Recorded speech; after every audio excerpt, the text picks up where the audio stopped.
Hi, everybody. Checking to see that we're unmuted. You guys want to test it by talking for a hot second? Hey, peanut butter sandwiches. Yeah, thanks. I'm just paranoid. Hi, everybody. Good evening and welcome back to Beyond the Tides, a campaign set in the world of Exandria from the Explorer's Guide to Wildemount, written by the one and only Matthew Mercer. It feels like a Friday in my brain, so I can't words today. I'm joined today in every session by our wonderful group of players. Why don't we go around and introduce ourselves and our characters to those watching, starting with Sarah. Hi, I'm Osarix Franco. I'm playing Harrison Gandazar, the High Elf Wizard, and we're about to do some dope party shit. Passing on over to Chum. Yes, I am Chum. I go by Chum Nation on the internet, and I am playing Stars in the Night Sky. You may call me Knight for short. The Tabaxi monk, way of the Cobalt Soul. So, yes, dope shit, party shit going to happen. Let's go, Tyrant. Hello, everyone. I'm Tyrant. I will be playing Ramon Thale, the Sea Elf champion fighter. Is it champion fighter? I think. No, gunslinger fighter and assassin rogue. So we just picked up a new fun feats that we'll be able to use in combat. So yeah. Saint? Hi, I'm DMF Saint. I play Turley the Turtle, a life cleric, not a lifeblood cleric. Don't know where I got that from last week. Yeah, I'm Turley and Saint are both excited for what's about to happen. Turley has been anxiously spending his time calming his nerves by learning how to cook. Cute. That's the feat I took.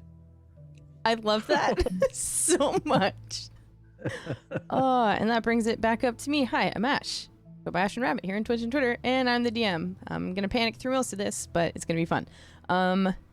Recap time. Last we left off, our players took a quick trip back to Nicodranus thanks to the teleportation circles the Cobalt Soul has established in their archives all over Exandria. A bit of research here, a bit of salad and moldy berries there, and the party was off to meet with Avalon, Three Earrings' daughter. The two were happily reunited. Ramon's friend Harriet joined the bunch, and they all devised a plan to take on the Plank King.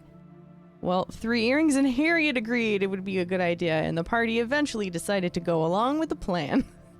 Stocked up and ready to sail, the group acquired a new ship, aptly naming it the Vindication of Palmaflora, and off they sailed towards the headquarters of the pirate empire that dominates the Lucidian Ocean. With Darktow in their sights and a straight-up armada of ships behind them, our players are within reach of the Plank King and the end of his reign. What's on the menu tonight, friends? Vengeance, justice, intrigue, we're about to find out. Players, you're standing on the deck of the Vindication of Palmaflora, Three Earrings standing proud at the helm as the fleets of ships she called for aid have made it to the pirate hub. What you doing? Can I backtrack slightly? Absolutely. So we've had, hey, I took chef as a feat. We've had at least a short rest. So everyone in my party, including me, I cooked you guys some food. Nice. Which means you get, did it roll? Sorry, the first one. 4. Is that with my proficiency? Oh, that's stupid. No, it's not. Cool. So you take you get 7 points of temporary hit points. Hell yeah. That's Okay. rad. Or no, it's just 4. I'm sorry, it's 4 temporary hit points. And Okay. I've made you all treats. Can you Okay. describe the treats for us, please? I can. I've fished seaweed out of the waters around us, and I've baked them with some spices into little seaweed cookies. They're dry. This is very good. They're dry. They have the consistency of like a no-bake cookie. Why is this the cutest thing ever? Because it's Turley. I love it. You can use a bonus action to eat these treats to gain temporary hit points. 3 hit points. Sick. So I basically made you turtle Scooby snacks. Turley snacks. Turley Turley snacks. This is very good. TM, TM, TM, TM, TM.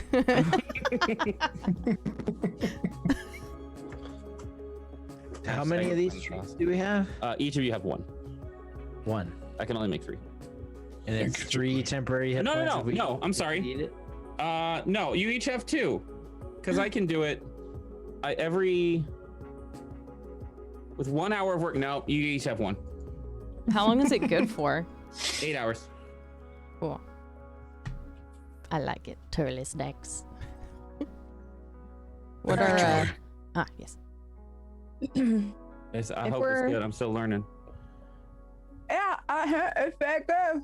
It kind of gets stuck. Sorry, it just kind of gets stuck in there. I'll work on having some more lubrication involved in the ingredient process. Oh, no need. Pliny is here to assist. And Pliny will actually fly in with a glass of orange juice that Harrison will raise. This is very good. You must be really careful. We've been out to sea for a long time. Scurvy's no joke. Well, here we are. Is everybody ready? Can one ever really be ready for storming of a pirate captain's entire home base that they've never been to? Understanding that he's incredibly ruthless and probably will take no prisoners. Can one really ever be prepared for that, Roman? I must ask. Are we attempting diplomacy first, like asking nicely for him to step down and leave? Or is it just straight to it? Here, Knight, can you just hold still? I think I need to dispel some magic on your vocal cords. You seem to be speaking from I have the thing on, I'm sorry. dimension. I am so sorry. That was amazing. That was so good. Yep. Ruin these Yep. cookies. The danger. Yeah, I had a cookie stuck in my throat. Sorry. It's a work in progress. I told you, I'm really sorry. Next time. They I'll are do it. delicious. They are delicious. And I'm sure quite nutritious. Yes. So diplomacy is what you were saying. Yeah, sorry. I was just wondering if we're going to, ask him to leave or something first, or are we just going straight to the punching? I mean, I personally, Harrison, would prefer that we attempt to use our words and knowledge to reason with this individual. That would be my preference. And he's going to side-eye 3 earrings. Mhm. I don't know how supported that plan is by those outside this group at this moment in time. He did try to get her imprisoned and killed forever. I don't take kindly to folks that attempt to do such a thing to myself or threaten my family, so you know where I stand.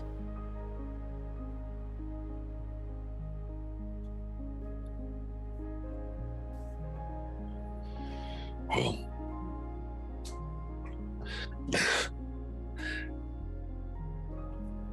I doubt Then. he's gonna do anything more than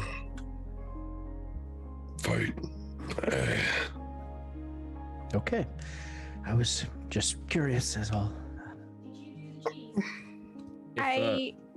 Go ahead, Turley. If it'll help, I could if we have the time, I could float ahead of the ships on my shell. Might take me a little bit to get there, but I could try to talk to him before we arrive. Before the Armada shows up on the horizon. You are still about a mile out. I can swim fast. It's too late then. I do believe any scouting ships of any kind have already relayed the information. By the way, 3 earrings, you have assembled an armada. I'm assuming that there's been some coordination as to what they are about to do. They're going to let us do what we will, and they're going to take the burden of distracting the ships off of us. Right. That's what they've been told.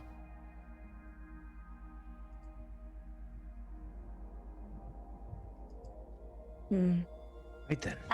One moment, gentlemen. And Harrison will kind of go off to the side, thinking to himself, muttering to Pliny, and kind of tracing out in the air in front of him with like magic lines, trying to like,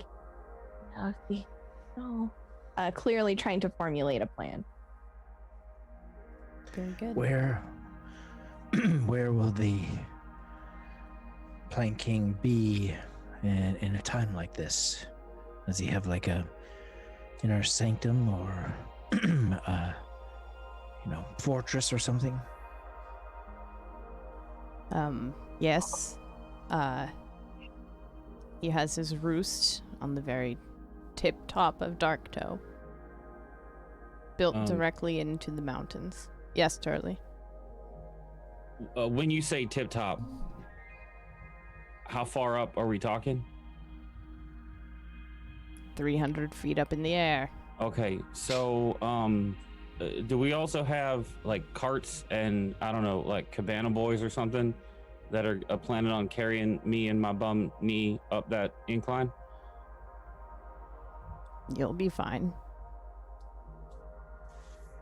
We're here to assist you if need be. There are streets and ladders and stairs. It's not in the air, it's in the mountain, Turley. There are pathways up there. Right, that we have to climb and walk. Harrison could construct a pulley system to assist you. I've heard him talk about pulleys quite a bit. Harry, how long would it take for you to construct a pulley system? Sorry, what? I was thinking, perhaps if we could reduce some items for safekeeping, we might be able to carry more supplies. A pulley's fine. And he will wave his hands, and between them will be a blue, like the glitter will fall and it'll sparkle, and he'll hold like an actual mechanical like rope pulley thing that's dark blue metal and has like stars that glitter on it, and he'll just kind of hold it up. It's fine. It should be fine. And then he'll wave his hands and it'll go away. All right, so that plan's probably not going to work out. We'll figure it out. I'm sorry. Continue with the planning. You just get there when you can, Turley. Oh, you'll be all right. GM. Yes. Would I know of any secret entrances and exits, pathways that could get us in and out of Darktow, and specifically the Roost, without having to go through topside? Make a history check to remember, because it's been a while.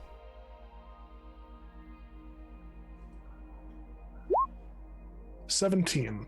Very good. Yeah, with the 17, you would know that there are some like escape chutes out of the very top of the mountain, because it does take quite a bit of time in order to get up there.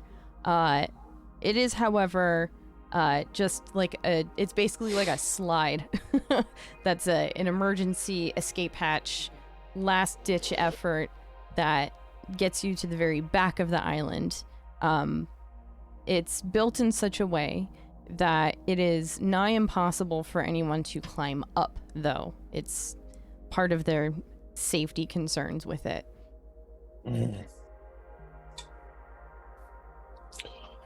Well, if we did want to climb all the way up, we could go to the back of the island and wait around a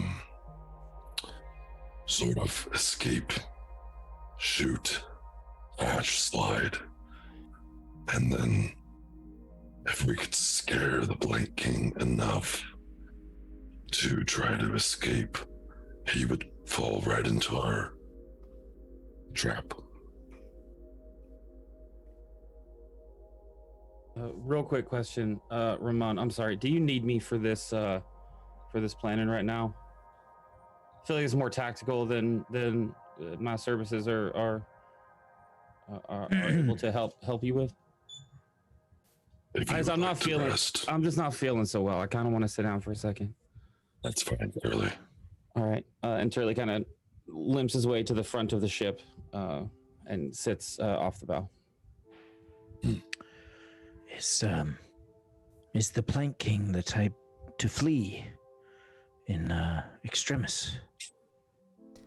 Only in the most dire of circumstances. I see. Wyatt is a proud man. He will not back down from a fight if there is one to be fought. He will only leave if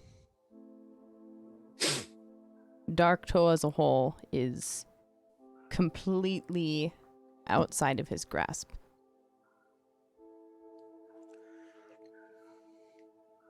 I just don't want to be set by this shoot and then everything goes sideways. Right. I didn't even consider the shoot. It's such a plan Z that it doesn't make any sense to sit around and wait. I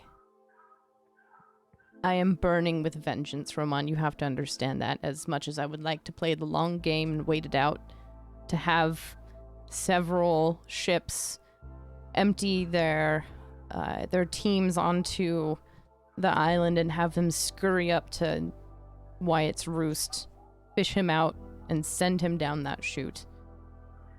I'm not willing to wait. Is there like a maintenance ladder or some scaffolding? I mean, surely they didn't just put the chute and then they don't ever check on it. That could be quite dangerous. Is there a way in that way? It's built into the mountain. Oh. It is carved directly out of the stone. I see.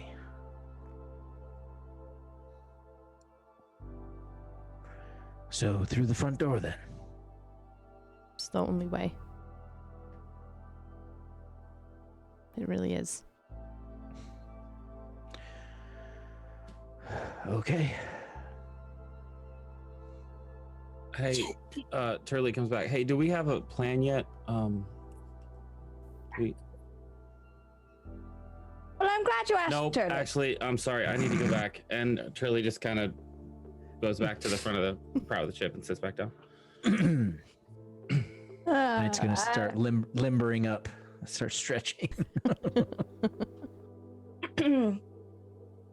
So, hopefully, the main bulk of the forces has been drawn away by the Armada. That's the hope. Which means going to the streets won't be too bad, but I imagine there will be some resistance. Are there any ways to sneak up through the town without going through like the main streets? I mean, it's a pirate town, so I assume it's still seedy and shady. Oh, absolutely. Yeah. I'll still go off of your 17 history check. You would recall that while actually here I have a thing that I can show you guys if you would like to see what it looks like. It's yes, please. Spooky as heck. Did it show up for you? I clicked a button. Not yet. Mm-hmm. No. Dang it. Boop.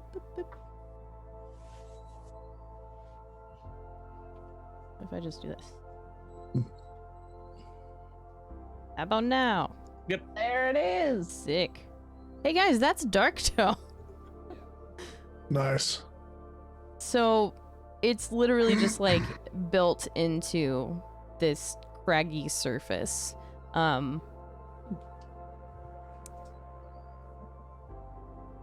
There are probably some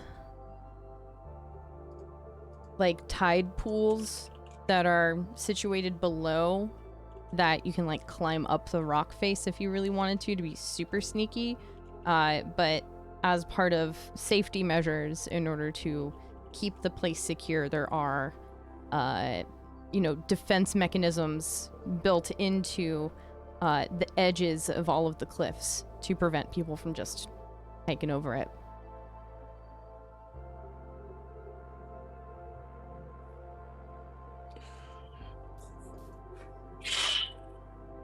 Well, looks like we're gonna have to walk A plan. one way or another. Right. Might I make a suggestion? Yes, Harrison? Here's what I think we do, gentlemen.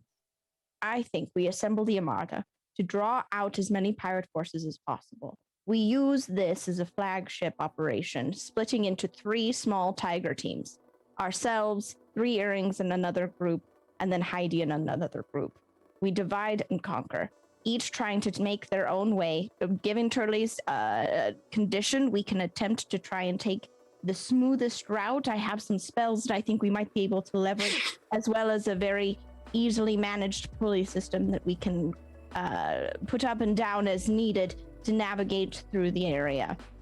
3 earrings and Heidi's team can make as much noise as possible, drawing that attention, giving us more time to reach the epicenter of the Plank King's planning. Now, once we're there, we're going to have to deal with probably some last guard situation. I'm thinking if we bolster our defenses before charging in, I do have something that I can provide to our good friend Knight here that will make him faster, stronger, better. If we can get that off before entering, we can try diplomacy first, of course, but in the place where words fail, we will have to be used force. We can also, 3 earrings, one last thing. We will want this ship still manned to run around the back of the island, utilizing the escape chutes, not for the Plank King, but for ourselves. Because in the event that things go south, we will need to escape quickly, and if those exist, then we can leverage them for our own safety. This is the first plan of yours that I feel confident in, Harrison. You should be very proud. This is unfortunate because the undersea plan was much, much more vetted than this one. Oh, I like you very much. Knight cocks his head to the side a little. Curly starts to make his way back down the ship towards y'all, and then just turns right around and goes back to the front of the ship, sits back down.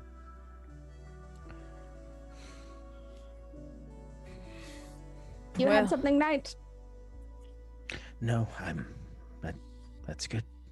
Yes. Brilliant. Do we have any tactical camouflage that we might utilize? Some netting, perhaps? It looks like we've got a lot of gray palettes that we're working with. Most everything I have is blue, green, not really conducive. My thought on that is if we try to take a ship into Darktow, not only will we have to go through a very complex hidden coral reef that could sink us before we get there. But while we're going through that, we could also be fired upon. So... Oh no, I missed this part. We should swim. Right. I agree. For those of us who cannot breathe water. I already have that managed, my friend. Perfect.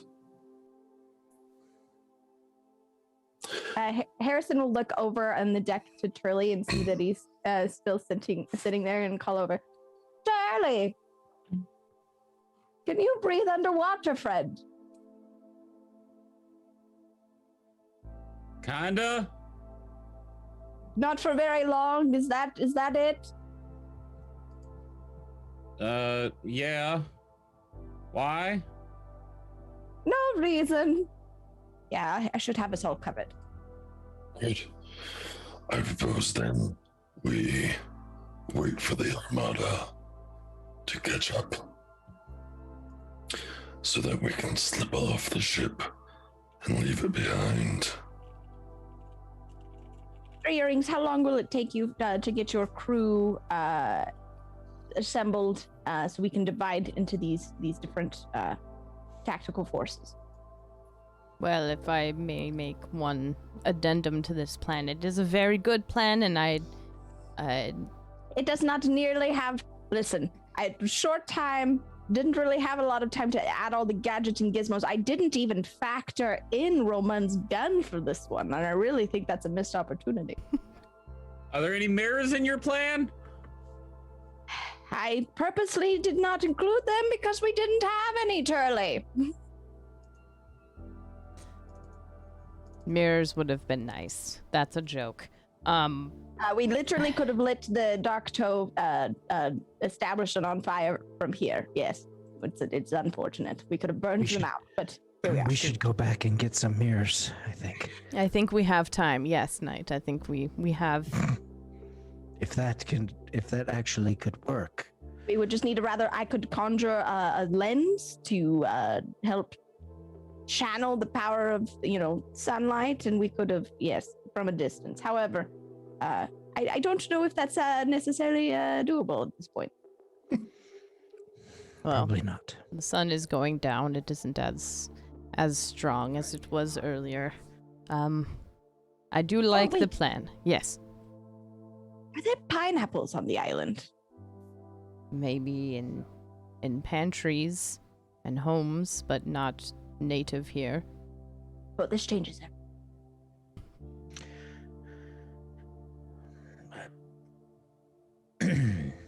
I'm sorry, Three Earrings, you were saying? It's fine. Anyway, I was praising your plan because it is a very good one. But I do request that I, myself and Heidi, stick with you all. I don't foresee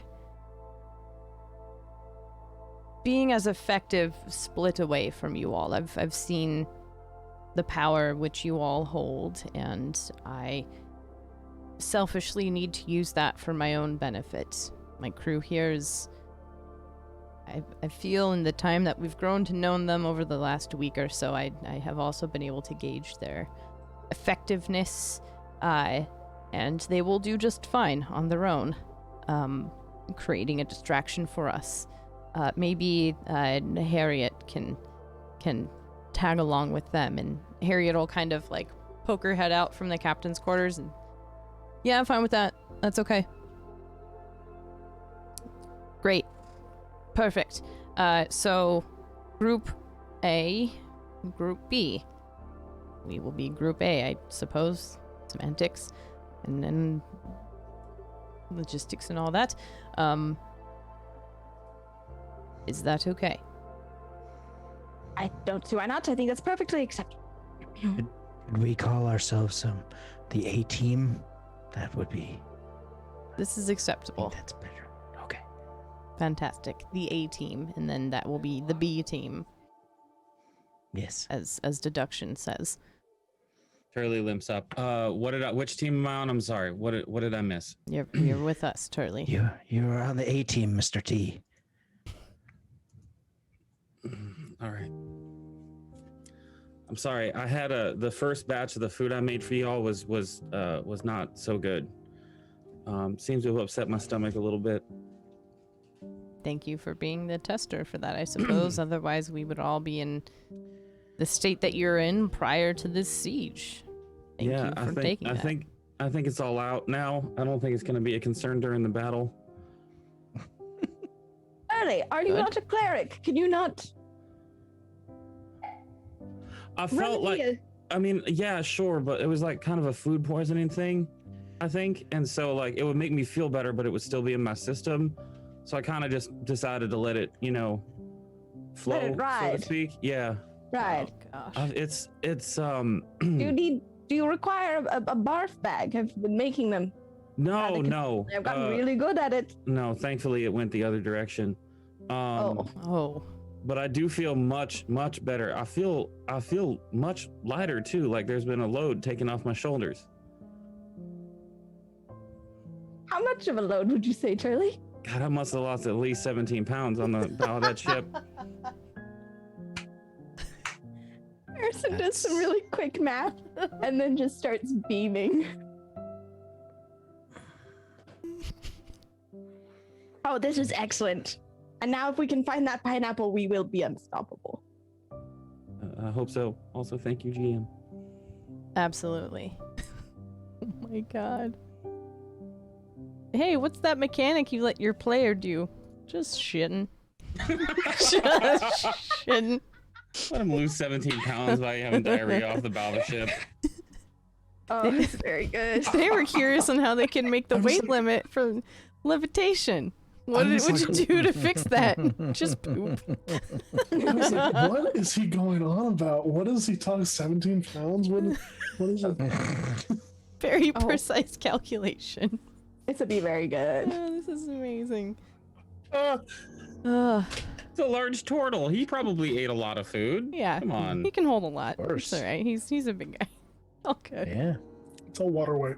Yeah. As you all are standing on board and devising your plan, the armada very quickly arrives behind you as the flagship. You all have been kind of creeping up towards Darktow, just at the very slowest of speed in order to still gain on the island while allowing the rest of the fleet to catch up to you. The sickening high cliffs loom over the island. It looks menacing, perfect for the capital of a pirate regime. Several Boeing ships are sitting in the port ahead you, kind of spanning out like petals of a flower. A growing unease of shouts and clanging sounds echoing out eastward towards you all. The sun begins to set to the west, the silhouette of Darktow ahead, while the golden hour shines brightly on you and the dozens of ships behind you all. The wind dances around you, the sails above matching the rhythm with stark flaps and juts. The crew sits, marveling in the splendor of the incoming fleet, while also watching the island ahead, blacked out by the setting sun behind it, and watches as it begins to light up with torchlight and bonfires around the landscape. It is only now that the accent lights that you see show how Darktow is constructed. Hundreds of buildings tucked into every crevice the craggy island has to offer, utilizing the rocky cliffs as protection and shelter. The boarded streets connecting the dwellings together lead to the stairs that are carved out of the stone. Dimly lit torches and pathways lead all the way up to the largest and most ominous building atop the island, Plank King's Roost, set back into the cliffs. A look of determination sets upon Three Earrings' face as the fleet is now within shouting distance, or at least the several ships that are behind the helm. She begins to puff herself up and start a rousing speech, but sharply grabs her head. And you see Heidi do the same. Hey, Ramon, can you roll a Constitution saving throw for me?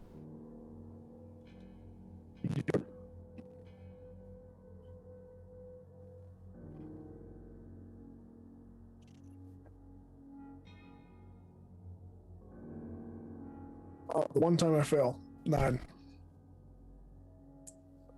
You also are afflicted with a stinging headache. No, a migraine. The sounds around you, the light shining upon you from the golden hour. It's too much to handle. Please take 5 permanent psychic damage.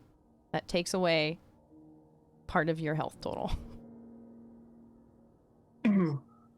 If I have temporary HP, does it? No? Okay.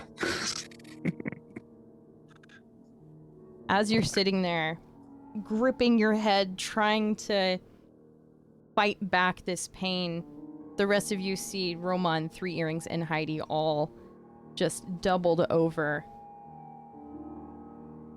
Roman, you hear something. Laughter. Deep. And ominous. In your neck. Right where the tattoo is. Starts to tighten.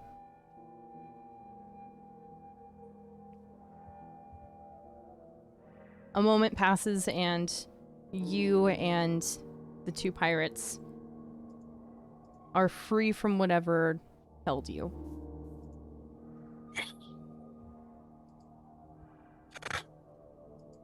Turley runs over. Are you okay? What's happening? The Blind King, I think he knows what he Fuck. You felt that too? Yeah, Ugh. I didn't. Actually, has that happened before? Not particularly, no. No. I didn't know that could happen. This is new to me too. Heidi, are you okay? And she's just standing there, both hands on her head. Yeah, I think I'm okay.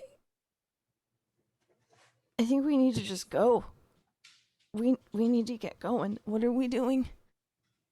And Heidi and Three Earrings will look towards you all. Are we going head on? That's what we're doing, right? Tactical assault team. Someone needs to take the ship round back. Right, okay. You'll see Three Earrings leave the helm and look back towards the fleet. There is a ship that is near parallel with you all now, kind of at an angle so that it can, maneuver as it will. But their helm is also relatively close to yours. And Three Earrings will shout, "Jensen, it's good to see you. Can you have someone hop over here and take the ship? We need, it's part of a whole thing. Just take it out back towards the chute, okay?" And you'll see an orc standing on the ship just go, "Ugh." I'll just salute. Kind of a wily little changeling will swing its way over towards your ship, land on the deck, and head up to the helm. "Got it from here. Toodaloo." Three Earrings will just kind of nod.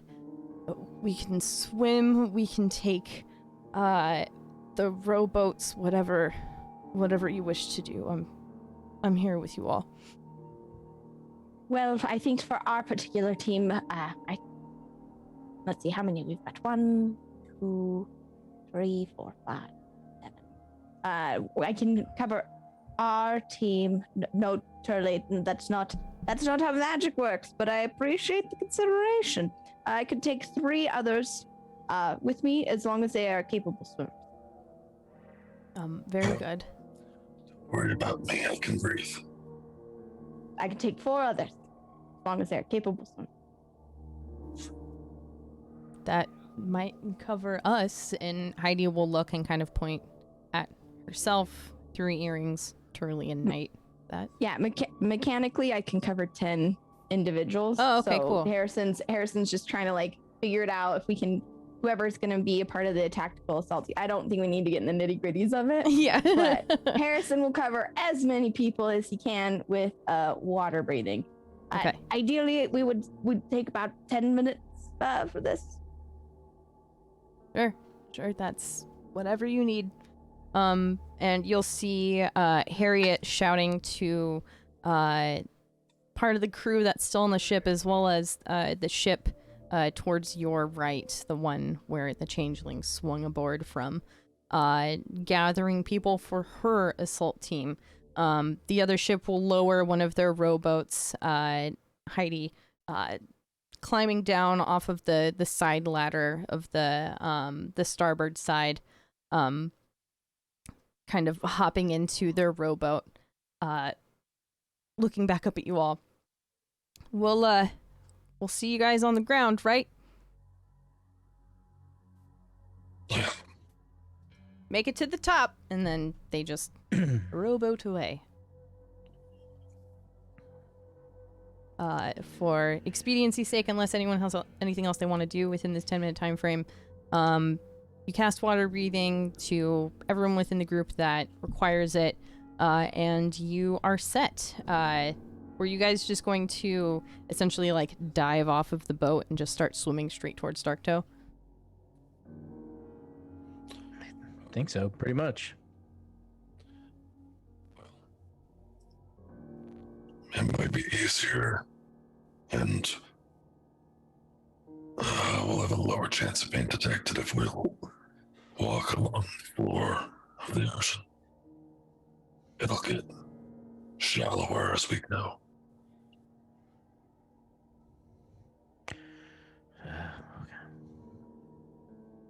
I will admit All to being a right. bit of a scaredy cat when it comes to the very bottom of the ocean, but if that's the plan, that's the plan.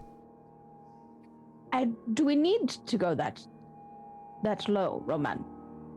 Surely the reefs will cause more problems for us if we try to take that route. Well, Surely once we reach the beach line, sure, it'll be, walking on sunshine. But until then, we're talking sea urchins, coral, all manner of things. oh, right.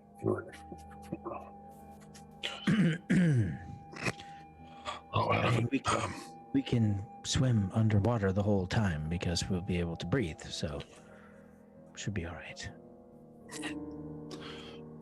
well, let's take a swim then. All right, let's go. That whole time, Turley was just floating on his back, letting everybody hold on to him while they were talking. Adorable. Harrison will send Pliny up into like the sky and direct him to kind of be safe, and don't yell at the seagulls, they were here first, and have him go around to kind of wait for them on the beach. And then in true Harrison fashion, he'll let go of Turley's shell and drop down, and he'll start swimming. But as we established in the first session, Harrison doesn't know how to swim. So he's using his ring of swimming, and he's just speed walking through the water. That's very good. Oh my god.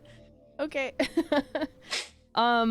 Yeah, so you all swim / speed walk through the water with great haste. 3 earrings jumping ahead of you and swimming as fast as she can.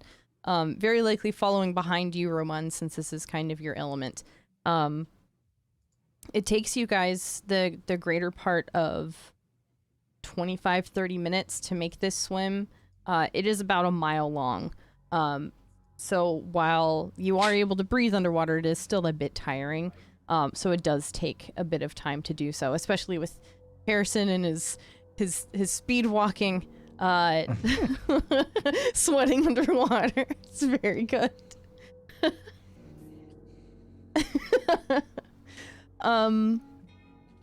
Roman, can you make oh gosh. I think this would be another history check to kind of recall what the beach line looks like. 14. Okay, 14 is fine. So you all make your way underwater and start to see the bedrock of Darktow beneath the water. Roman, you're able to guide the group towards a section of the beach that you know is not really populated. It's not connected to the port at all, which is a weird thing considering that pretty much any beach area is connected to a dock, which is connected to a ship, because this is a pirate headquarter. But you do recall that there is one specific area that people typically don't find themselves.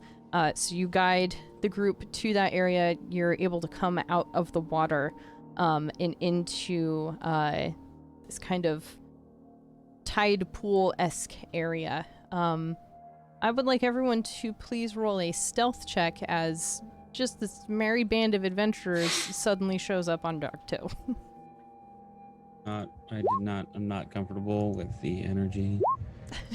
Dang. Oh boy. Oh boy. Okay. Okay. I will do this for 3 earrings and Heidi. Forget now with the character app thing for D&D Beyond, you can literally just like roll digital dice forever. Very cool.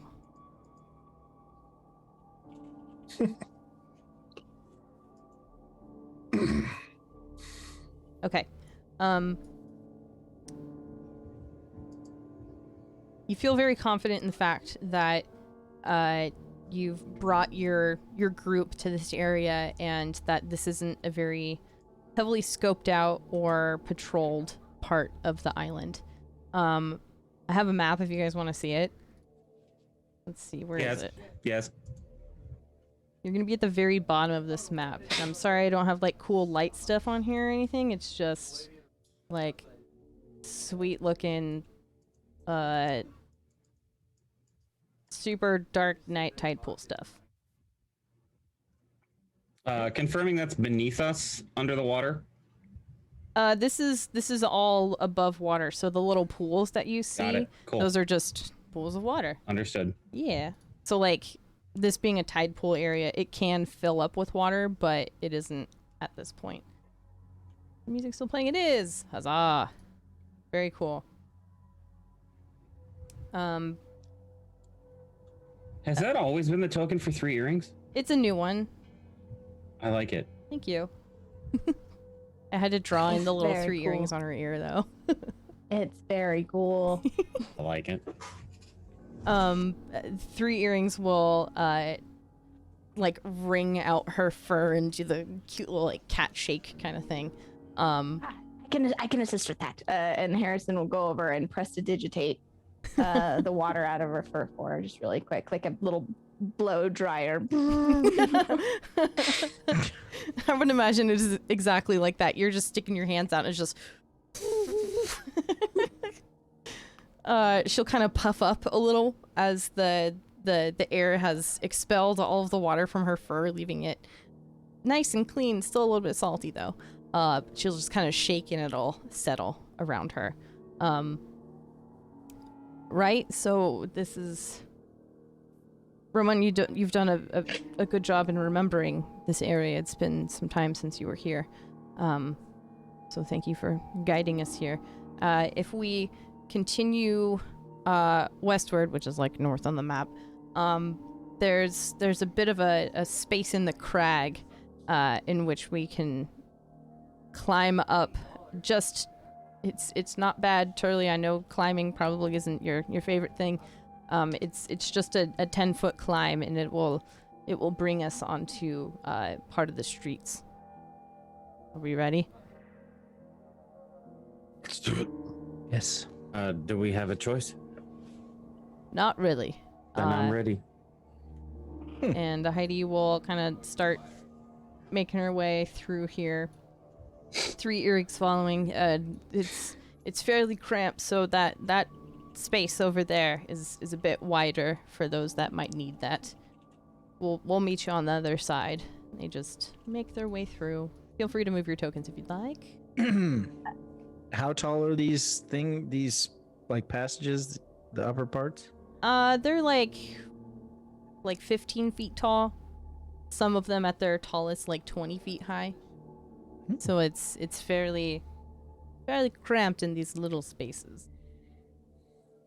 I cannot move my token. You cannot? Oh my god, hang on. Up. Let me figure it out. Oh, that's right. Controlled by... Harrison would kind of stick back a little bit next to Turley, and he'd kind of look at him and, you know, Turley, I'm sure that we could create a brace of some kind, help assist with that knee. It seems to be giving you quite a few troubles when we're in our travel. Now? I mean, I guess I could, yes. I remember seeing some schematics once. It might take us a couple of tries to get the sizing right. Probably. Harry, you are aware we're in the middle of a clandestine operation into the height of Darktow. Listen, Turley, Now is always the time to set things right and fix things. I'm just curious. That's all. Yo, here, let me move this. Let me pull this brush back for you. You can squeeze right through there. We're trying to be quiet. Right. Just asking, Turley, as he finger guns at you and you hear Harrison's voice in your head as he messages. If we don't have to stop, I guess, sure. Give me a minute. And Harrison will kind of be muttering to himself quietly, following behind everybody else as he kind of thinks about measurements.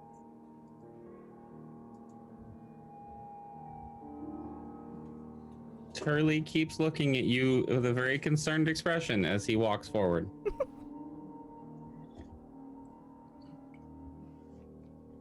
It looks like Heidi, Three Earrings, and Knight are the first ones to make it to this kind of open area.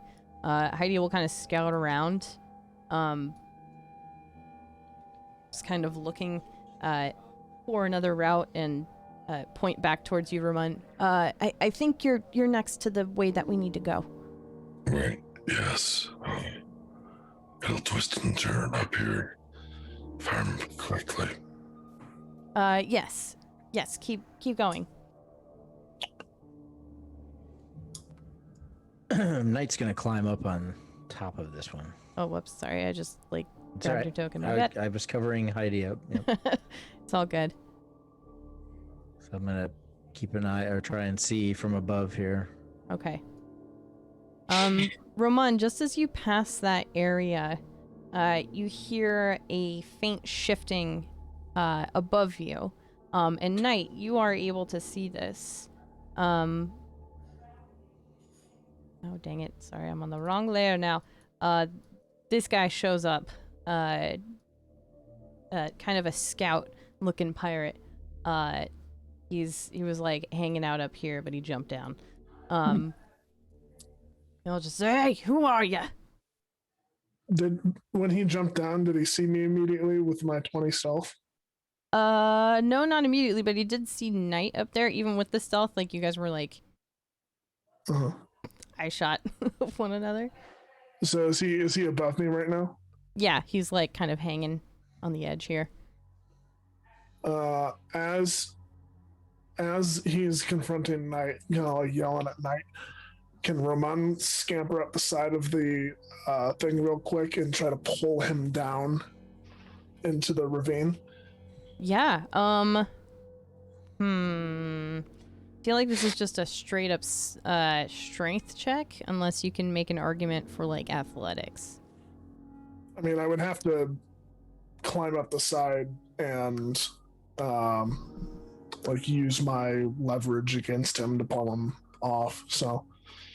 Okay. Yeah, whichever one you prefer. I'm here for you, friend. Definitely athletics.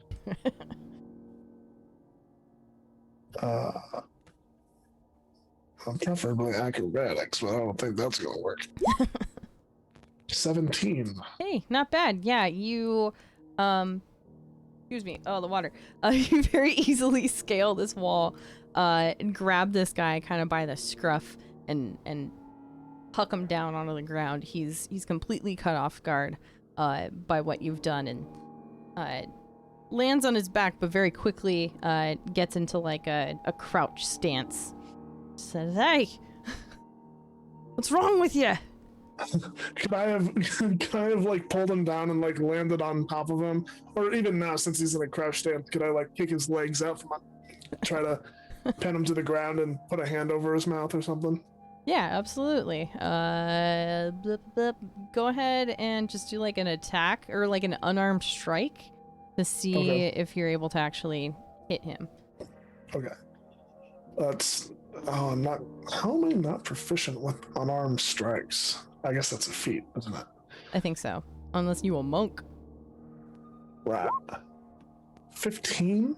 Very good. You just met that check. So, yeah, this guy crouches down, and just as soon as he's in the crouch position.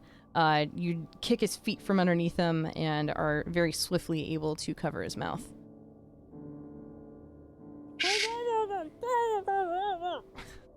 3 earrings. We have a scout. I should have known.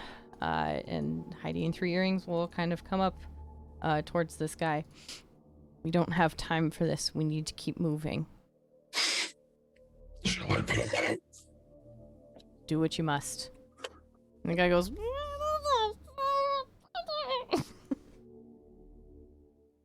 What? He's just... We'll uncover his mouth a little bit. Don't do this! This is against the laws! Don't... He's just fighting against you wholeheartedly. I still can't.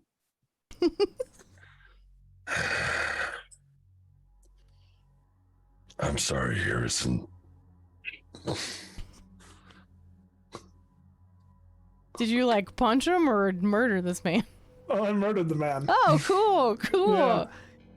Sick murder, bud. We got shit to do. Let's go. Yeah, you very swiftly jabbed this poor man. He's not a poor man. He's a pirate. He's a bad guy. Yeah. Come on, guys. What the hell? Just as you've completed the action, 3 Earrings kind of steps over you and just keeps going, as if completely chat, unbothered. can we get the Roman murder tally up? Knight looks at the rope he had just pulled out and all right, puts it back in his bag. Not enough time. Turley casts Spare the Dying on his way by? Oh my god. All right. Just to leave him at 0 and unconscious and dying? You're Cool. not dying? Because why? It's just a dude? It's just doing his job? His pirate job, yeah. The man stops bleeding out. You see the wound on him suddenly close and breath return to him, but he is totally does it unconscious. make anybody feel better to know that the pirates that operate out of Darktow engage in slavery? Like, how can we demonize these guys anymore? Yeah, they're not good. I didn't say anything. Oh my gosh. Harrison would, as Turley kind of does that as he goes by, he's like, hold up your leg, friend. And Harrison will conjure a compression knee brace that he will then slip onto Turley's leg, and on the front it has in like neat silver embroidery for a friend in need, and there's a cute little like Harrison and Turley high-fiving like over the little slit in the front. You may take an inspiration point for that. That is beautiful. ANEED. Yeah, you know. A friend in need? Are you kidding me? Incredible. DM, does the compression sleeve do anything for my knee? I would say that it does. You know, it's a regular old compression sleeve, but it is conjured with friendship and love. So like, yes, it does enough that your speed is quickened and there is still a bit of a limp, but it's not as much of a detriment. So mechanically, my dexterity of 9 and my speed of 30, what happens? Let's just say that your dexterity is like 10. It's not in the negatives for your modifier anymore. It's a good compression knee brace, man. But it's only for an hour, right? You could say it's magical, and yep, but I can reconjure it as needed. This is very good. A magical knee brace. Who would have thought? I have adjusted my dexterity score appropriately. This is so cute. I love this very much. Okay, very good. So, as far as Roman and Knight and Heidi are concerned, because they're up here, that man is dead back there, but Turley has saved the bad pirate man. Again, you guys enter a kind of a clearing, and Heidi moves around a bit. We can't go this way. She'll turn back towards the group. This place right here. Yes, Knight. It's very close to where you are. Where we need to go. I'm gonna keep an eye out for more ninja assassin pirates above. Sick. Very good. Knight, just as you step into this alcove, there is a Mr. Mans standing right here, kind of creeped up against the wall, who immediately lunges at you with the sword. You have a reaction if you would like. I dodge his attempt at stabbing. That would be my. Or I can. I mean, are you saying I dodge it and then I can punch him? I mean, you're a monk and can do cool things with your reaction, so whatever you want to do, my friend. Sure. Wait a minute. Let me double check. Yep. I'll just punch him. Sick. Roll to punch that man. 26. Yeah, I'm pretty sure that hits. Feel free to roll damage on that one. 9. 9 bludgeoning damage. As this pirate goes to lunge his sword at you, you swiftly dodge out of the way and in turn just like sock him with a punch. Bop. Yeah. He's like off his footing and falls against the wall. Now with like quite a big bruise forming on his chin. If you would like to roll initiative on this man's, feel free to. I'm gonna put an X on this guy so we don't consider him part of the thing. Y'all rolling initiative? Yes. I don't have a -1 anymore. Hey, look at that. I rolled a 14. Hell yeah, 20. What up? Dope. Let's go. Harrison can't see shit.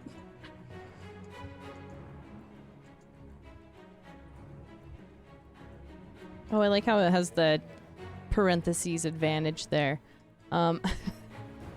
Reads out with warning. That's very cool. I like this a lot. Where is my encounter? Which I assume has just been glowing like a fucking beacon in the night. Absolutely. Since we walked onto the island. Most definitely. Get rid of this guy. Okay, let's see. Harrison, you got the thing. Let me start this. Harrison, what'd you get? 20. 20. Very good. Roman, what you got? 9. 9. Sick. Hey, Knight, what'd you get? 22. 22. And Turley, what did you get? It's a 1-4 for me. A 1-4. Whoops. Okay, cool. This guy got that. I was like, a 1? Oh, that's not good. But then it's a 14. It's a 14. It's 14.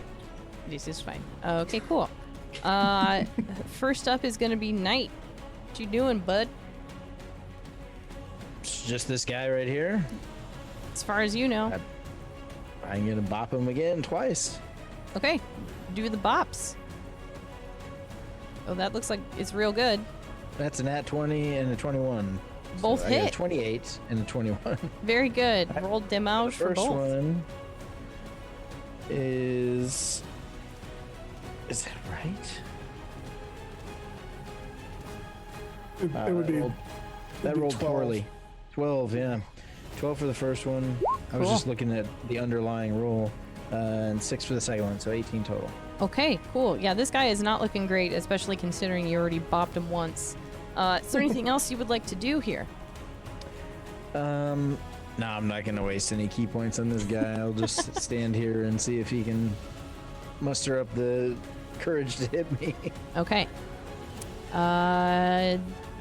Very good. Harrison, this is your turn.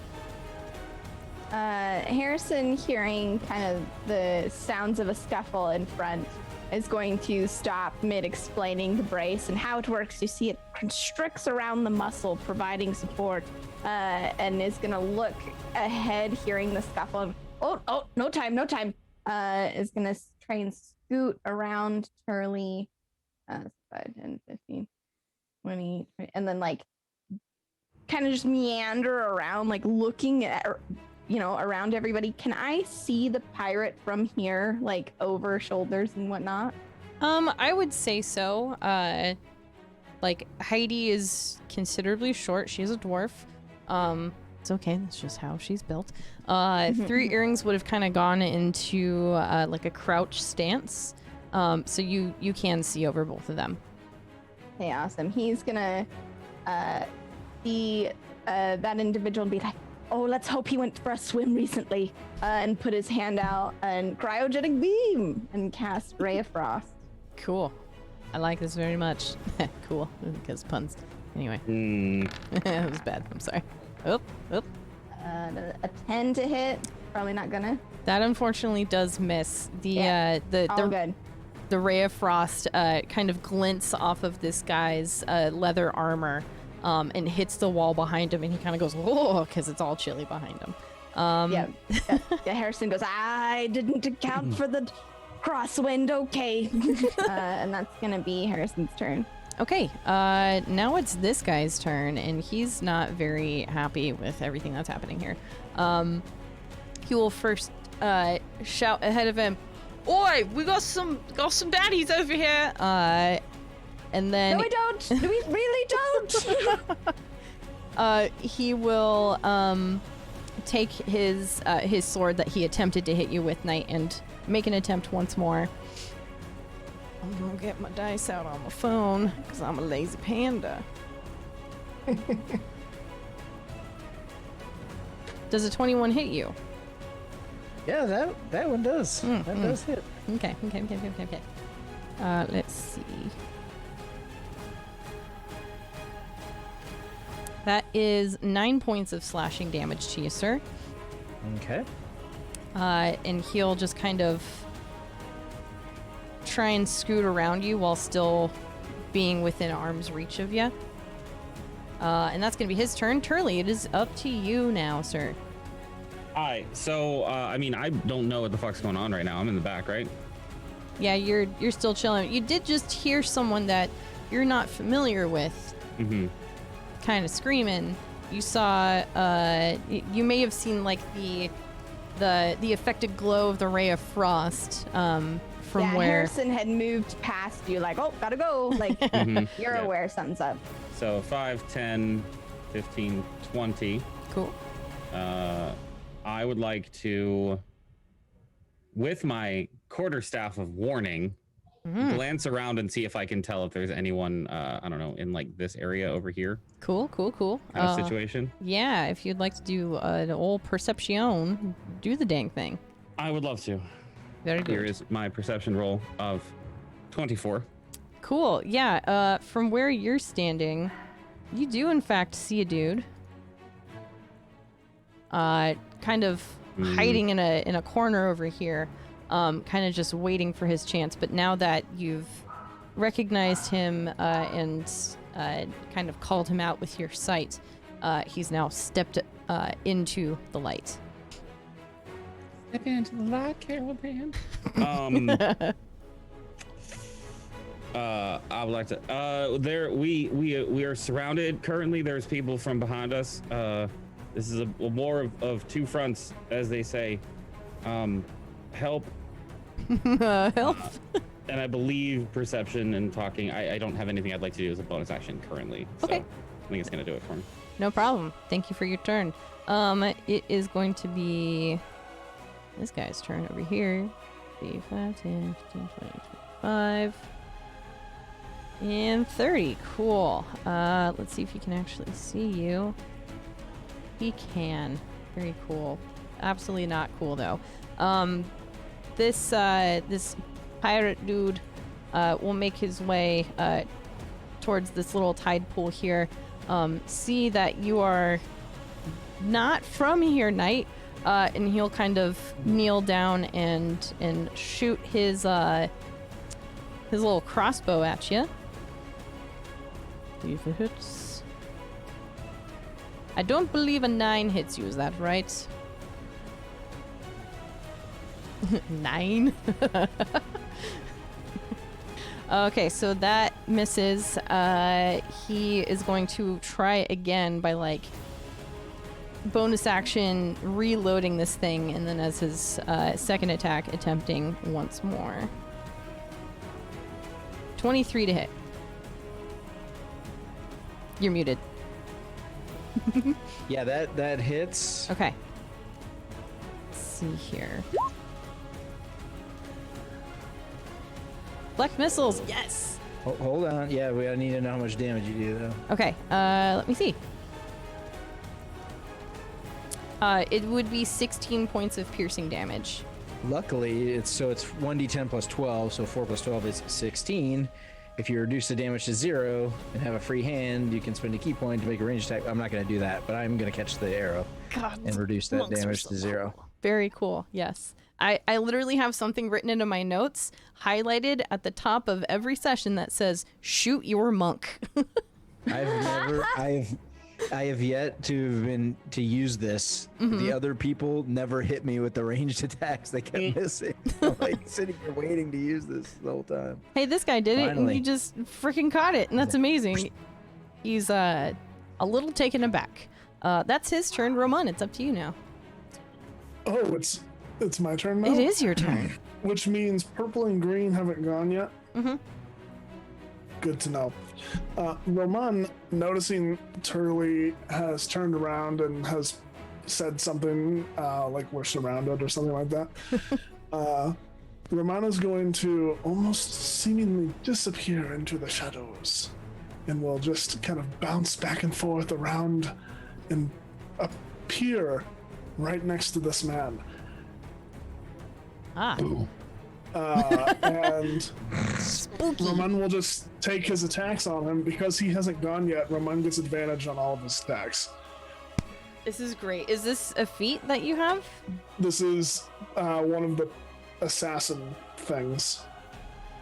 Anyone who hasn't gone yet in combat, I get advantage on. I love this. I love this very much. Do the dang thing. Good.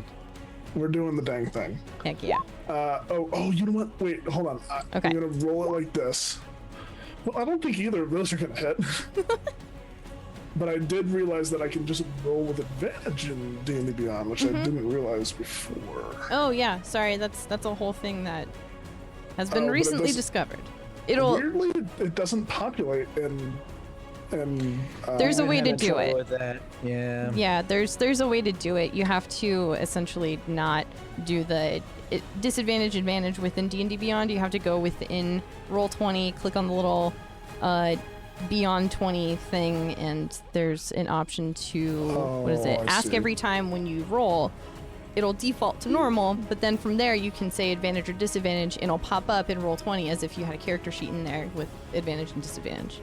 I see. Well, this second attack is a 26 to hit with my rapier. Okay. Yep. That super duper hits this guy. Go ahead and roll damage. Okay, and I get the damage.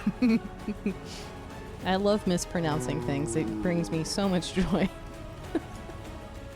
This is gonna roll weird, isn't it? Hold on. No, it's good. Nope. Okay, 16 points of damage on the first one. Ouch. Ouch, I guess ouch. the second attack. Okay. And then Roman will, with his offhand, try to hit again.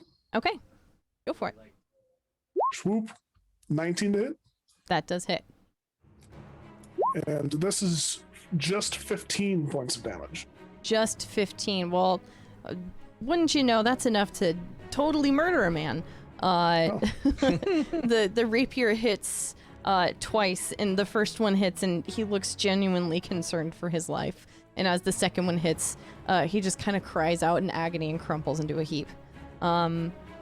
He's dead. He's super dead. Yeah, as he cries out, Roman's just gonna put a hand over his mouth.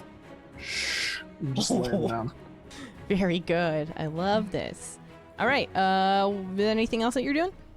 Yeah, Roman will just kind of slink back up over to Turley. Cool. Awesome. Harry got me this. He kind of taps his knee brace with his thing. When you do, some glitter kind of falls out of it. Oh, fuck you. It's pretty cool. I'm gonna talk to Harry and we can figure out some modifications for it later. But for now. All right. It is Green's turn, and he has spent his movement climbing this dang rock face. And now he has a height on you all. He's about 15 feet up in the air. He is going to use his crossbow and try and hit you, Roman. Ooh, that is an 11 to hit. Deflect misses. Ding, ding. Did you even see Knight do the cool thing, or No. no? No. Okay, you just So like I'm over here chopping crossbow bolts in half while he's catching them. cool. The crossbow bolt just whizzes right past you, landing in the dirt just behind Turley. So now, effectively, both Roman and Turley understand that there's a guy up on this little cliff behind you guys. He's going to take his second attack. Try and do the same thing, as if it was a flaw. 17 to hit. Miss. Miss. Okay. He'll just kind of like smack the crossbow on the floor, or not the floor, on the ground, just like, why won't you work? Blaming the weapon and not himself. We are back up to the top of the order with Knight. So Knight catches the arrow. He kind of looks past Blue at Red. I'll be with you in a second. Throws the arrow down and punches Blue in the face twice. Yes, do it. Damn it. 22 hits. I'm sure 22 the 11 hits. probably doesn't. For sure. Yeah, the first one does not, but the second one certainly does. All right. 8 points of damage to Mr. Blue. Very good. He is looking pretty rough. Him kind of scooting yeah? against the wall. He's effectively terrified at this point. All right. Well, let's go again then. Flurry of blows. Cool. Monk shit. God damn it. I don't know. 15 might hit. 15 hit? does hit. Yeah, so both of those do. All right. Cool. It's like 17 total. Cool. You didn't even need to roll the second one because you have murdered this man. Blood pouring from every orifice on his face. After being wailed upon by you, Knight, your effective monk skills have rendered this man unable to continue to live on this plane. So he's down. Totally. Okay. And then Knight's gonna move, climb up, and jump down over here next to this guy. I love this. Hello, sir. And that's my turn. Okay, cool. Thank you for that. That was fantastic. Harrison, we're back to you. Harrison's gonna do that. Pardon, excuse me. Yes, coming through quick. Sorry. Oh, that, yeah. As he moves through these guys, 5, 10, 15, 20, 25, as he saw Knight take off. As he does so, he would be like looking around the ground. We're in the tide pool, so I imagine that there's probably some loose like chunks of coral or rock that he would try to pick up and heft in his hand as he moved. Yeah. Totally. Coming around, he's gonna see see Knight moved up on this guy, and he's going to pull out a wand, whip it out, point it at like the rock in his hand, and mutter something, and it's going to catapult off of his hand directly at the bad guy. I need a dex save, please. Ooh, fun. Okay.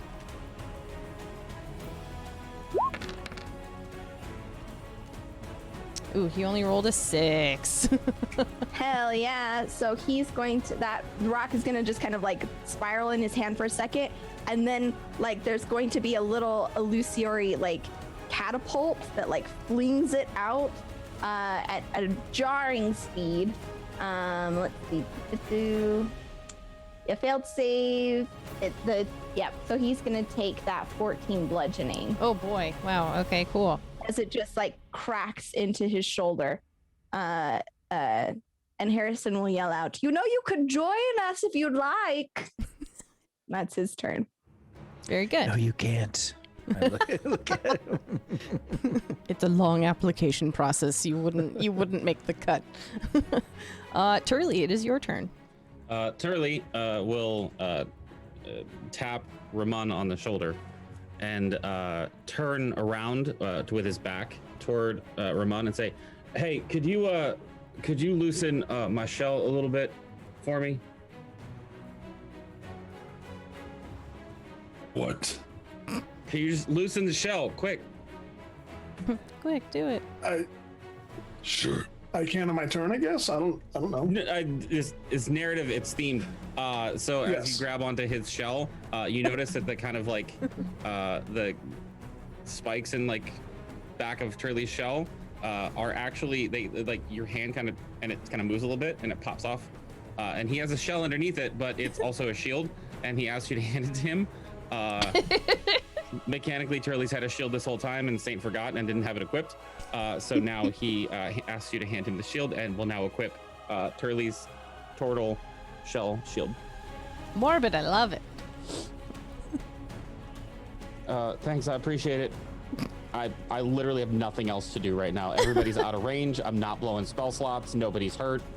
I got a shield. Did you just molt in my hands? Listen, there's a lot of things we don't know about each other yet, Ramon, and perhaps when this whole thing is over, we can discuss those. But for now, if you could just protect me, that'd be great. Sure. Yeah.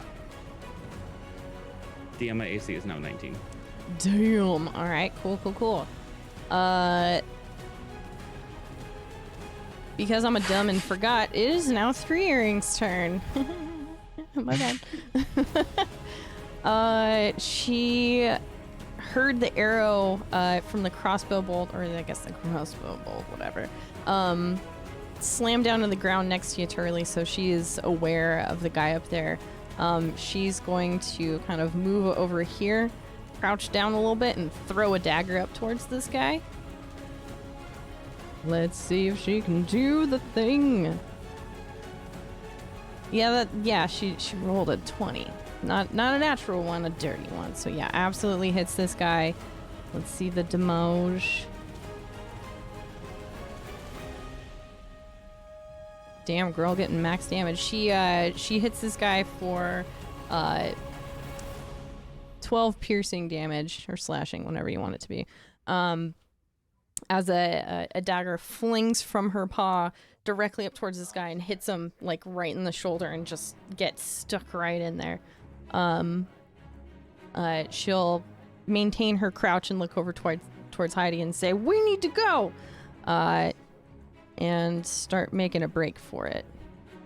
It is now Red's turn, who will not take kindly to the rock that hit him in the shoulder, but see that he is faced right against this dope-ass monk. He's gonna wield his scimitar and attempt to hit you there, knight. Okay. See? Does a 22 hit? Yes, these guys are rolling very well. So Yes, I'm that hits. amazed. These digital dice are crazy. Cool. I mean, not cool, but you know what I mean. I know what you mean. It's fine. 11 points of slashing damage to you. Okay.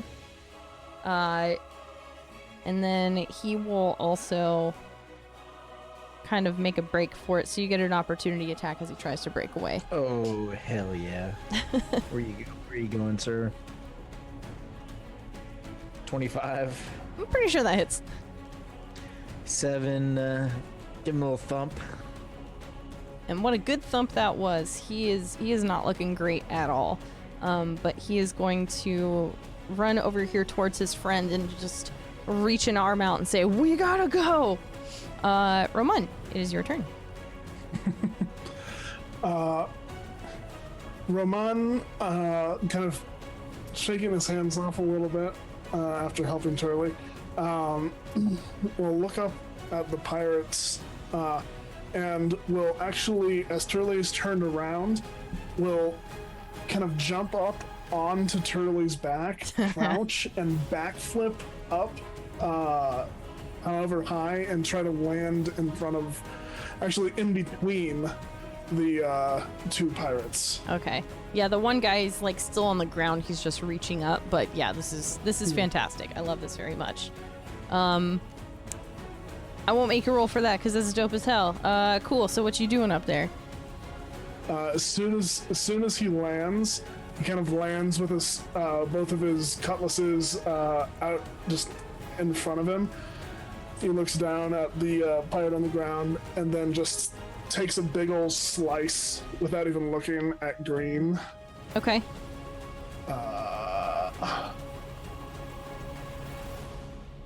What you gonna do to that pirate? That is a natural 20. That sure is. Absolutely hits. Of course. Please roll damage. Which is going to be 44 points of damage. Yeah, this guy is like gutted directly in front of you, just kind of falls apart in half as his friend screams out in terror as Green's like bottom half slinks down directly in front of him. It's 37 points of damage, but I don't Still think it really... so much damage. Good God. This guy did. You've done the thing. And just completely bisected, falls and sloughs off to the side. Roman will look down at Red and just jump on top of him with a diving attack. Hell yeah. Do the dang thing.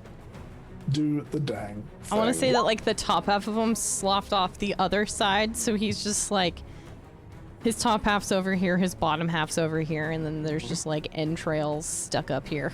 It's gross. 16 to hit. That does hit.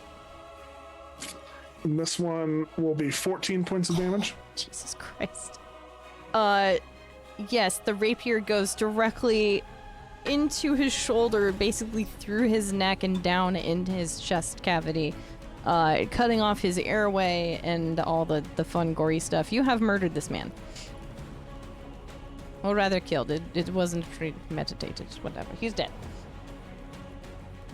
Just wipe it off on his shirt, stow his blades, and walk over to Knight. Knight, maybe if you tell him about our education plan, he might be consider another option. He's not qualified. Education plan is so good. I assessed it, and he did not make the cut. Right, Roman? Huh. Oh, no, but I did. Yes. I made the cut. Yes, you did. You did. True. Yeah, I get it. Yes. Anyway. We need to make haste through this section, and if they were able to yell back towards reinforcements, we don't have long down here. We need to move. Harrison will scoop up the rock that he catapulted earlier and kind of pull out some like fabric that it had hit, and go, lucky death rock for me. And he's gonna tuck it away into a pocket. Amazing. Lucky death rock. Very good. So Harrison has a pet rock now. Yeah. I mean, yeah. He would love to talk to you about the flora and fauna that might be existing in the different crevices of this particular specimen, given that it's in a tide pool. Once we liberate the island, yes, thank you. Yes. And we can talk about liberating this algae. How does Plenty feel about the new pet? Oh yeah, where is Plenty? Plenty's, I assumed that he would harassing be a seagull. Yeah, he's more like up in the city proper, kind of waiting for us. And I feel like he'd be kind of just posted up on a rooftop somewhere, just scouring, looking for Harrison, and grumpily like, And anytime a seagull came close, he'd just glare and poof up and just be like, come at me, bro. It's very good. Cool. So you guys are able to make your way through these tide pools with great haste, being led to a ledge in which you all can climb up and find yourselves within the proper dwelling area of Darktow. Again, these dwellings are kind of built directly into the cliffside. Some even look like they're built into natural cave formations. But you are now within the city area. I think this is a good place to take our first break. If you don't mind, get a good stretching, get some water, get a snack if you need. Maybe go like pet a dog or a cat or something. If you have a different pet, that's cool too. Except for night, you need consent. Yes. Don't touch me. Yeah. Don't pet a tabaxi. They're people too. We'll be back here in just a few minutes with more fun pirate stuff. Okay, bye.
Hello, everybody. Thank you for waiting and chilling here as we took our break. Hopefully, you had a good break too.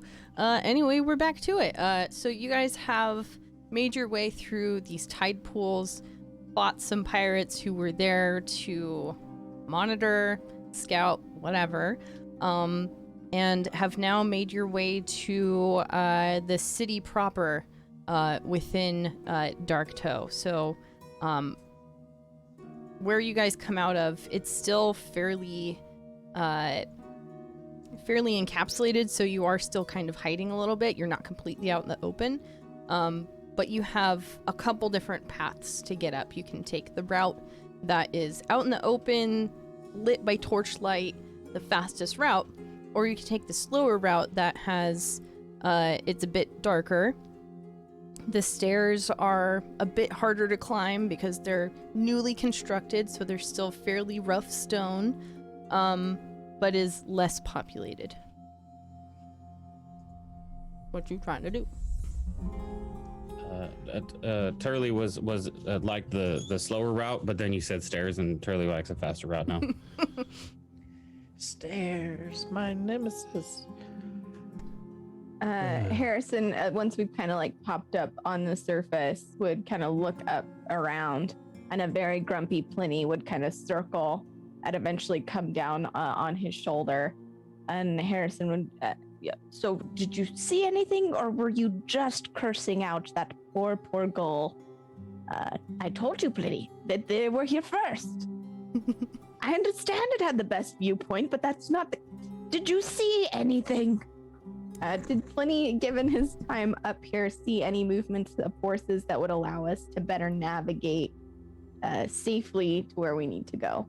Sure. Go ahead and make a belated perception check for Pliny. Let me get to Pliny's little hardy-do. Perception. Hell yeah, Pliny. Dope. Good job. You make your daddy proud. Very good. Good job, little bird. Yeah, so Pliny was up high enough after, fighting with the seagulls and trying to establish dominance, as Pliny is wont to do. Was able to get high enough that they were able to get a pretty good layout of the island, and they will kind of translate these images directly into your head, showing that the faster route does in fact have a barricade up ahead, where it is being stationed by a couple dozen pirates, whereas the slower route is still being constructed, so there are actually pulleys. There are, the rock stairs that are still being carved out of the mountain, or the cliffs rather. So as far as tactical advantage, there's that. With a 21, I will also give you cool shit. Pliny was looking at the island, but was still curious about what was happening to the fleet back out in the water, and gives you a good visual indication that they, at this point, have already made their move onto the island. And just as Pliny sends you the last mental image of all of these ships kind of hovering around the island and getting ready to attack, he kind of goes, whoo, and just below you guys, a cannonball sinks into the cliffside as a loud boom happens throughout the area. I can't fucking words.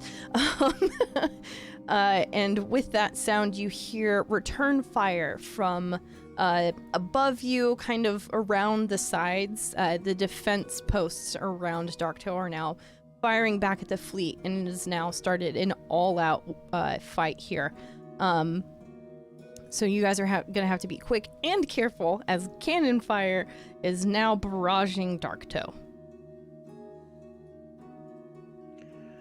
Right. Well, since it's begun, gentlemen, and Pliny was able to scout ahead, we do have the fast, quote-unquote, fast route. However, that is manned by several dozen pirates at this point, and unless we intend to fight our way through, we could take the slower route. It's still under construction. However, we could leverage the building materials there to assist us in our ascent.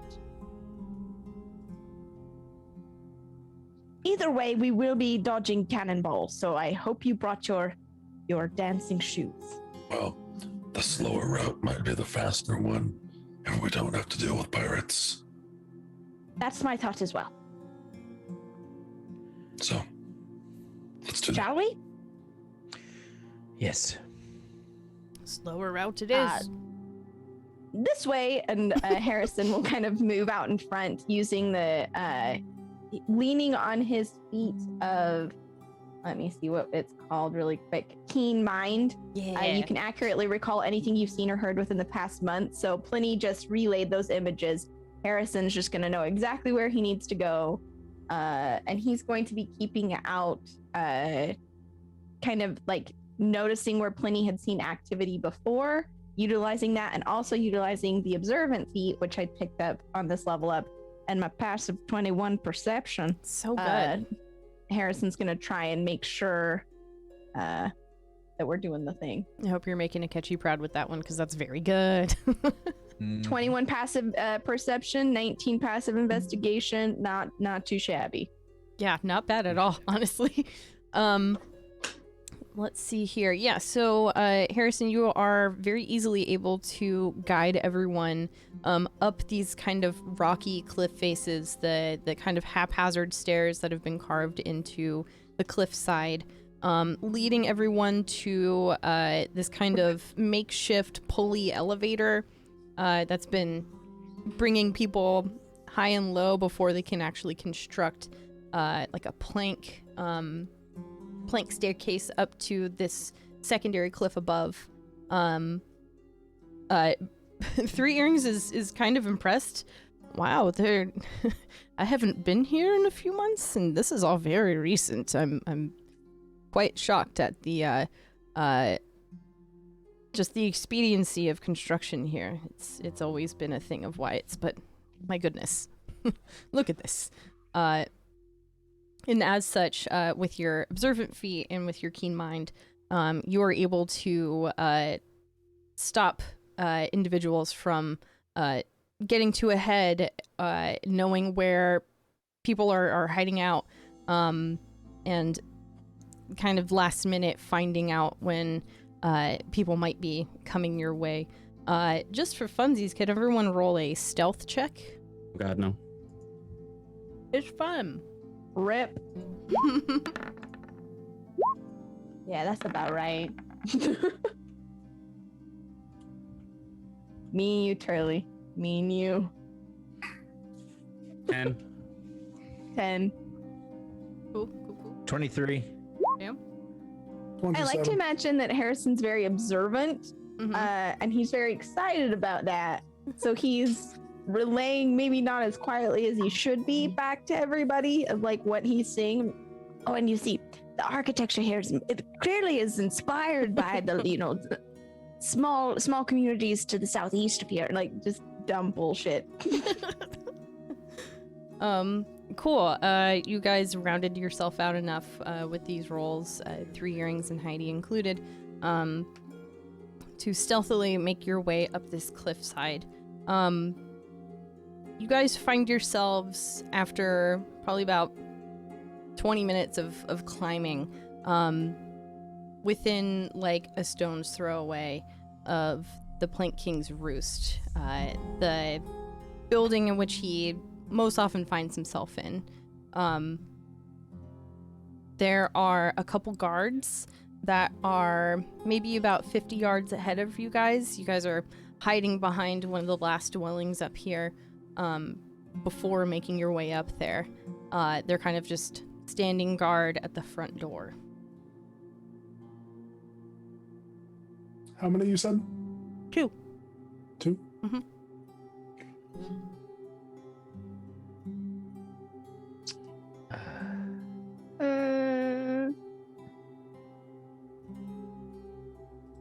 Is it it's just 2 of you? Them? Are there any like indicators of alarm bells near them? Or is it just two dudes guarding a door? With your crazy high passive perception, you would notice that kind of off towards the southern side of the island, basically from head on to the west, it's about 25 yards away, but within running distance of the leftmost guard, where there is a giant bell kind of on a rope, in the event that they need to sound an alarm from up here. You said 25 feet away? Yeah, we'll go with that. I said yards, but that's totally inaccurate. So yeah, 25 feet. I just wanted to make sure I was understanding correctly. This encounter brought to you by AC Unity.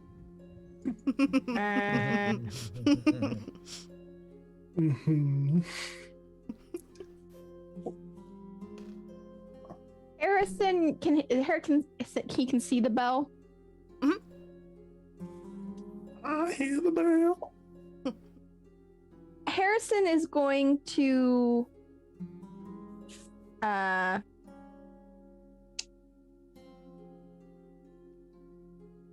try to this is some very specific questions, so I'm just going to explain to you what I want to do, and you tell me if I can do it.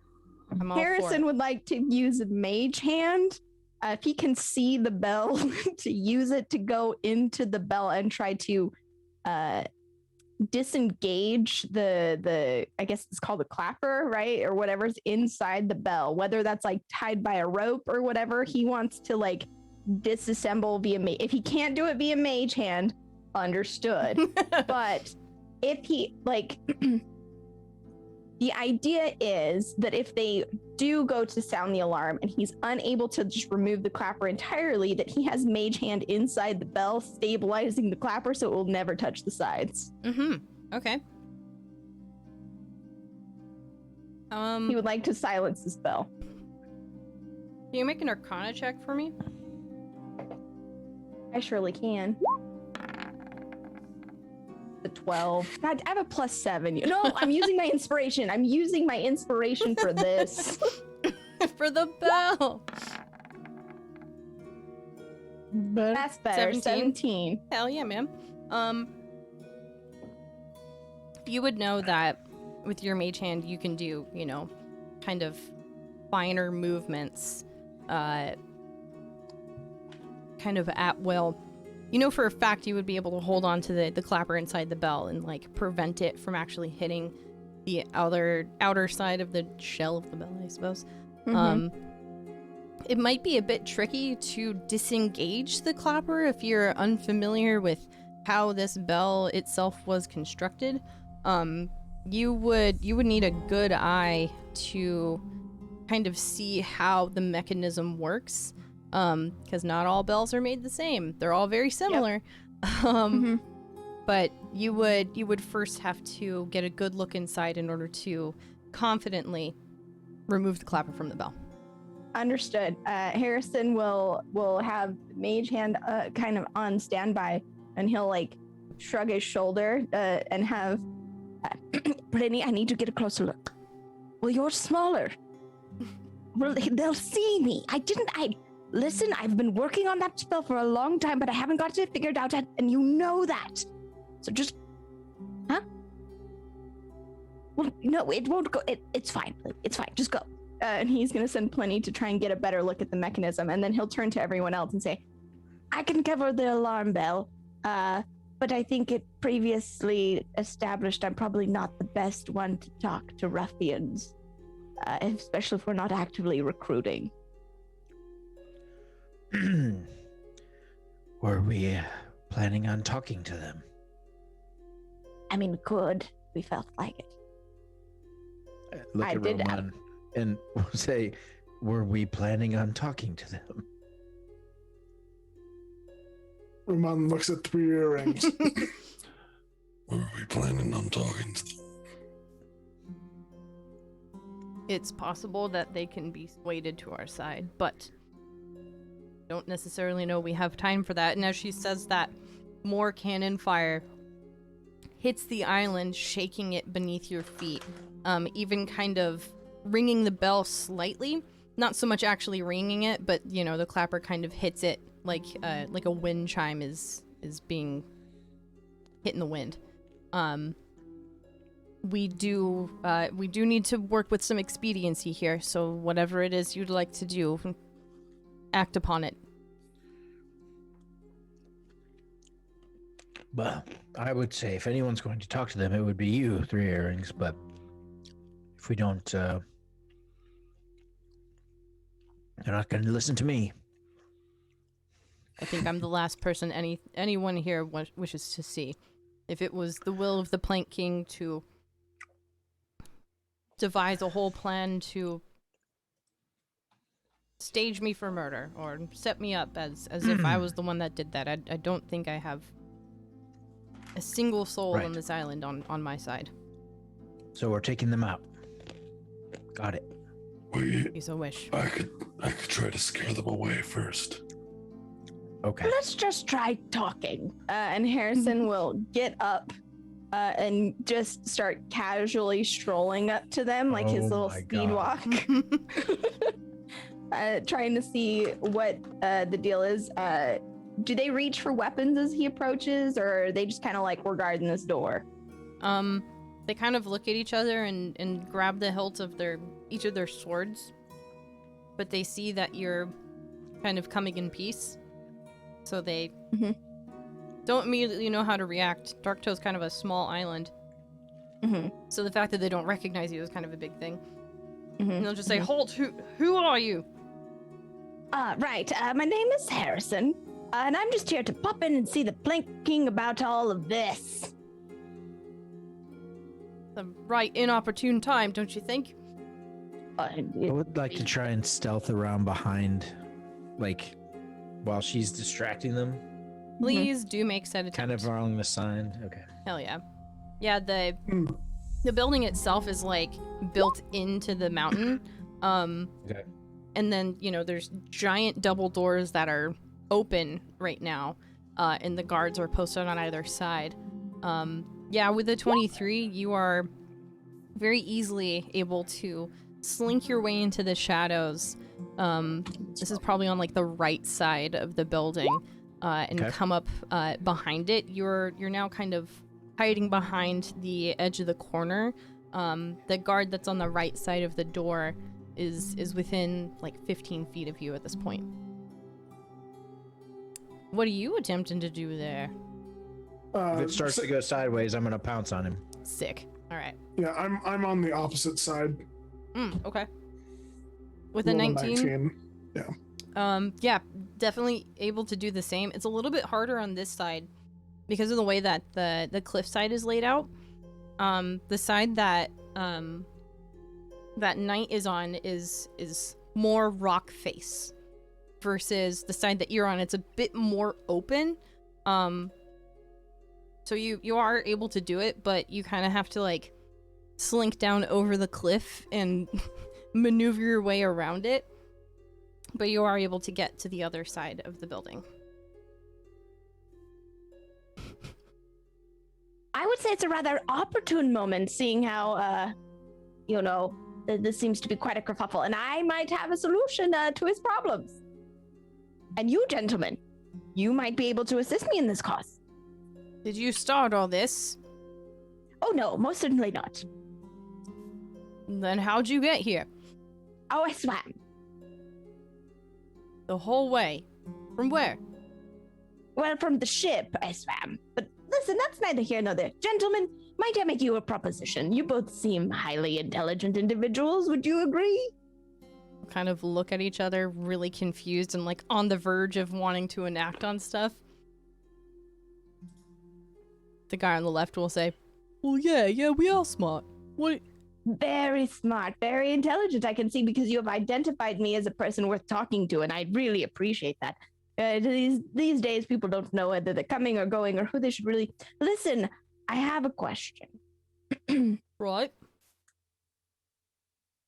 If I was here to see the Plank King, and he knew I was coming, and you kept me here, do you think he would like that, or... No? Did you make an appointment? Well, of course I made an appointment. I always make... I'm just kidding. We don't do appointments around here. We're pirates. Well, that seems like a not proper way to manage Darktow, hence why I'm here. Hello, my name is Harrison, and I am a professional organizer of sorts, and I'm here to offer my services to you. I'm still confused how you got here from one of those ships. Is our ship technically moved around the back of the island at this point? Yeah, it's not out front anymore. Yeah, not one of those ships. No. Heavens, no. Can you make a deception check? That is not a lie. Harrison is not lying. Well, persuasion then. Persuasion. Can I, Turley in the background being as unassuming and pleasant as possible, ease their emotions in a way to grant advantage on this? Perhaps. How would you attempt to do persuasion. so? I am proficient in this. I can do it. Yes, no. You're like hiding still, aren't you? I also have a shield in my hand that looks like a big turtle shell. So yeah, probably not. All right, cool. Fair. I mean, they might be distracted by a cool turtle shell if you walk up with it. I would like to walk up and join and smile. Hey, who are you? Well, I'm with Harrison over here. Oh, you're part of the whole committee, I suppose. Indeed, yes, we were beautification of Darktow. That is a worthy cause. 17, thank the gods. I have a -1 in persuasion, y'all. Beautiful. I love this very much. The guy on the right will, still holding the hilt of his sword, say, well, Darktow's already beautiful. Oh, well, but yes, of course, quite. I understand. We're just in a... I'm sure you can see with all these ships out here, we're in a bit of a scuffle. A bit of, yes, a bit of a kerfuffle, a bit of a bind, if you will. And in fact, right. We did observe on our way here, there seemed to be some very interesting architecture that I think might be better suited to being protected. I know you don't have much against ways of cannonball fire, but really, if you want to keep the historical areas of Darktow preserved for future pirate generations, we might want to concentrate our efforts in those areas, you know. Right. Well, just, you see, we're not allowed to let anyone in unless they're authorized, and we don't know you. But you do know me. Hello, I have introduced myself. Yes. Right. We are now acquainted. But as you see, we are currently under siege, and as he says that, another cannonball will strike the side of the cliffs, not 20 feet below from where you guys are, so the ground itself shakes quite a bit, and even a part of the cliff on this level chunks off, falling down below. It's clearly not even safe here. I would advise you to go back to your ship, and maybe he'll look over to the other guy. Maybe we do actually need to make an appointment system. I would highly recommend it to help keep the unwanted cold callers from calling. But listen, gentlemen, I understand this is very urgent, and the island is actively under siege, which is why I should expediently be meeting with the Plank King sooner rather than later. We have much to discuss. Rebuilding will start immediately. Right. We need to make sure we have the resources for that.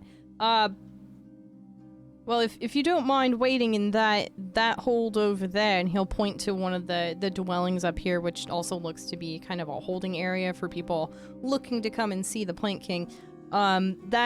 That is one of the safest spots here in Darktow. If you don't mind, just waiting. We'll check your credentials. Harrison, you said your name was?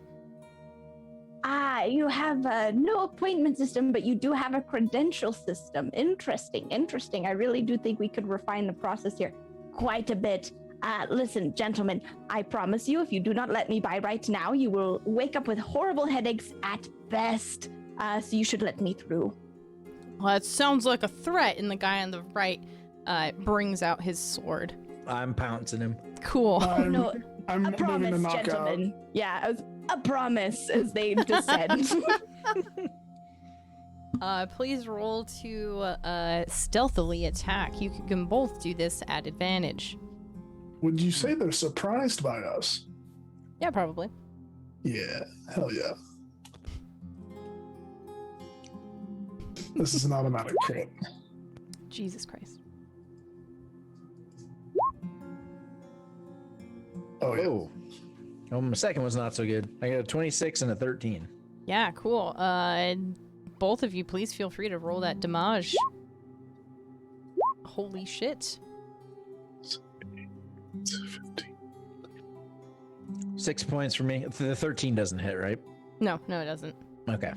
27 points of damage on the first one. Good lord, yeah. This guy is effectively rendered prone as you sneak up behind him. And how are you like stabbing him with this rapier? I'm just knocking him out. Oh, sick. Just Oh yeah, blunt trauma. yeah. He's nigh unconscious at this point, like almost at the point of barely holding on.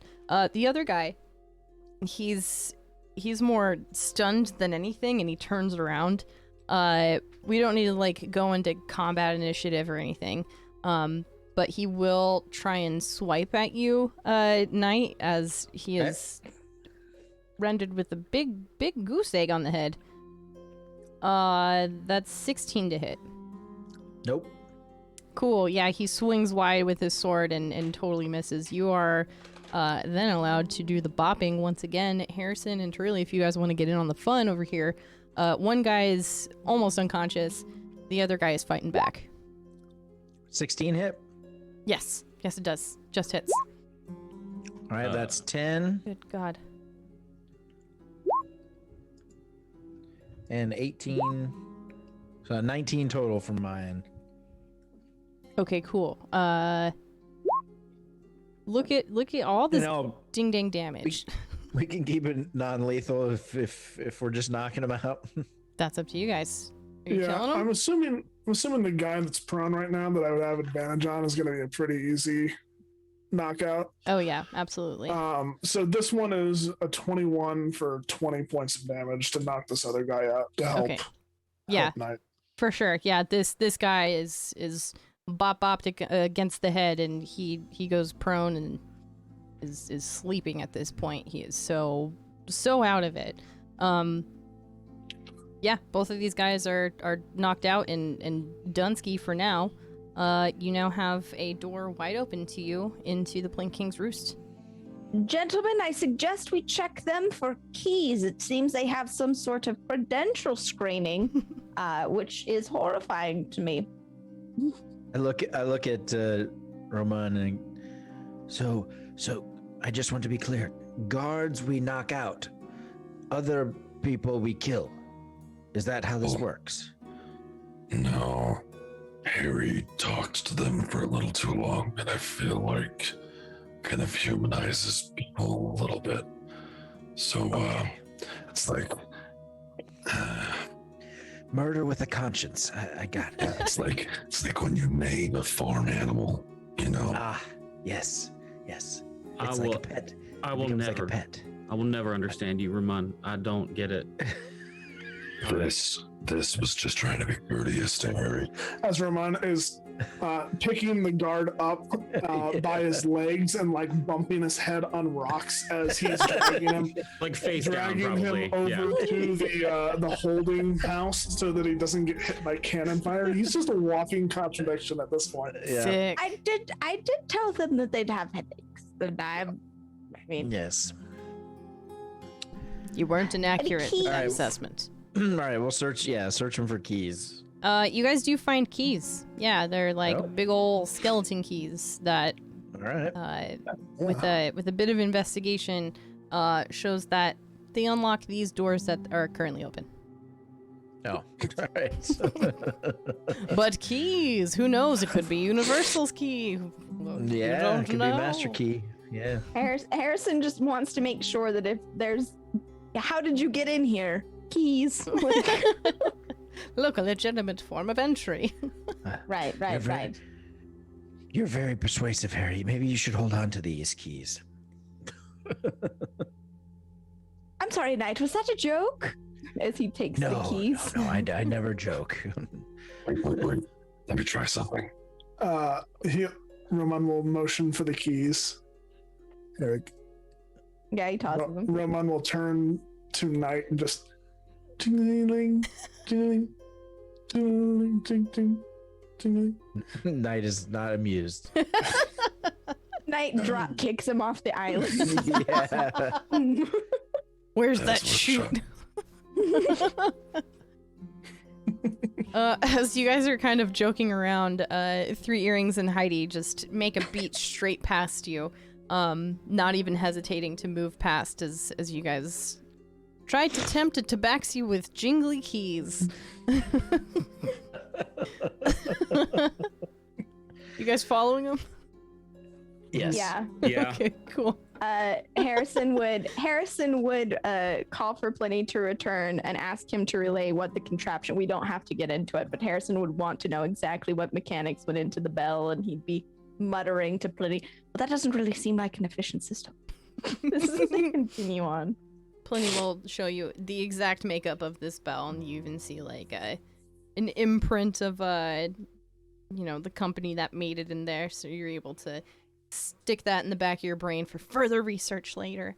So you guys enter into the Plank King's Roost, and there are several hallways in here, but it is strangely empty in here. Those two guards seem to be the only source of life that you see for the next 5 or so minutes as you walk up and down these hallways and see a small bed chamber, a kitchen, kind of an open meeting room with kind of palm windows that open up to the southern side of the island, just straight out into the ocean. You do take a bit of time in order to kind of comprehend the layout of this area. Roman, have you ever been here before? Yeah, absolutely. Okay. Feel free to roll a history check to remember how to get to the Plank King's chambers. Natural 20, 26. Sick. So the few moments that you all spend kind of looking around seems to be more investigative, looking for any sort of soul that might, prevent you from getting to where you need to go. But as you check everywhere and see that there isn't anyone here, you swiftly guide everyone to the area in which you know the Plank King's chambers to be. There is, however, kind of a seeming roadblock. The door that used to lead directly to the Plank King's chambers is shut and boarded up and sealed away. It doesn't seem to be operating anymore. And right next to it, there seems to be a brand new doorway carved out of the stone, leading kind of around the previous chamber. So while you were able to get to the area in which the Plank King had his chambers, it looks like they've done a bit of remodeling since you've last been here. You walk in this rocky hallway and see several doors kind of off to the side, but they really aren't going to lead you to where you need to go until you see one giant door at the end, identical to the one that used to lead into the Plank King's chamber, so you know that this is the route that you need to go. As you all open the door and step inside, thank God I didn't mess with the music. It's probably going to do the thing again where you can't move your tokens, so let me fix that real quick. But you find yourselves in a circular chamber. Talk amongst yourself for a hot second, and I will describe what is in here. Ramon, you seem to remember this place rather well. When's the last time you were on Darktow? 5 years. 5 years. Was this your home for some time? Since I was a boy. Hmm.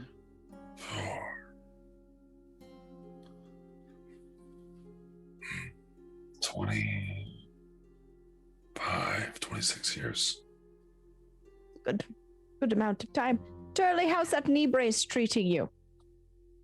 Oh, it's fine. It's actually a little bit easier to walk. The ligaments feel like they're a little bit tighter, and it's excellent good. News.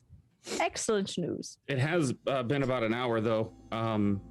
You need to right. refresh or do anything with this? As you say that, it just kind of like explodes in a little bit of glitter around your leg and like goes away. And Harrison's no worries. Were there any? No. Can we not do the glitter this time? It's just a part of it, I'm afraid. Any modifications? Was it too tight in any area? No, it was just too glittery. I'll see what I can do. And Harrison will conjure a new brace. This time it will still say a friend in need on it, but this time it will have the two of them with little pom-poms, like holding them up on either side.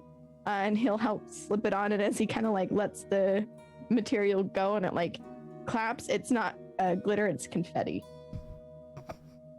Even better. I suppose I only have myself to blame for that. Thank you very much, Harry. You are welcome. He taps him on the shelf. Oh my god, this is very good. Thank you for stalling with that. I appreciate it. You all enter a vast chamber, circular and domed above you. It is immediately apparent that this chamber contains a history of Darktow and the reign of the Plank King. A highly detailed mosaic sprawls up the walls, depicting the story of the revelry, how it broke free of the hold of the Clovis Concord with determination and teamwork.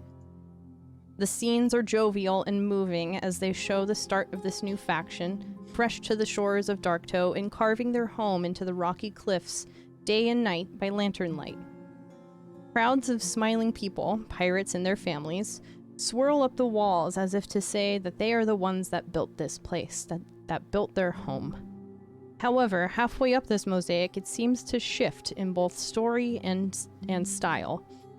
The evolving story being told showcases Wyatt Marinos, as he proves himself worthy of the revelry, pillaging islands in the name of the Plank King. The crowds of people change to vicious pirates, all in harsh battle. Wyatt leading the charge with one particularly large portrait of him fighting the previous Plank King, stabbing him straight through the chest. As the story creeps up the dome and the story turns gruesome and almost propagandizes Wyatt as the savior of Darktow, it suddenly shows a change in leadership with the fall of the previous Plank King. Near the top of the dome, Wyatt reaches his hand down towards the people as they all attempt to reach their new leader, as if in praise.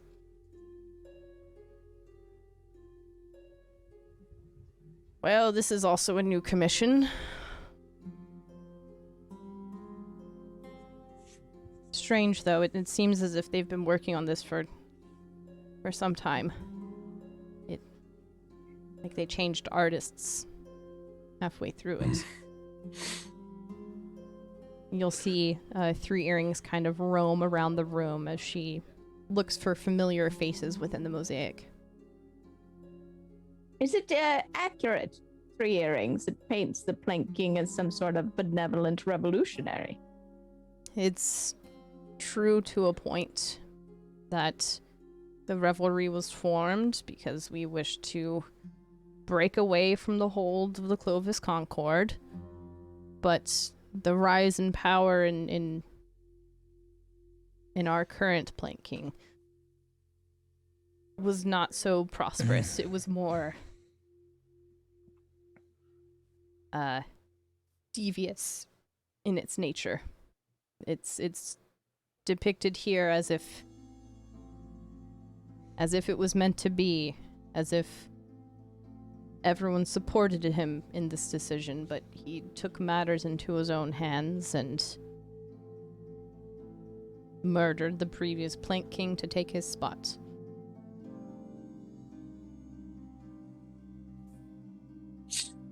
He's not a good man, even for a pirate. This seems to check out. Bit of ego in the halls of his own home. But you mentioned they switched artists. Do you suspect this due to time or perhaps temper? It depends. By the look of it, and you see her kind of crouch down towards the original mosaic that seems cheerful and hopeful. And then as she stands up about, shoulder high, it changes from... it's a stark contrast between the hope that is seen of everyone forming a new faction towards the domination of the land by Wyatt Marinos.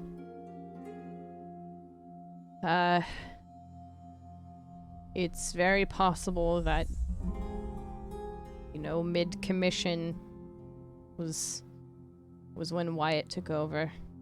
So, probably safe to say that they nixed the original artist, or at least convinced them to change things up.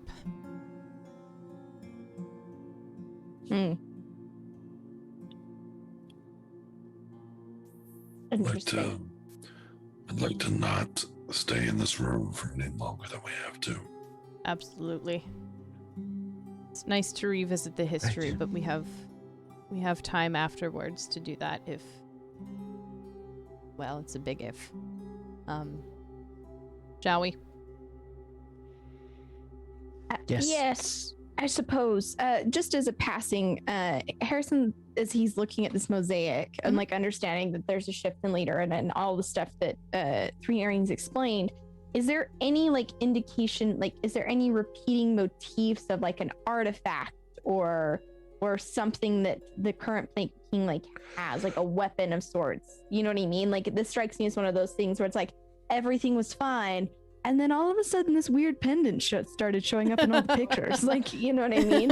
Like to try and see if there's something about this that indicates he's tying it back to this current Plank King being just a real doucher, but making sure that there's not any like, also check out my cool ultra power sword that will slice you in half immediately. Right.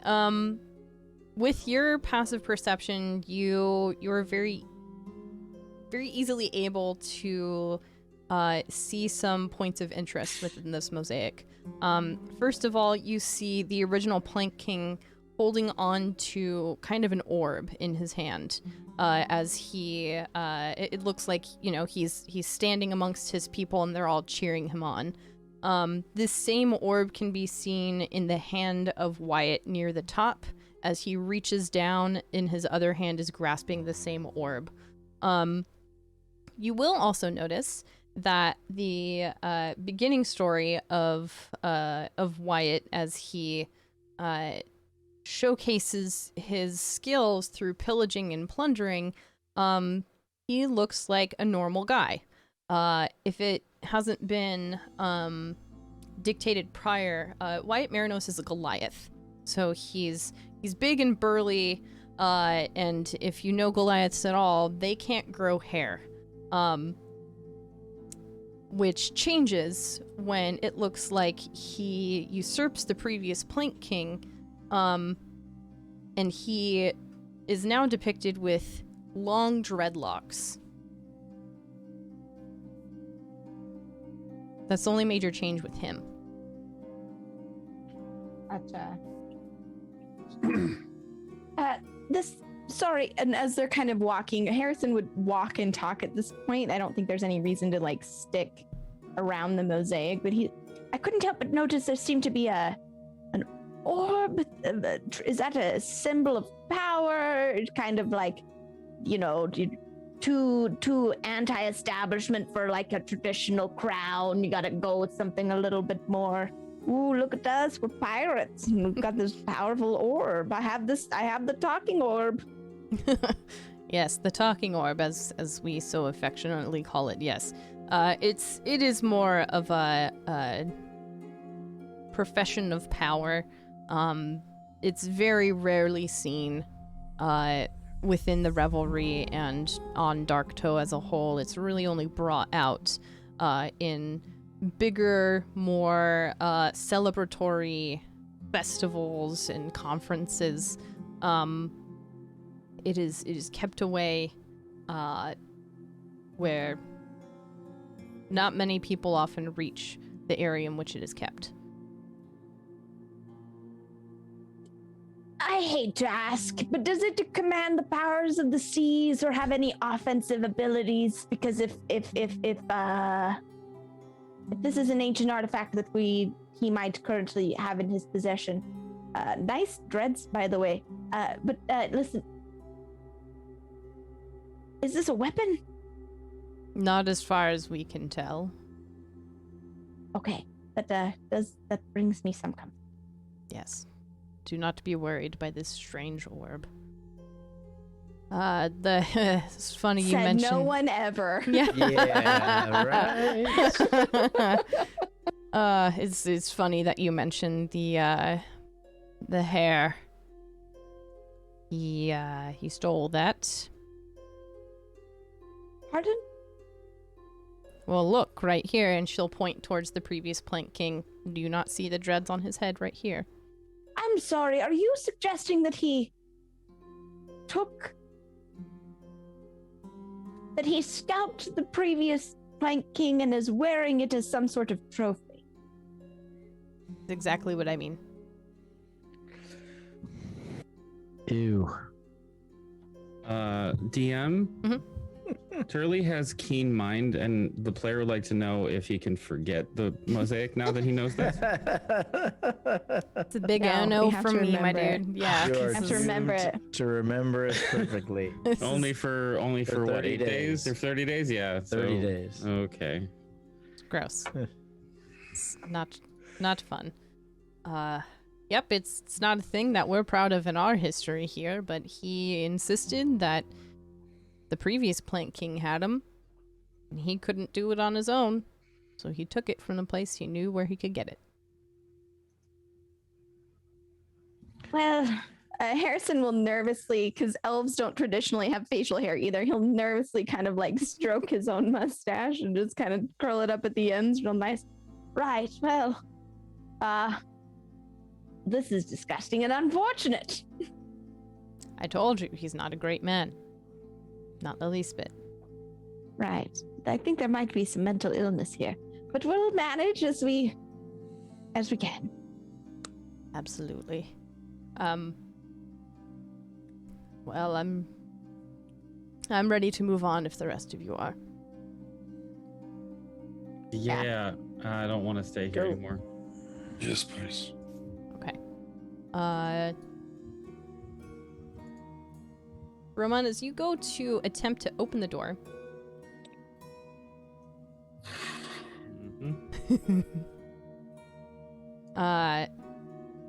you hear a loud click as you move the door handle. And the handle doesn't seem to move. It kind of jiggles slightly, but nothing beyond that. It seems locked. It won't budge. Can I attempt to unlock it? If you would like to try. Yes, let us do this thing. Try those keys. I do have keys. Has he rolled yet? First things first, keys. He hands them over. He hasn't rolled yet. Yeah, perfect. You try the keys, and it looks as if the keyhole is far too small for the keys that you have in your hand. Turley would like to cast guidance on Ramon before he does this. Very good, very good. Thank you, Turley. Yeah, I don't like being stuck in a place like this with scalpy head things. Guidance is a D4, right? Correct. Yep.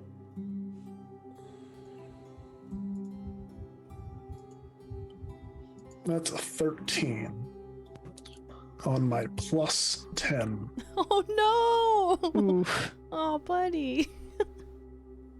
Yeah, that doesn't seem to do it.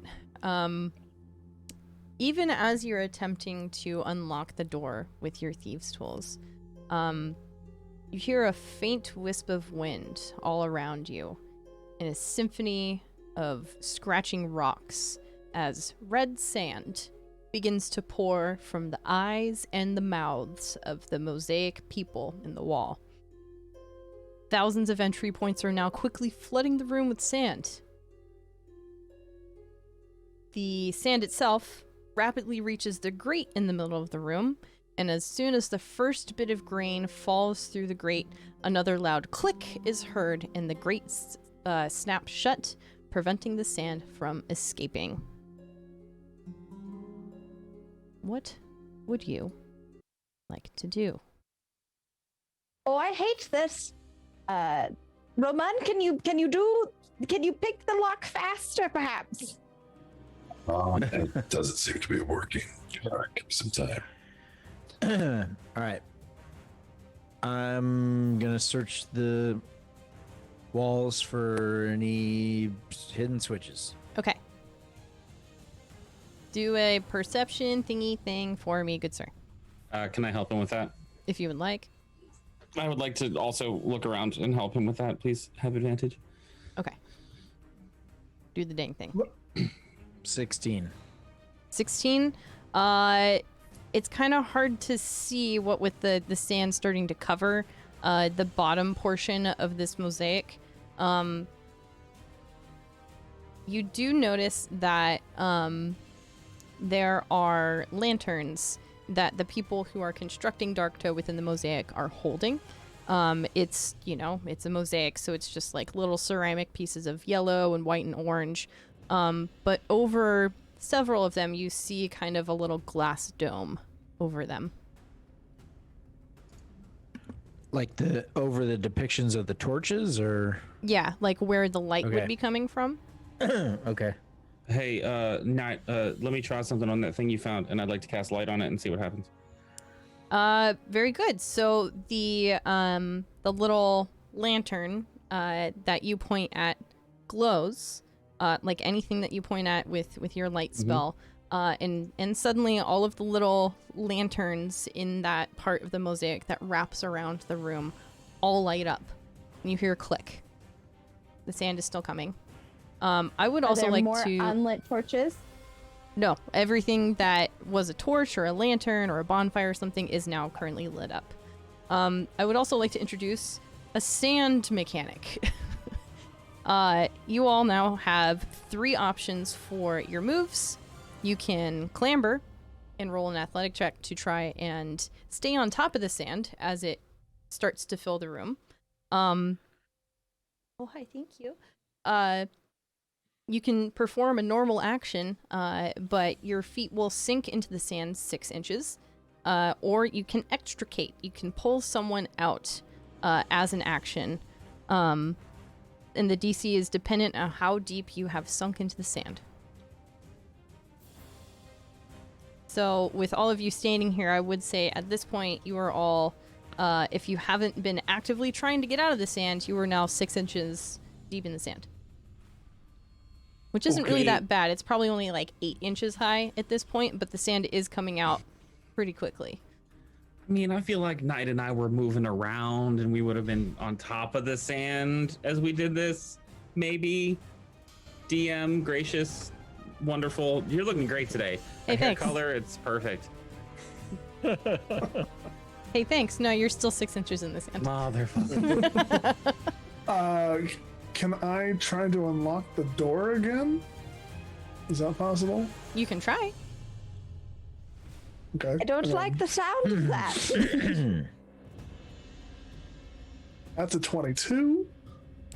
You expertly use your thieves' tools and nothing happens. Oh, that's not gonna work. And they'll put it away and start looking around. Yeah. It should be known at this point that... thing. Oh, sure. 3 Earrings and Heidi are just kind of like holding onto one another in the middle. Since the sand seems to be like doming up towards the edges a little bit, they're trying to sink down as low as possible without getting stuck in the sand, but like actively helping one another. You guys said that you're looking around at the skiff. Just knowing the reaction from lighting the torches and stuff. Just looking for other interactive portions of the mural. Okay. the Whoever mosaic. would like to look around, please go ahead and roll a perception check. Respectfully request advantage on mine because I know what it looked like before Keen Mind. So I would have a better Ooh. idea of if something's different. Same. I Big think same. that's actually really cool. Yeah, go ahead and do the dang thing. Thank God. Knight got a 25. Oh, that's persuasion. Ignore that. Yeah, we'll Damn it. skip over that guy. I'm gonna persuade the wall to talk to me and tell Hey, me its wall. secrets. 19 for Turley. Okay. 11 for Harrison. Okay. He's more concerned about the origin of the sand, Okay. like where it was shipped in from. 17. 17. Okay. Knight is the only one that can see this. As the sand, starts to pour from virtually every small orifice within this chamber. It's kind of hard to see part of the mosaic as the sand begins to rain down from nearly every small depiction of a person. But Knight, you see as you're kind of scoping the wall around, kind of looking and feeling for something that seems out of place. You catch your eye on the larger mosaic kind of in the middle. That is the overthrowing of the original Plank King. You see it from the perspective of Wyatt driving a sword through the belly of the first Plank King. And as you're, kind of pawing the wall a little bit, you notice right where the wound is taking place, the stabbing is, there's a bit of an indent right where the sword is. Okay. Do I have... I do not have any daggers. Okay. I'll point this out to... Well, I'll point it out to everyone and suggest a sword or a dagger be inserted. Is that what it looks like? Like a blade would go in there? From what you can tell. Okay. In that opening? Harrison will quickly pull out a small knife out of his pack and just kind of flip it with surprising agility to the blade and hold the handle out, and a mage hand will take it and drift over and try to put it into the wall. Okay. Fairly easy to do with the mage hand. The blade makes purchase right with that kind of indent in the wall and slides its way through between the stone. You hear another loud click.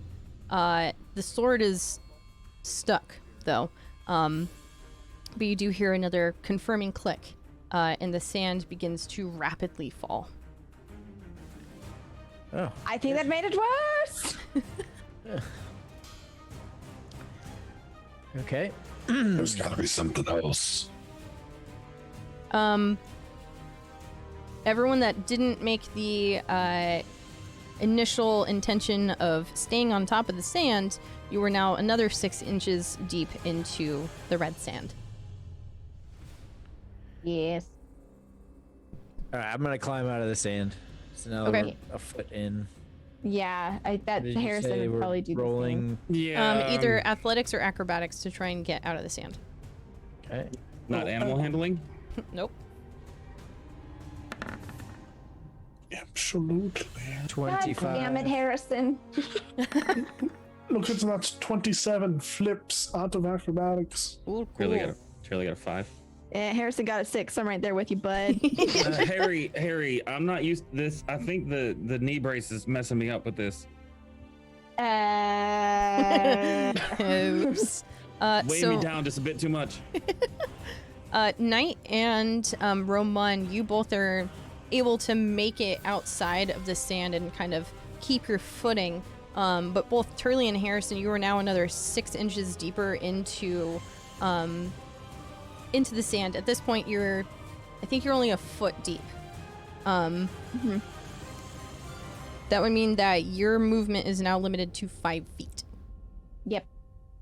Harrison's just kind of like standing, observing the room using mage hand, and Pliny's on his shoulders, kind of like as the sand kind of bounces off the walls and like trickles on him. Pliny is just aggressively preening and like screeching in Harrison's ear as he's like, "It's fine." 3 Earrings and Heidi are kind of working to try and pull each other out of the sand. But Heidi, she actually has some pretty heavy armor on, and it's really hard for 3 Earrings to get her out of the sand. Heidi is now like halfway in the sand. She's up to her waist. Oh, shit. Jesus. 3 Earrings, any ideas about the mosaic? Any twisted fantasies of, is it something to do with the hair? Oh, gods, I hope not. Just figure it out quick as she's trying to pull Heidi, and like Heidi's just now like up to her shoulders, having a hard time getting out. Ramon's gonna go help 3 Earrings pull Heidi out. Okay. Make a athletics or actually, what is it?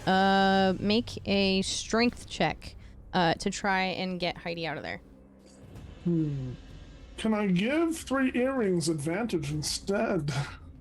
If you would like to try, yeah, that's okay. I mean, who looks beefier, me or 3 Earrings? You do. Do I? I mean, a little Just bit. Nice. Just a strength check? Listen. Yeah. Tabaxi are not, they're not muscular. 17. Okay. With the 17, you were able to get Heidi to about like where her hips are, but she is still embedded in this sand. And as both you and 3 Earrings are still trying to get her out of there, 3 Earrings is now sinking into the sand. Night. Not this. Fuck the last part.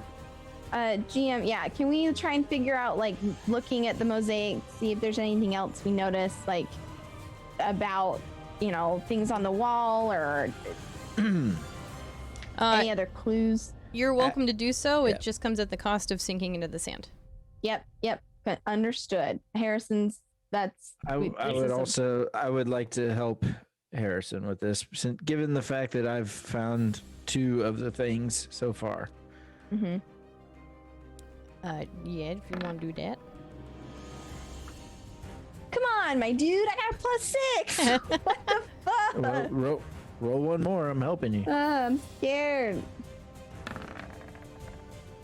There it is, 21. With a 21, we're going to hold because we're going to go on a break so Saint can go do his caregiver stuff. Oh. Ah!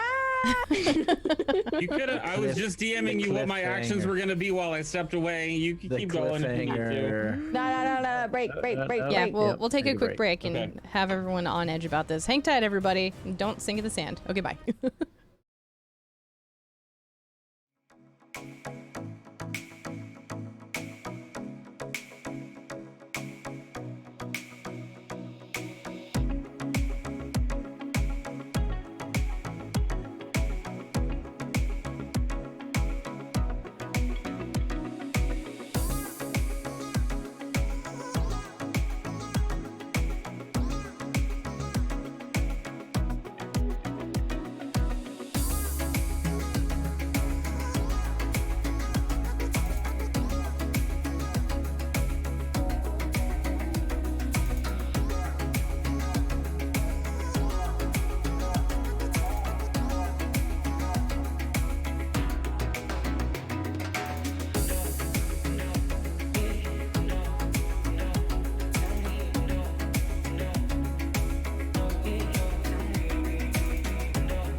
unmute my mic. Hey guys, thank you very much for waiting.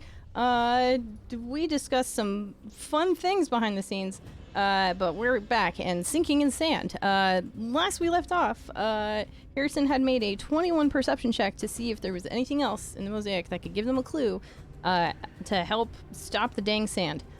With a 21, unfortunately, the sand is obscuring everything as it's falling from all these small crevices, and you even see it falling from the eyes of Wyatt at the top of the dome, now falling directly on top of Three Earrings and Heidi, making it even harder for them to get out of the sand.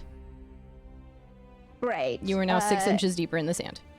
Yep. Harrison's going... Oh, go for it, Turley. I did not act that round. I'd like to push myself out. Absolutely. Make a acrobatics or athletics check. Oh, it's going to be athletics because of my knee. With a 6, No! Unfortunately, you are 6 inches more into the ground. It's 18 total for me right now, right? Yep. You cannot move and you cannot clamber. Harrison is going to... So he couldn't pick the lock, meaning like it seems that there's magically protected door, or just the mechanism inside is specific. Like, that's a pretty broad question that I'm trying to get at. I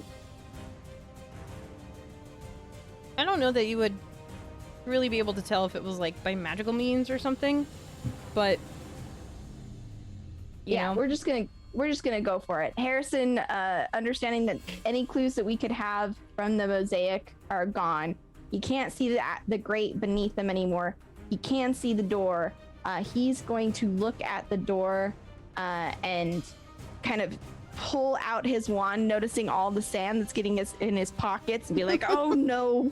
And he is going to cast Reduce on the door that we want to get through. Okay. I'm gonna Can you drop ping that. that? Yes, please. Yeah. So the target size is halved in all dimensions. You cause a creature or an object you can see within range to grow larger or smaller for the duration. Let's see. This reduction decreases the size by 1 category, blah, blah, blah. Weapons, yada, yada. But basically, he's just shrinking the door, hopefully, like, out of its frame. Like, kind of, he's trying to break it, essentially. Just, like, shrinking the door down. Okay. So they can just push it and hopefully, like, get out that way. Okay. You successfully shrink this door down to half its size, which is about where your eye level is at this point, now that you're kind of stuck in the sand here. No special sound accompanies you doing this other than, you know, the sound of, like, rock crunching around it. You doing this causes the part of the dome to fall apart above the door, since, you know, there's now a gap there, and the sand starts to spill out, but the rock above it starts to crumble and fills it in very quickly. Gotcha. Harrison will then look at everybody. Yeah, so we should go. Oh, where? Is there an opening? I thought it collapsed in. Yeah, I thought so too. Didn't gotcha. No, he's fine. He's gonna keep focusing on keeping the door tiny, because it's the rock has fallen, but he's just gonna kind of nod in the direction of the door. We're going to have to get out that way, gentlemen, so we should at least be closer to it. Point of order, Harry. I can't seem to move. I also cannot feel my legs, Turley.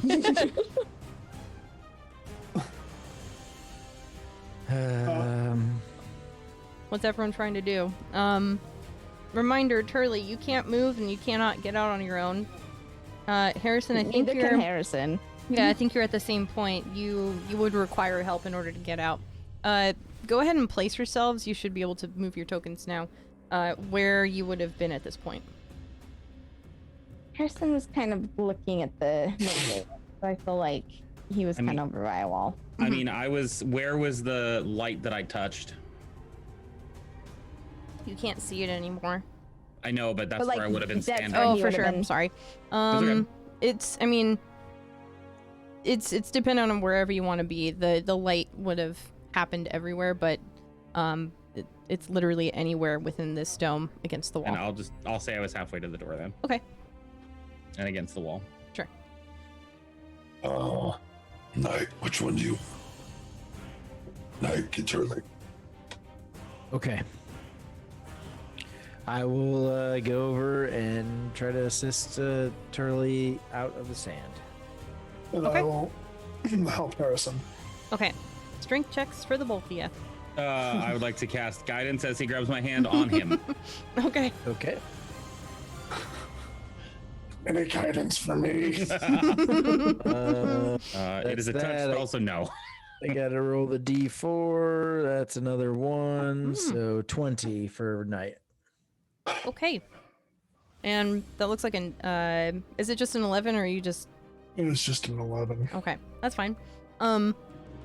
Knight, you are able to successfully get Harrison some part of the way out of the sand, but within I'm helping Turley. Oh, I'm so sorry. Yes, getting Turley out of the sand.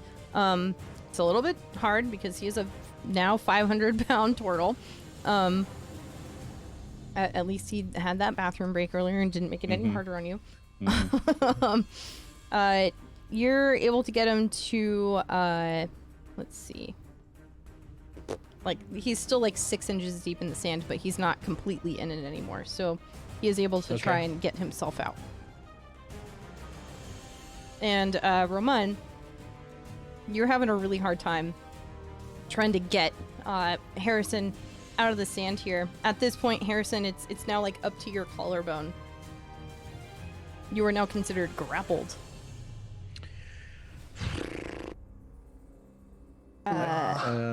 I look at Turley and go, you need to get yourself the rest of the way out of here, and I'll go over here and help. Thanks, I got it. If you are attempting to get out of the sand, Turley, you still need to make an athletics or acrobatics check to get. I do. Hey, did you know that you can touch yourself to cast guidance on yourself? Nice. You can. Yes, I do know that. That's great. I forget to use that spell all the time, so thank you for reminding me. Yeah, no, it's the fucking same. 3 checks I've made so far without casting guidance on myself. At will, touch, cantrip. Yeah, let's go. No, I didn't mean to do it at advantage. First one, 18, and then I get another little +4 here. Little boop. Dirty 20. Very good. You are able to shake your feet out of the sand here, and you are now on top of the sand. It's still hard to maintain surface on this because it is still filling. At this point, the sand is probably 3/4 up the dome. Harry, I don't care how much you beg me. I am never going to a beach with you again. This is not a beach. And Harrison's going to start calling out, understanding the mechanics of the trap, right? So there's the mosaic, and there were things that we needed to engage with it. So either we missed our opportunity to engage with certain pieces, or there's like another component to it, right? There's got to be a fail safe for this in case somebody got stuck. Harrison's going to think that it's some sort of passphrase or like code or something to say out loud, to like a command word, for lack of a better term, to disengage the trap. So he would yell over to 3 earrings, "Can you just start saying piratey things that are important?" As he starts trying to like grab at Roman and Knight to try and like help pull himself up out of the sand. Like, I don't know, a vast parlay, all hail King Wyatt, douchebag of the ocean. 3 Earrings is a little distracted at this point as Heidi is now like up to her nose, like just barely trying to hang on and breathe, while she's now up to her waist. A little busy here. She's trying to like scoot the sand away from Heidi as Heidi like shuts her eyes closed so the sand doesn't get in her eyes, as she's still trying to maintain a hold to breathe. Yeah, I feel like Harrison can't get out without assistance. So Actually, he's got to hold concentration on the little door at this point. He would have his mage hand float over and also be trying to dig out sand near Heidi's face to try and help as he's having homies try to pull him up out of the sand. Very good. And it does seem to be helping both your mage hand and 3 earrings trying to clear the sand away from Heidi's face. She's now able to kind of like wiggle her head a little bit, and you can see like just under the jawline. She's able to wiggle her head just slightly free, but the rest of her is still encased in this sand. What are the rest of you guys doing? I'm trying to get Harrison out of the sand. Okay. Yep, let's get Harry out, and then we'll move over. Roll those strength. If Turley's allowed to act as well in this turn, I would go over to try to help with hiding. Okay. Yeah, go ahead and also try and do a strength check to pull Heidi out of the sand with 3 earrings. I'm first guidance on myself.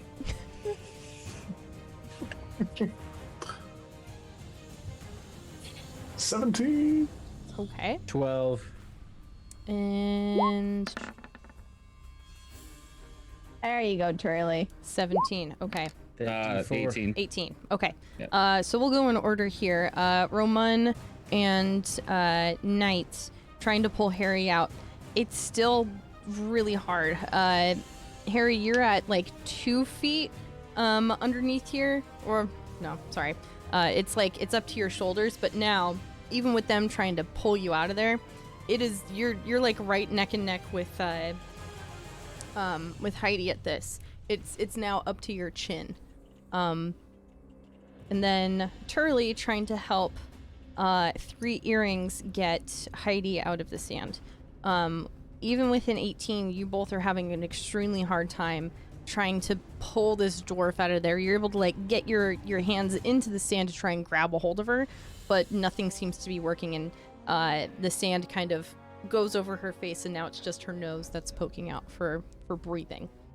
Can I look around, and is there anything on the walls or any sort of lever that we haven't seen or a button that we could press to stop this? Make a perception check. You're just gonna also sink into the sand if you do it. Still showing. Oh my god. That's a crit fail. That's a 1 because you can't crit fail checks. But that is a 1 for a total of 5. So with a 5, you look up. The dome is now 3/4 of the way filled, rapidly closing in on that last quarter of the gap. Sand gets in your eyes as you're trying to look around and kind of whip towards every which way in the dome, and then the sand that's coming out of Wyatt's eyes and mouth at the top kind of gets flung around into your face. You're now 6 inches in the sand. I'm gonna make another look around for the next piece of the puzzle. Okay. Make a perception check. Oh boy. Oh no. Wow. That's a 1 also. Okay. With a total of 8. It's much the same for you. The sand is mostly billowing towards the edge of this dome, and where you're standing starts to rise up on you a little bit more than towards the center. You are now 6 inches into the sand, and can't quite see a way out of here. Harrison, it is up to your eyes now. You can't breathe. About that, Harrison is going to struggle to just get a couple of fingers up out of the sand, and he's gonna like look at his fingers. He's gonna look at Knight, and then ooh, can I do this without verbal? He's gonna kind of have his mage hand come over and scoop some of the sand away from his own mouth, and he's gonna take a big gasping breath, and he's like, I'll be right back. And there's going to be a poof of blue glitter as it shimmers around, and Harrison's going to seemingly disappear as the sand just like swoops into where he was. And he's gonna be gone for a second. And GM, I'm gonna just send you really quick what the deal is. Secrets. Yeah. No. This is very good. I like this a lot. You have done the thing successfully. Excellent. Okay, we're gonna go back over to Turley, Knight, and Harrison. Or not Harrison, I'm sorry, Roman. The three of you are 6 inches in the sand here. Well, I think Turley's okay because he attempted to extricate. Yeah. And I helped, Yeah, so you're okay. But Knight and Roman, you are now 6 inches deep into the sand. The sand still continuing to come into the dome. I'm gonna look again for the puzzle. Okay. Do the dang thing. I'm gonna walk real quick over to Heidi. Is Heidi like under at this point? Mm-hmm. Roman is going to turn away from everybody and is going to pull his bag off of his back and is going to flip it inside out, and a dead body pops and flops into the sand, one that he had stored in there, and he turns it back inside out, and he's going to try to scoop Heidi out of the sand with his bag of holding. Wow. This is very good. Can you make like a general dexterity check here for me?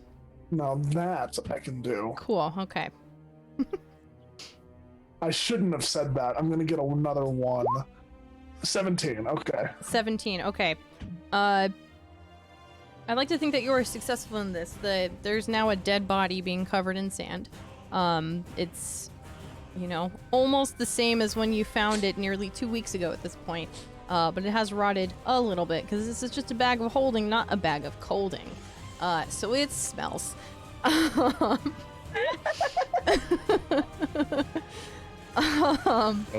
That is not an original thing. I've heard that somewhere. Very good. That is very good. Nope. Okay, bye. Nope. Goodbye. So good. Nope. Look at this floating stick. Shirley is being played by the stick. Is this like plank? Get But stick. Yeah. Get stick. Yeah, you're able to kind of smoosh the bag of holding down into the sand. It can't get super far, but it does start to kind of like pick up the sand. So you do find little resistance as you shove your hands down to the sand here.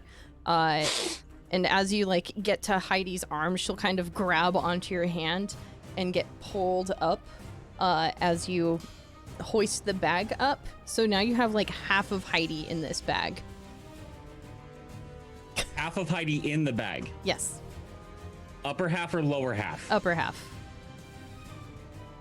But not the breathing half. The breathing half. Yeah, in the place where breathing you half can't is breathe. in the bag. Yeah. Technically, DM? there's 10 minutes of air in the bag of holding. I Well, love nerds. You have I love half that a nerds dwarf sat in the down. bag. Yeah. Determined, hey, this small pocket is how much dimension it is. where you store Listen, shit, bit of air in there. I only know this researching for Roman to see if I could successfully put someone in the bag of holding while they were alive and suffocate them to death.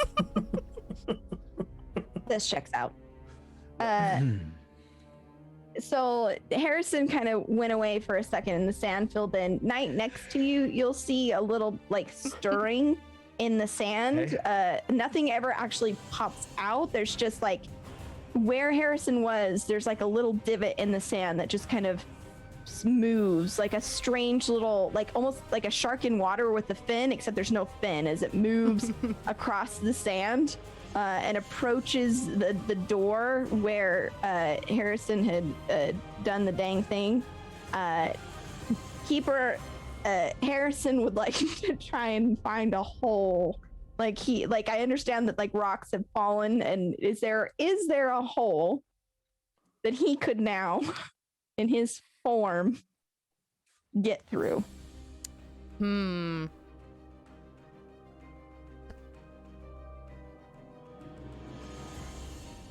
I want to say that based on the form that you're in. No, it's totally. I love this so much. Based on the form that you're currently in, you're probably able to like kind of tap into the movement of the sand that's around you. You can like harness being able to feel the sand pouring on top, but also feeling like currents of sand moving below you. You do find one where it does start to like seep out of the rocks that have fallen on this now enlarged door, because is that gone now because you've done this? It's not constant, or yes. So the door's no longer, he had to drop concentration on the door to become this little thing. Okay, so the door is back to its normal size, but it did disrupt some of the rock like above it. And at this point, the door is completely covered in sand. But you are able to find like a very small area in which the sand is seeping out from these kind of chunked up rocks. It is a little bit smaller than you, so you would kind of have to finagle your way in there. Okay, yep, at this point, Harrison is going to pop up out of the, like, he'll kind of dig up out of the sand, and like what you guys will see is a small mole with no eyes that just kind of pops up out of the ground, looks and squeaks a couple of times very loudly. Pliny, who's in the ceiling, is like flapping his feathers like as the sand keeps coming up, and is just very upset. Will be quiet as this little mole starts squeaking at you, and you're able to determine, due to the cadence of the squeaks, that it is in fact Harrison. After communicating what he thinks is a very good plan, he will dive back under the sand and try to finagle his way out the hole. For chat, I've polymorphed into a golden mole. It's so good. It's just the dang best. Turley has questions. So Ramon has Heidi halfway in a sack of holding. Correct. Right? Yep. There's no part of Heidi that Turley can see right now. With how Ramon is like picking her back up, you can probably see like her arms kind of flailing underneath it. So it's like, you know, it's probably at like her waist at this point. Maybe one arm is like in the bag and the other is like trying to grab hold on the outside of it. So and she is alive. Yes. Seems to be. Okay, that plan's not going to work then. I would like to look around, cast guidance on myself, and try to find out what we're missing. Specifically focusing on the face that is like Lopan, Big Trouble Little China pouring out sand, and the ceiling as well. Those are the two things I'm specifically focusing on. Okay. However, I'd like to focus on everything. Just well, at this point, it's really only the top of the dome that you can see. Everything else is covered in sand, so you're kind of forced to look that way. Cool. Yep. Guidance on myself. Oh God. Godspeed that turtle. Plus my D4. 19. 19? Okay. It's still really hard to tell what in this mosaic might be like something that you need to trigger. What you can still see is Wyatt holding his hand out and people fighting around like the last rim of the part of the mosaic as it is now covered in sand. And at this point, the only point of entry that is dumping sand out is Wyatt's face.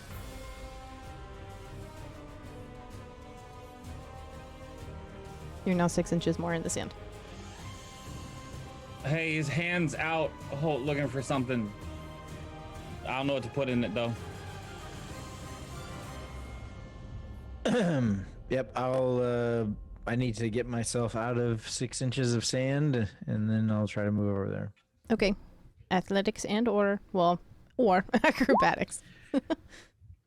Oh, thank God, that's 7, not a 1. 14.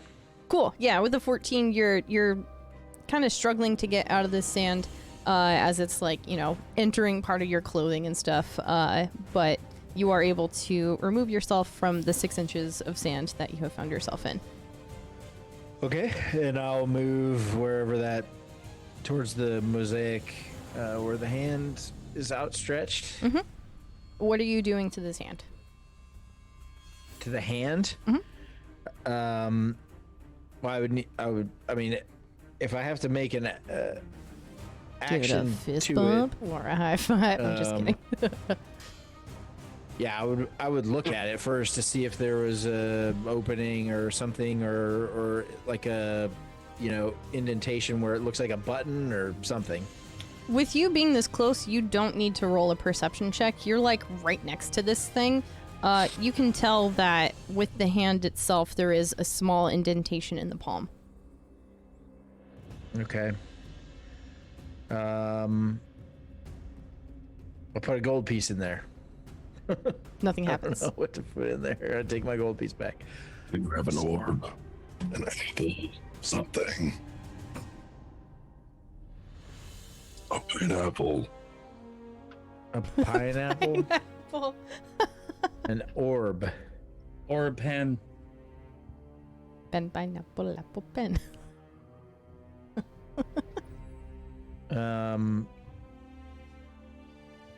Before we get too far away from it, I would like Turley to have at least put his hand on Heidi, a part that he could keep in touch with until the last second. For sure. That's all. Yeah. All right. I'm looking around for any orbs that are, any part of the mosaic that looks like a ball or something that would fit in the palm in this hand. Well, what you see is, Wyatt with sand being dumped from his face. Right. His right hand holding on to this orb in the mosaic, and then his hand outstretched down one way, which seems to be startlingly close to the edge of the sand. So that hand that's above that has a picture of an orb, is there an actual orb there? No. Take? No, it's just part of the mosaic. It is kind of glowing now that Turley casts light on all those lanterns. This is kind of starting to glow too.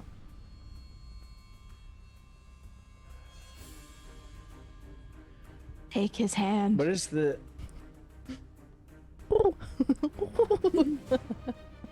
Plenty's just screeching. Okay, I'll just push... I'll put my hand in the indentation. As you do so, the hand kind of clicks in, and the mosaic fingers grapple around yours. The sand stops pouring from Wyatt's mouth. An even louder click happens, and the sand starts to lower itself. Everyone that was stuck in the sand has now been freed just by the movement in which the sand was going, and it, over the course of 5-ish minutes, the sand spirals away from the center of the room as the grate has clearly been opened, allowing the sand to escape. There's also now a cute little mole sitting on the ground. Yeah, just kind of bumping his way across the floor. He'll just stop and rest his little nose on the floor every couple of seconds, because golden moles are completely blind. They literally don't have eyes. And he'll kind of scoot over to Turley's foot. I feel like at this point is closest to the door, and bump with his nose and look up. And Harrison will get up on his little mole hind legs and wave his little hands to be picked up. Turley will pick up the little mole. Harrison will just be squeaking and chittering very actively at you. And Pliny will kind of lazily descend on your shoulder, but purposely kind of the farthest part of your shoulder as he's very grumpy.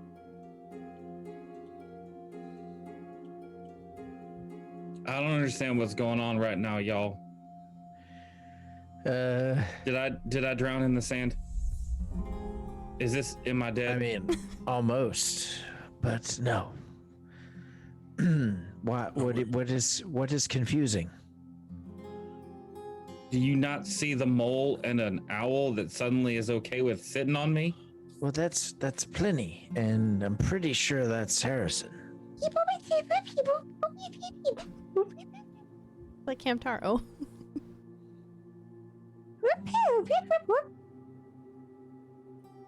I need to go home. This travel and vacation thing is too much. Well, Is the door now open and we can get through it? Yeah, now that the sand has started to exit the room, the last little bit that's kind of around the edges is kind of, creating that kind of curved angle in the sand near the edge of the dome. Where the door is, because it was shrunken down and then back up to its normal size, kind of causing a cave-in, it's like leaning back towards you guys. You can see that there's like a bunch of rocks behind it that were holding it in place, and now that the sand isn't there to create that extra barrier of pressure, it's just been like completely off its hinged.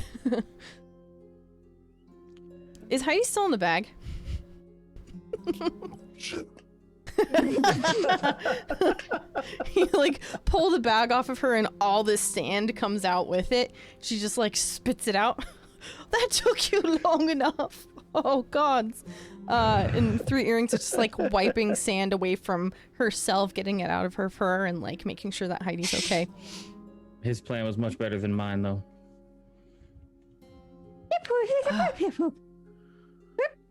What is that? Is that the wizard? Oh, It's gods. Yes. He's turned himself into some sort of rodent. Fun. Rodent's my favorite. If he doesn't... I'm suddenly hungry. Yes, I'd feel the same urge. It's a tiny little blind mole just... Like, obviously, like, gesturing in the wrong direction. Yeah, it's like pointing back here.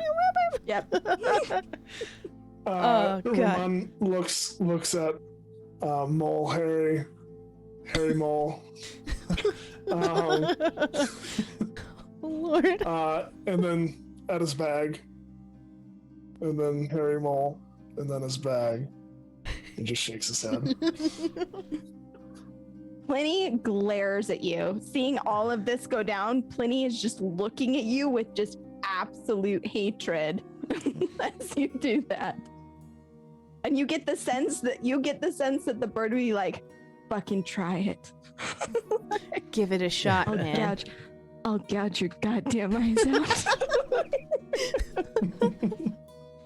Oh, this is very good. As you all have a bit of a chuckle with a tiny blind mole, Three Earrings and Heidi will make their way over to the door, moving it from where it once stood, kind of kicking aside the rocks and saying, "Come on, we've wasted enough time." Oh, okay.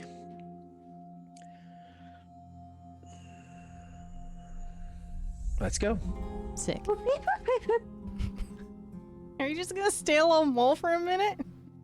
Yeah, man. Polymorph's a fucking huge spell, and I can hold it up to an hour. Hey, a fucking mole. I love this so much. Move you guys over here. Oh, God damn it. The fucking... He's like, come on, bud. Be cool. There we go.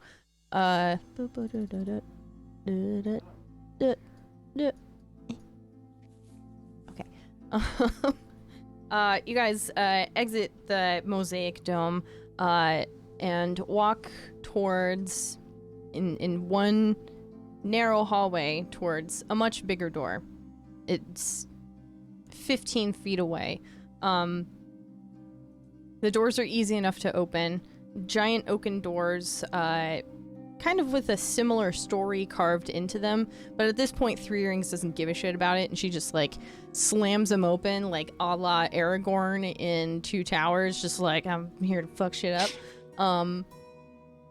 And just finds herself standing at the entrance to the Plank King's chambers here. You see a massive chamber, what looks like an old cave repurposed into the chambers of the Plank King. Torchlight along the walls, illuminating everything. A couple grates in the ceilings to provide an escape for the smoke from the torchlight so they don't completely suffocate themselves in here. A couple stools strewn about, and in the very back of the room, you see a giant stone throne covered in pirate paraphernalia. Scarves and bones and skulls and spears. Anything and everything that evokes piracy is strung on the back of this stone throne. And sitting there in the throne itself is the Plank King. He sits pensively, leaning forward on his knees and steepling his fingers. Two large men stand on either side of him, awaiting commands. And the sound of your party entering the chamber echoes through, raising his already tuned attention. His thick locks sweep away from his face as he looks up and meets your gazes. So glad you could join me, friends. It's lovely to see you all, especially you, Three Earrings. I was so hoping you'd be hanged. I guess you have these idiots to thank you. Even you, Mr. Thale. Never thought I'd lay eyes on you again.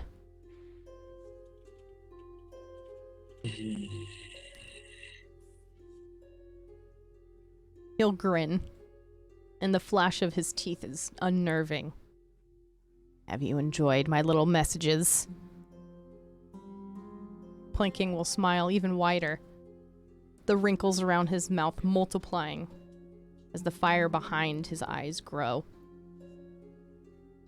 You didn't think that little brand of yours was just to show your loyalty, was it? His eyes flash towards Three Earrings and Heidi. I hope you've enjoyed the same experience. After all, isn't bonding over trauma what truly brings us together? Wyatt will snap his fingers, reverberating throughout the chamber. And the guard to his left will scoot off to a shadowed door behind him. As if it were even possible, he smiles so wide that he looks even more mad than before. A moment later, the guard returns, but with another set of footsteps joining him. Softer, but hurried. They re-enter the chamber, and the guard forces his captive towards Wyatt. Avalon stands before you. A stowaway, Three Earrings? I thought you always inspected your ships before leaving. Is this the one you've been hiding? Three Earrings is stunned at this point. Yeah, and Harrison's able to hear all of this. He would pat Turley's hand and kind of like jump off and drop concentration on polymorph to return to his normal form, because he's going to need eyes for this next part. Mm-hmm. As he does shower of blue glitter.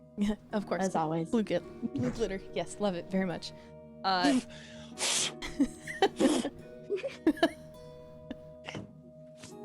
glitter, it gets everywhere. Yes. It's so hard to get that out of your fur. A lot of sand in my pockets. What did I miss? Avalon will stand there struggling against this guard, a gag in her mouth. So she can't speak, but it's very clear with the tears running down her face and matting her fur that she is obviously not very happy to be in this current state. Harrison will quietly, with looking at her, will rub his chin, pointing his finger gun at Avalon, and message, "Don't worry, my dear. As long as you are willing, I will get you out of this." She'll just kind of look back towards the guard and towards the Plank King and give a very subtle nod that with your passive perception you can very easily see. Three Earrings will step forward, Heidi trying to restrain her, walking directly towards Wyatt, whips out a sword and points it at him, hovering inches above his chest. "You will let her go." And the Plank King just sits there and smiles.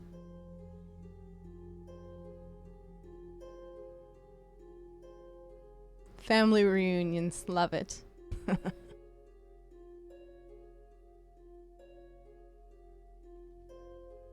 He'll look over towards Avalon. "You really thought you could just come here on your own and take care of it?" She's refusing to meet his gaze. So he'll stand, and as he stands,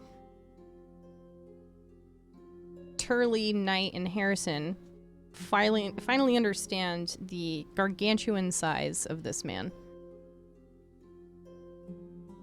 Roman, this is a familiar sight, as you have been amongst the Plank King before.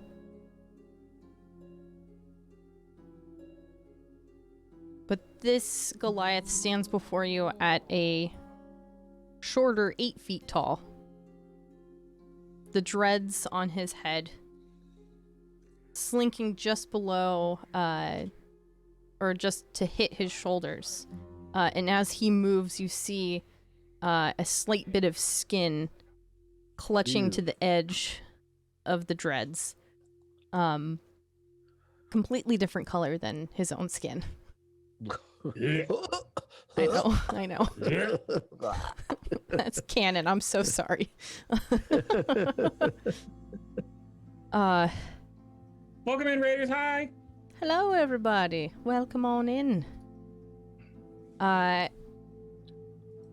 He will stand looming over Three Earrings and just kind of close the gap between her sword and his bare chest. Not even afraid of what she is capable of. And again, he'll just look down at Three Earrings and snap his fingers. And the guard holding Avalon will brandish a blade. Nope. The second that happens, Harrison he will just both he and Avalon will disappear from sight in a puff of blue glitter. Like there'll be a second where they're just both gone, and then the air will shimmer. And where Avalon was, Harrison now stands, completely swapped. As I use benign transportation to swap out with the two of us. Oh wow! This also procs my held action, which I DM'd you, Ash. Absolutely. As the sword comes out, Roman quick draws his new weapon, which is a makeshift shotgun, essentially. And what's the distance here that we're working with? The chamber's pretty big. It depends on how far in you guys would have made it into the chamber before being like stopped, recognizing that the Plank King was actually here. Three Earrings and the Plank King are standing probably like 35 feet away. Okay. And the guard would be... They're in the same like axis as the Plank King and where the throne is, so it's probably roughly the same distance, maybe 40 feet. So it's within like 60 feet then? Yeah. Okay, just making sure on that. And would you say this is a surprise to the guard? Oh, absolutely. Most definitely. So we're gonna roll this advantage. Please do. Oh my god. Come on, man. As Harrison pops into place with the glitter, whoops, seems to be a switcheroo.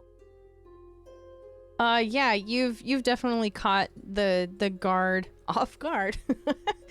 He would have drawn his dagger to hold up to Avalon's throat, but I think you and Avalon are kind of different heights. Mm-hmm. So he would have like put it up to your shoulder and bounced off, completely confused as to the switch. You guys enacting movement, especially Roman attempting to hit the guard from this distance. I don't think a 14 does it, but it does. It's not going to hit him, but it is going to do like buckshot kind of damage. So roll damage, but like it's only 25% of it that's actually going to hit. Okay. This, can I choose not to do damage? Because like if it's not going to hit, I don't want to hit. I was trying not to hit Avalon too. Right. Okay. Yeah. If you were aiming it correctly, you probably would have, with your expertise in weaponry, would not have made it in such a way that you would put others at harm. Only direct it towards those that are okay to be hit. So it probably will still do some damage here, but it won't hit now Harry, who has swapped places with Avalon. Just, you said 25%, so just 3 damage. Okay. Yeah, so the 3 damage will kind of catch the shoulder of this guard, which doesn't really do much. It does more to the surface of him than actually embedding it within him. He'll just kind of shake his head and go, "What the fuck?" At this point, I would like you all to roll initiative. Of course. Yes. I don't have a map for this yet, and there are reasons for that. That's Come on, big rolls. Hell yes! Come on. Oh, 12. God damn it. That's a 22, GM. Let's fucking go. Heck yeah. 16 for Turley. Okay. Holy I crap. got a 7. This is very good. Okay, well, let me get my encounter window up here. Which means I rolled a 3. That's fun. That's big oof, man. On dice are freaking. They do terrible. not like us this session, huh? Not right now. Let's see. Can you guys call out what you had so I can get this in here really quick? Harrison, Yes. what did you have? 22. Okay, Roman? That's a 12 for me. 12. Okay. Turley?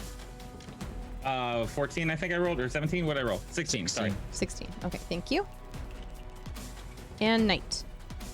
7. 7. Okay. Let's see. Okay, everyone else is in here. Very good. Top of the order is going to be Harrison. You have just switched spots with Avalon. What are you doing here? He's looking over to Knight and will call out Grease Lightning, casting haste on Knight.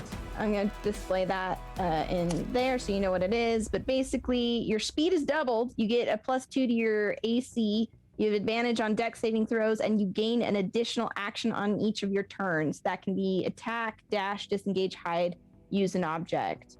One weapon attack only, but you're a monk, so sick. And then when the spell ends, the target can't move or take action until after its next turn. Because you'll get real sleepy, but it's concentration, so here we go.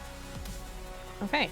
And Harrison is going to stay put, looking at the 2 individuals, like the guards that are around him, and just say, "Would you like to hear more about the beautification of Darktow Committee?" And that's gonna be his turn.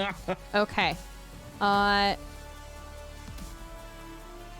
The Plank King is going to force his way to the top of this initiative. He is going to turn towards you, Harrison, try and swoop you up and run through the door that's behind the throne. All right. What do I gotta do? Shoot. What would happen here to try and not do that? What's a good roll Not for get that? picked up. No. No, sir. It No. would be like a contested grapple, so Okay. acrobatics or athletics on Harrison's part. Yeah, do that. Okay. Do the thing. Oh, that's either really good or really bad. Yeah, it's a Oh, 12. it just took 1,000 years to load. Okay, that's fine. Yeah, it's not great. It's not great. And then About to get what kidnapped, did y'all. Plank King roll? He got a nat 1, so like he is unable to grapple you in this moment. Come on. But in Ow. I don't know. As he runs by you to try and grapple you to bring you with him, you slink your way out in only the way that Harrison Gandazar can do. Yep. And Mad dump. and as such, he will turn behind him, grab the actual blade that Three Earrings has been pointing at him this whole time, and yank her towards him, and just keep running while holding on to this blade. Three Earrings is going to try and not let that happen, but she rolls terribly. Let's see what he counter rolls. Really good. So she's like caught off guard with this, still holding onto her sword because it's her main weapon. She refuses even for this guy to take it from her. He is essentially guiding her out of the chambers here, but his hand is literally just holding onto the actual freaking blade. We're gonna move this to a different map. If you guys give me a hot second here, I will adjust a couple things. Ah! I am uncomfortable with the energy in the room today. How do you just grab a sword and like yank somebody along with it? Because big scary dude Well, does I get what you that. want. Big bad evil guy. What is this? Pull you guys over here. Oh, this is gonna be fun. Oh shit. Now you've got Avalon over here. I do not consent to this.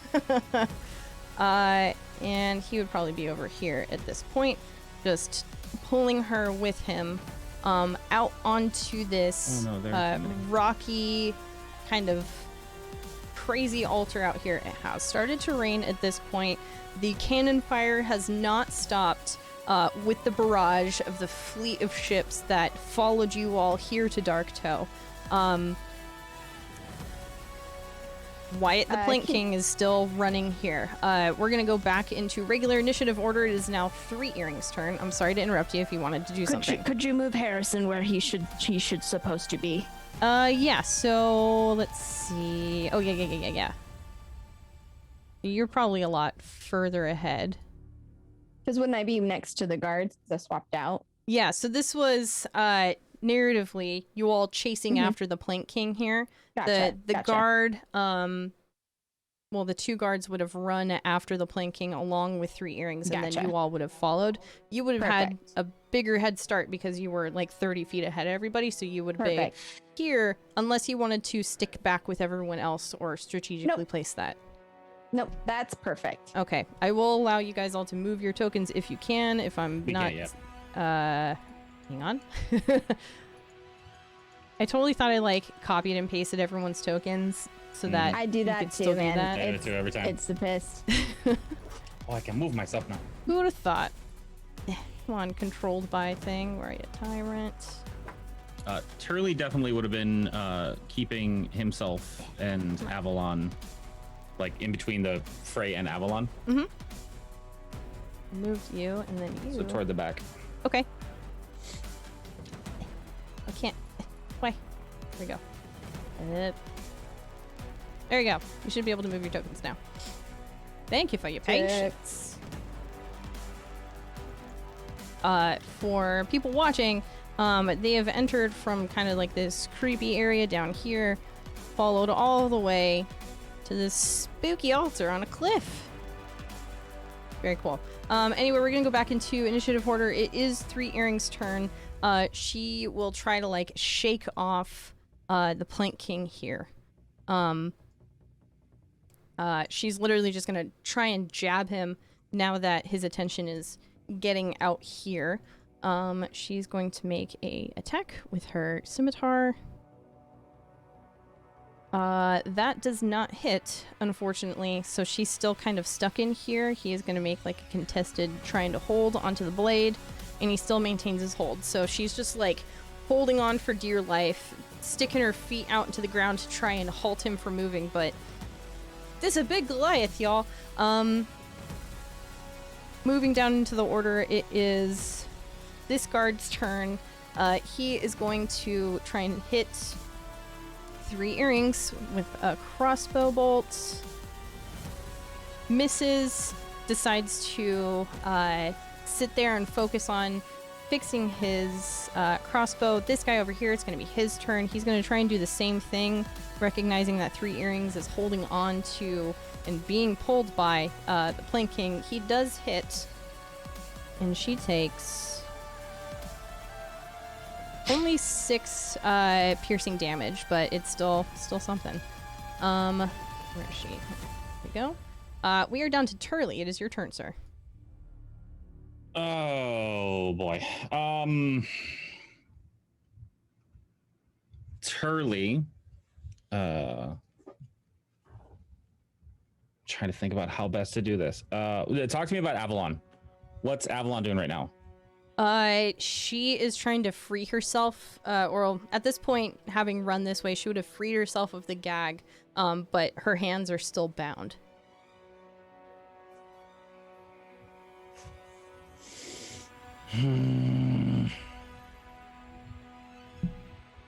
Yeah, so Turley will turn to her and help her unbind her hands. Okay. It's easy enough for you to do. The binding isn't too complex. It's just rope that's around her hands. And it looks like it was done with some care. So you're able to find the part of the knot and just kind of pull it apart and free her hands. She shakes them off, says, "Thank you very much, Turley." Would you say that as an action, a free action, a bonus action? I'd call it a bonus action. Okay. Are you okay? I'm fine. Just go. Are you able to find a place to hide? I'll take care of myself. Don't worry. I believe that she will and can. Make an insight check. This does not have to be an actual action, so it's fine. Okay, thank you. I appreciate that. I got you, bud. That's a 19. She can handle herself. Cool. I will not waste the spell I was going to use on her then. Yeah, Turley will cross over towards the fray. Okay. Somebody's already attacked the Plank King once, right? Not currently. Not currently? No. Three Earrings is attempted. Somebody's like, okay, not landed, but tried to attack. Yes. Got it. Then Turley is casting Spiritual Weapon. Okay. Right in front of, or right beside the Plank King. Okay. Let me grab that for you. Spiritual Weapon. Where did you go? In my list. As the spinning spiked blue shell starts hovering in the air, it will kind of pop into existence already in flight to hit the Plank King. Cool. Is it okay on this side, or did I put it in the wrong spot? That's where I wanted it. Yeah. Okay. Very good. Do the actually hit no. Could we do it behind so that I don't know, are you gonna let like the here? spiritual weapon get a flanking with this? Yes, because you allow it. Then it's only fair. You the best. You the best. So we're gonna do at advantage then for the attack roll. Okay. This is 24. That hits. And here I didn't like the hesitation there, GM. I didn't either. Everything's fine. It's 10 points of force damage. Okay. That's it. Turley is going to plant his staff in the ground and hold his shield tight. Okay. Very good. Thank you, Turley. We are down to, let's see, Mr. Yellow down here. He wants to maintain his position and is also trying to do the same thing that his friend did over there and try and hit 3 earrings. Unfortunately misses, but he's going to use his second attack to attempt to do so again. Also misses. He, as you've seen with other pirates in this area, takes his crossbow and slams it into the ground to try and fix it, as if it's the weapon's fault and not his. Roman, it is now your turn. Oh boy.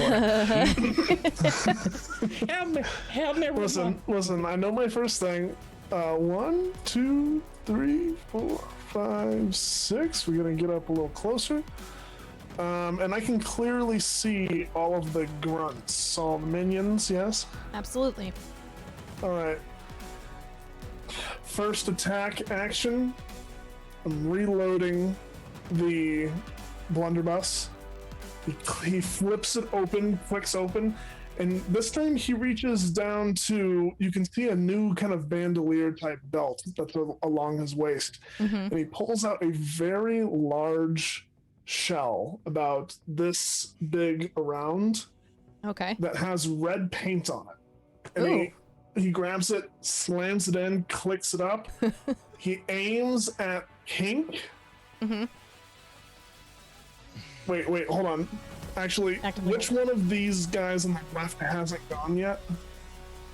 Pink and red on the left side have not gone yet. Yes, we'll do Pink. Okay. And Pink, he's aiming at Pink on the interior. Okay. It's very important to note this on the interior, so that like it hits him facing away from the like if he were to get punched in the spot, he would go backwards towards the edge. Oh, okay. I see. And he is kind of standing there with his back towards the edge, so. Yes. So he fires. I do get advantage because he hasn't gone yet. Okay. Which is, let's hope I don't roll real crappy again. I believe. Does a 15 hit? It does. It Okay, does with good. this guy. So Ash, we didn't discuss statistics. Right. But you gave me explosive ammo I sure did. during my creation setup. So using this explosive ammo, does it do any splash damage at all? I would say it does splash damage within 5 feet. So it would hit everyone within 5 feet of that target? It depends on which way they're facing, but it would do more damage to green than it would red. Okay. So, hear me out. This is what I'm doing, right? I'm listening. I fire this shot point blank into Pink, and the round explodes in a concussive blast, and I'm using one of my trick shots Oh, okay. to Here do for a it? forceful shot. And Okay. if you'll allow this, I would like all 3 of them to make a strength saving throw. I'm here for the chaos. Yes, this is more than acceptable. Give me one moment as I pull up the stats. While she's pulling up the stats, can we just talk about for 1 second if Tyrant and Akechi were in the same party? Oh Right? my Yes. god. Devastation. At scorched earth. I would literally just, I would quit D&D. I would stop. I would not. I can't. What would you say the DC is on this? I have the DC, it is 15. Okay. One rolls a dirty 20, one rolls a 19, and one rolls a 12. Strong boys. Can Red be the one that rolls a 12? It's pink. Oh, Pink rolls the 12? Perfect. You know Yeah. what? That Perfect. works. That works perfect. Pink goes off the edge. Awesome. Yeah. Unfortunately, the other two don't. But with the explosive, the initial shot would have done a lot of damage to pink. But how much does the explosive damage do to green and red? Would you say? Let's see. So you did 10. Oh no, that I'm looking at Turley's thing. What? Roll the damage for the blunderbuss. Okay. And then we'll 18. kind of figure it out from there. Okay. Let's see. With the explosive damage, I would allow like an extra D8 for explosive damage. Okay. That would be on top of the regular damage that you're doing to the one that you've hit. The two that are taking the kind of AoE stuff, green would take most of it, red would take the other back half of it. Gotcha. Okay, so let's do this. Like a 75%, 25% kind of thing. Yeah, exactly. Look at that. I rolled an 8 on the D8. So Woo! 6 to green, 2 to red. Okay. Let me mark that down. Poor pink guy is just off the cliff and crying to his doom. Did you say he's free falling? Free falling. I promise I'll be quicker with this one. Okay. Action surge, reload. I'm pulling out a blue shell. Ooh. Not a blue shell. A blue painted bullet. Okay. Slamming it in. Pointing it, where am I? Pointing it at the Plank King and trying to get a line on the Plank King, yellow and blue. And you gave me lightning ammunition, and I sure don't know did. what the hell that does. It's gonna do chain lightning damage, so if it hits the initial target, we'll make a certain roll on my end to determine how far out it goes, and then we'll roll for lightning damage as well. Depending on how far away it is, it'll kind of peter off, much like the explosive ammo here. So the closer they are, the more damage they take. 25 to hit Plank King. That absolutely hits him. Okay, let's please do the roll initial for damage the first. initial damage on the blunderbuss. 17 plus whatever lightning. Okay, there so is. let me take the 17 off of his hit points first, just to Oh my calculate god. I've been given poise. You have. I'm gonna change the song here. Oh no, it's going. It's doing things. I thought my shuffle playlist wasn't working, but it is. So let's see. Lightning? No, not that one. It's going to do 9 initial lightning damage to the Plank King as the shell hits him, and he kind of just shrugs it off, and then it shocks him, and he gets kind of stunned for a hot second. And as it does so, an arc of lightning casts off from him, kind of around the blue shell of Turley's spiritual weapon, and it's gonna hit purple over here and do 6 lightning damage to him. Cool. That's my turn. That was a great turn. That was a great turn. Let's see. I believe it is Green's turn here.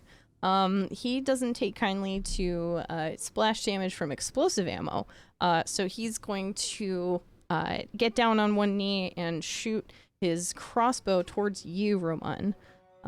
He's not happy with this.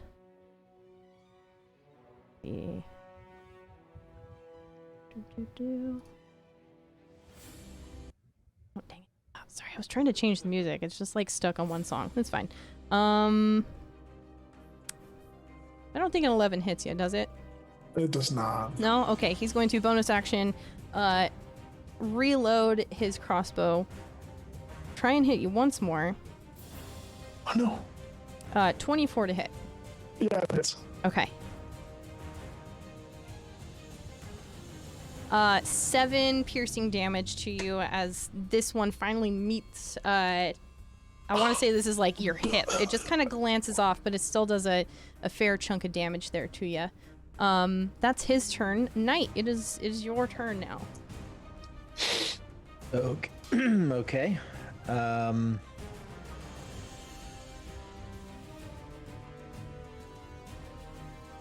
So the Plank King is trying to drag 3 earrings up to that altar, or is just dragging her that way? Is that Mostly, what he's doing? as far as you can tell, just dragging her up that way. Okay. All right. Well, I'm gonna run up here, and I'm gonna punch him. Punch and punch. Ouch. Ouch. Ouch. Do that punchy punch thing. So that's gonna be this one. 19. That does not hit. Ah, Oh, I 18 guess does the not 18 hit. doesn't either. No, sir. Unfortunately And not. I get an extra one, and that's an 11. No. So sorry. It's kind of hard to hit him because it's mostly him walking towards the tip of this kind of rock jut out of the area, and it's mostly just his arm that's back there holding onto 3 earrings sword. So as you try and hit him, he's still actively like walking away, and you do your darndest, but it doesn't land, unfortunately. Is there anything else you want to try? Yeah, I'll spend a key point and try and hit him again. All right.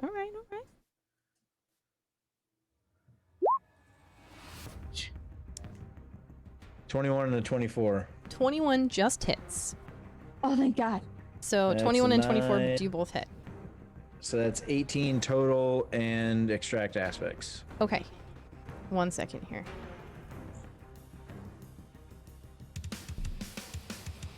So good. What? Remind me again what you get on extract aspects. Okay, so first of all, the target is marked as analyzed. Cool. So I get some stuff for analyze, but I learn the following attributes: damage vulnerabilities, damage resistances, damage immunities, and condition immunities. Okay. As far as you can tell, he is resistant to cold damage, and that's it. Okay, so no vulnerabilities, no condition immunities or damage immunities. Correct. All right. Resistant to cold. Okay. Not so bad, right? Just a big beefy Yeah. guy who doesn't Except for take the kindly to the 20 cold. AC. He's very hearty against cold damage. You've Anything got but to be that. kidding me. Anything but that. I'm so sorry. No, you're It's not. okay. Not even a little bit. And let's see.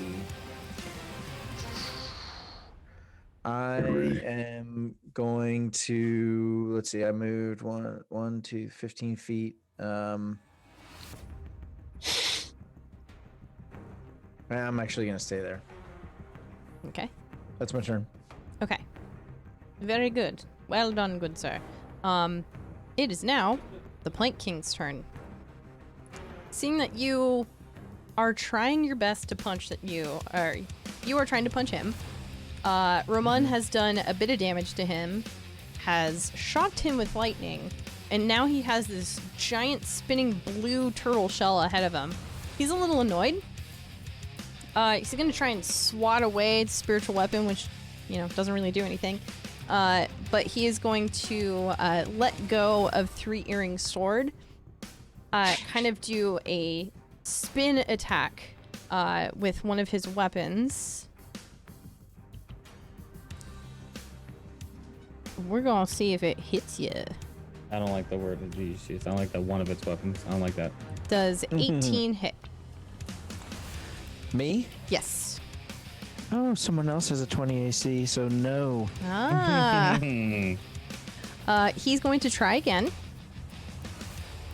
Continuing to spin in like a cool whirlwind. That's a All right. natural 19 with a +8, All right. so Yep. I think that one hits maybe a little bit.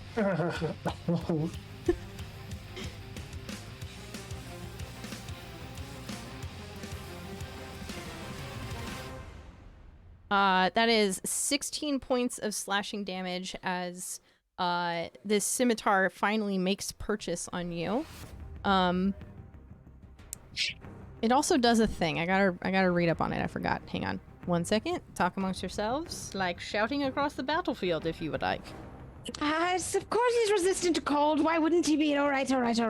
Harrison's scooping sand out of his pockets as he looks for Death Rock. Harry, maybe he's not resistant to mold damage. Knight's Very looking, funny, Turley. Not now. Knight's looking bloodied. Harry, turn him into something. I'll try my best.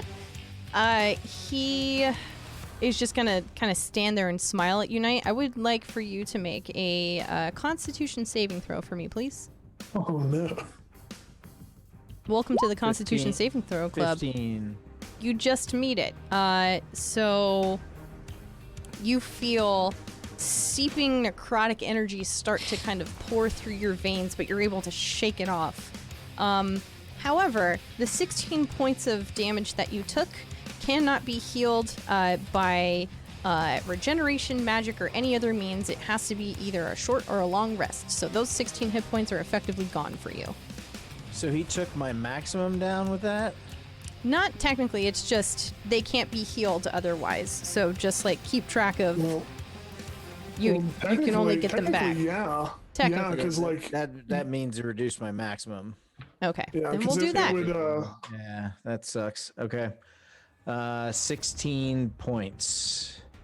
Okay. So just keep track of that. He is also going to let's see. How would he move? He's going to move over here next to 3 earrings. Remind me, Saint, do we let the spiritual weapon get a attack of opportunity? If you're playing by the rules for Morningstar, yes. In the Nat 20 table verse, yes, we do. Wonderful. Yes, please. Get bonked by the ball. Is it still getting an advantage because flanking? It would have, yes. That's right, it would have. 22. 22 hits. Take Roll that blue shell damage. all of the pointy damage, 7 points of force damage. Okay. He's still looking okay. Cool. So he moves over here. Let me check one thing really quick.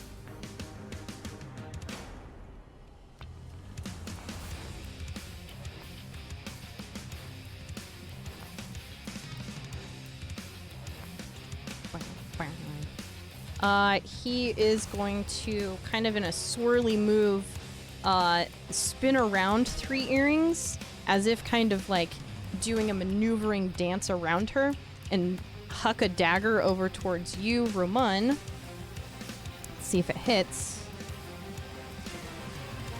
I don't think a 14 hits though, right? it does not. Does not. Okay. He hucks a dagger out towards you, but the rain on his hands kind of causes it to slip a little bit prior to the launch and does not hit its target. He will stay there, and that will be the end of his turn. We're gonna go to Yellow over here, who is like everyone else on this edge of the cliff, is going to shoot a crossbow bolt. This time towards 3 earrings. That does hit with an 18. This is going to do... That is 8 points of damage to her as a crossbow bolt kind of sinks directly into her gut. Let's see. There's that. He will take his second shot at her as well. It's a natural 19, so that's definitely going to hit. Didn't mean to hit that same button again. And that is 12 points of piercing damage as another crossbow bolt hits right next to the first shot. 3 earrings is starting to look not so great. That's his turn. It's now up to Blue, who, again, much like everyone else, is doing the same thing, except this time he's going to stand next to Yellow here.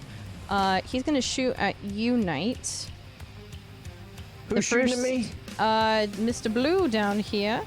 That's an 18, and with your AC, I believe that does not hit. He's gonna Yeah, that does not hit. try again.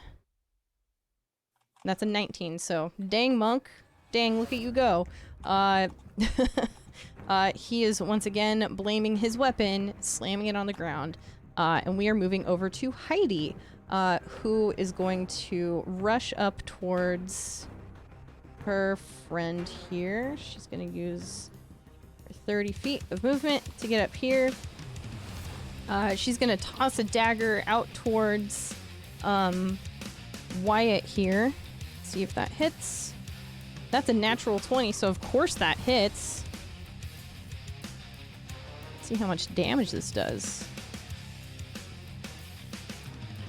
That is 19 points of piercing damage as this dagger sinks into Wyatt's leg here. Let me calculate that. She's gonna... Let's see. I think that's as far as she can move. That was her one action. She doesn't really have a bonus action right now, so we're gonna move to Avalon,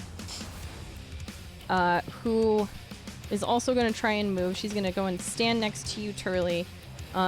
She'll put a hand on your shoulder and say, "Thank you so much for your help a few weeks ago. You really helped me, come into my own person." She's gonna... Why are you not hiding? She's gonna hunker down and grab a dagger from behind her that's like in this kind of intricate bandolier that's strapped to her back. And she's gonna toss 2 daggers out towards Wyatt.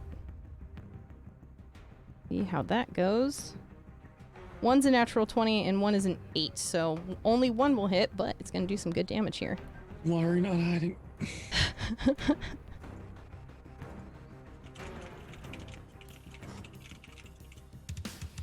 That's gonna do 29 points of damage to Mr. Plank King here, as one of these daggers cuts him like just below the collarbone.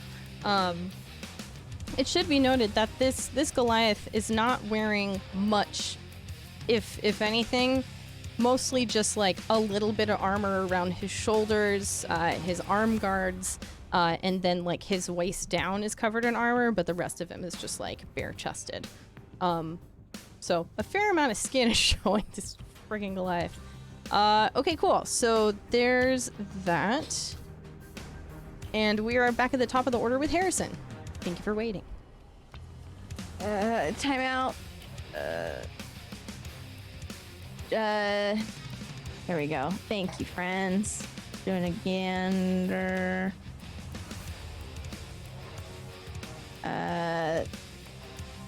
What do you think, chum? Hold on a second. No, we're gonna hold off one because Curly's. We're gonna hold off one. Okay. Harrison is going to. Sorry, we're doing a lot of figuring of the shits out.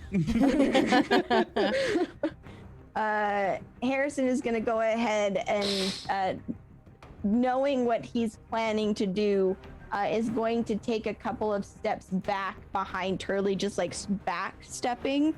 And as he does that, he'll lay a hand on his chest and call out Charmus Armus. And as he does that, the blue shiny glitter will like explode out, and it'll be that blue translucent old-timey knight armor where the visor will pop down, but it's translucent so he can still see through as he mage armors himself. And he calls out to Knight, "Knight, hang in there, buddy. We're gonna make things a little bit weird." And that's my turn. Okay, very good. It is now 3 Earring's turn. She is not happy. She is going to move on the other side of Wyatt here, kind of eyeing you, Knight, as she makes her way to do so, as if to say, like, get on the other side. And she's going to whip out her scimitar and try and make a couple slashes at this guy. One definitely does not hit. The other one totally does. Let's see what kind of damage she can do. That is 11 points of slashing damage as her scimitar makes purchase on the Plank King, him kind of growling back at her. She's just going to look back towards Avalon and say, I don't care how much training you've had, get out of here. And that's going to be her turn. I cannot agree more. We're going to go to Purple here, who is going to try and stave off 3 earrings and rush up to her with his own scimitar. That just hits. And that's going to hit her for 9 points of slashing. They seem fairly confident in this current setup, but he is going to expend another 5 feet of movement to get on the other side of Wyatt here and finish his turn. It is now Pink's turn, who is falling to his death. So we're going to take him out of initiative. Because there is absolutely no way that this man can get out of here. Turley, we're up to your turn now. All right, I need to know how, so Heidi has not done jack shit really, so she's fine. How's 3 earrings look right now? She's not looking great. Not in the least bit. Can we talk, bloodied, rough, can we get some of those descriptive words here? Yeah, sure, she's looking rough. Oh, fuck me.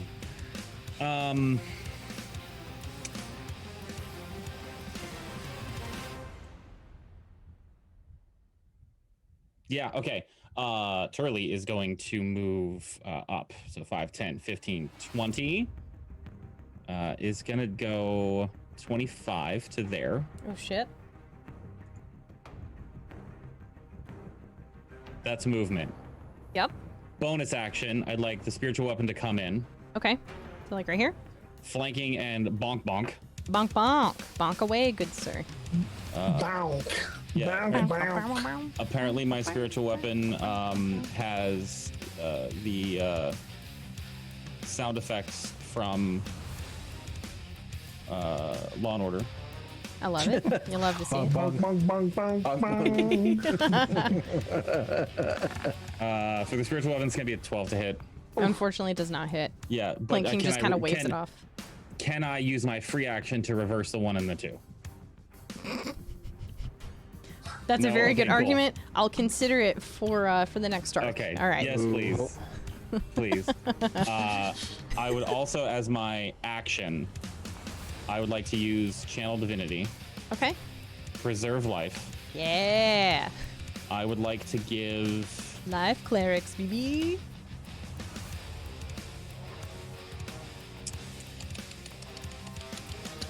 So I can take... Let's see here. 45 divided by 2 is 22 minus... So you get 7, 8, 9... You get 9 points of healing night. 9 points of healing. 9 points of healing. How many? What's half of? Like, I need to know how many points I'm spending for half of. What's her name's max HP? Half of her max HP is 32. And what? Like, how many am I spending to get her up to half? Because that's as far as I can heal her. Oh, to half? 5. Okay. So I've spent 14, so this is wasted. Okay. Why did I think she had it's more hit something. points than that? I mean, is anyone else on the battlefield? 3, I can't heal Raman either. Can't you target several people with this? Because it's just within the 30. It's 40 hit points for anyone I can see on the battlefield, but I can't heal them beyond half their max HP. Right. I feel like it's Everybody's above that. Yeah. Well, So- shoot, heck darn. Okay, sorry. it's I okay. was I still looking did at the it. wrong person. It's actually 10 that you're giving to 3 earrings. So rest Okay. easy that you did 10 to her. Yeah, still, you guys both hit half of your max HP currently for my action. Cool. I thought that was going to be more effective, and I apologize. It's all good. You doing anything else? Nope. Kind turtle? All right. Nope. Let's see here. Who was it? I think it was red down here. Yeah. No. Just kidding. It's green. Green's turn. Green is not looking great, and he's really upset, so he's gonna charge at you, Knight, and try and hit you with his sword. Rude. Very rude. That's a nat 20. I'm really sorry about that. That did just happen. Okay. That is 23 points of slashing damage. All right. I just got those points back. I'm so sorry. Pretty pleased with his attack. That is his turn. Roman, it is your turn now. Your face right now.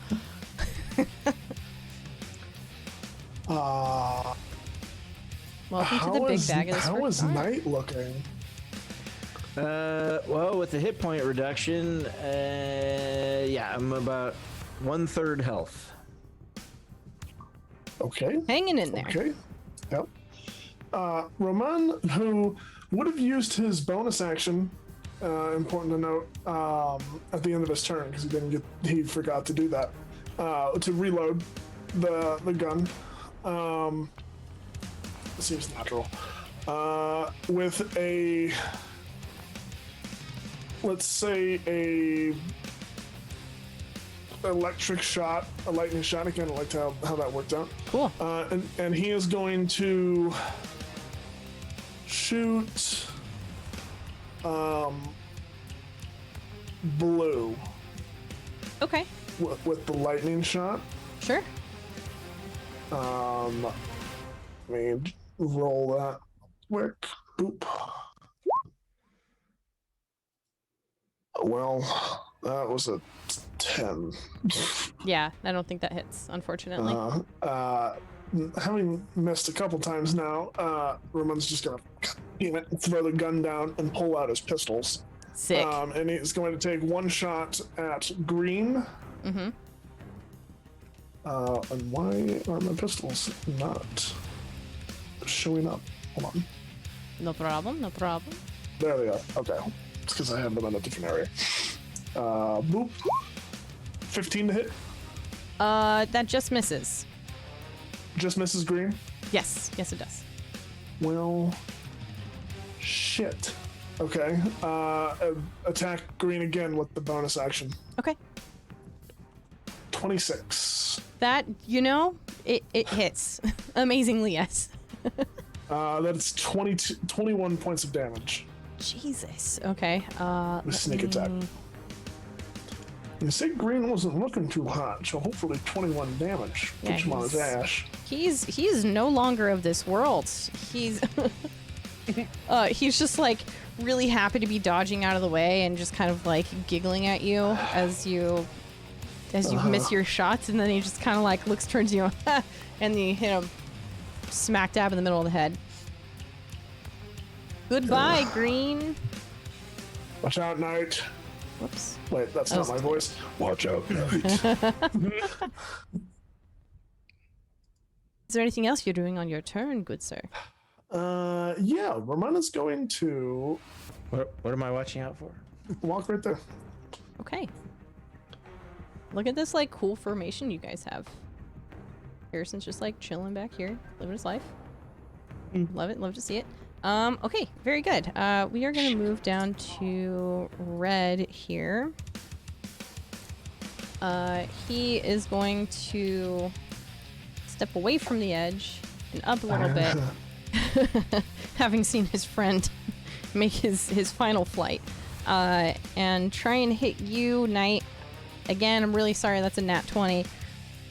Wait, what? Yeah. I'm so sorry. For who's hitting me? Red over here with his crossbow. He's shooting a crossbow? Yeah. Okay. Luckily, he rolled really low, but it is still like... Hold on. Go ahead, how much is it? It's 12 damage. Okay, hold on. Are you gonna do cool monk shit? Is that a D10? Yeah, so it's, you said 12 damage, Yep. so it's no damage, and I catch that arrow. Hell yeah! Shoot your monks, people! Shoot your monks! Cool, so you catch that, not taking any damage from this. This guy is stunned. He's like, oh, you see that? And he's just looking over to blue and yellow like, What? Stunned. That is his turn. And Knight, it is your turn now. Okay, so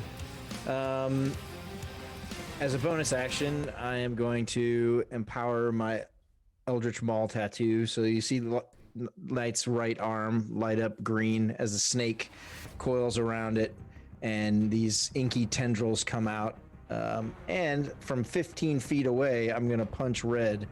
Because I can do that. Fuck yeah. Fuck yeah, dude. Yes. This is so good. Please do the thing. 17.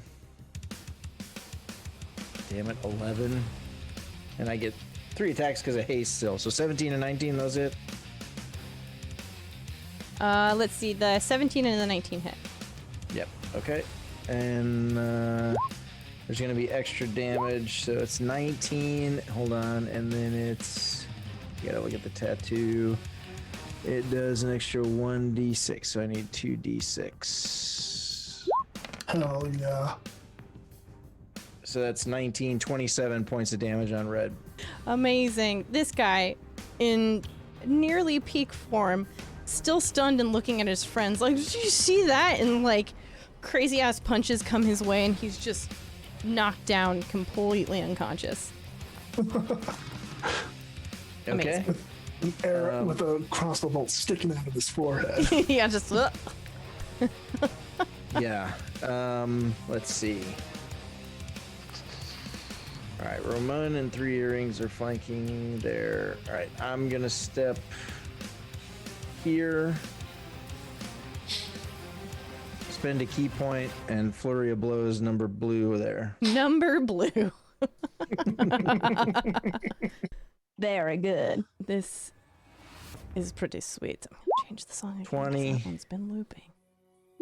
Yep. 23. Yep, both hit. Yeah. Dirty 20 and a 23. Yee, both hit. 17 plus 2d6. 26. Like clockwork, you are taking these guys out like it's absolutely nothing. Blue also stunned and like seeing his friend fall, just like looks up and oh no. Basically beat him to a pulp and he's down. All right. I think 50 some points of damage is enough for one turn. Yep. Any healing anyone has still would be appreciated. That's my turn. Very good. It is now the Plank King's turn. He is going to crouch down, look at 3 earrings and say, "You ready for a party?" And then just do a slash with his scimitar across 3 earrings, Turley, and Roman. Yep. Let's see if he hits all of you. Just gonna roll 3d20 and see what happens.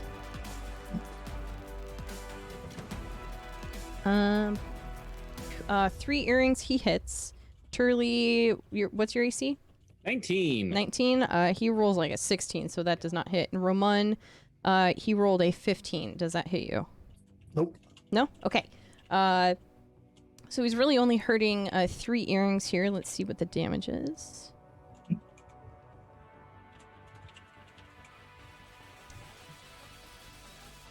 So he hits her for 19 damage. But that 19 she can't get back from healing, and has effectively like adjusted her hit point maximum here. So let's see. Let me do some quick maths. Okay. Okay. I also need to do a Constitution saving throw for her. Where is her modifier?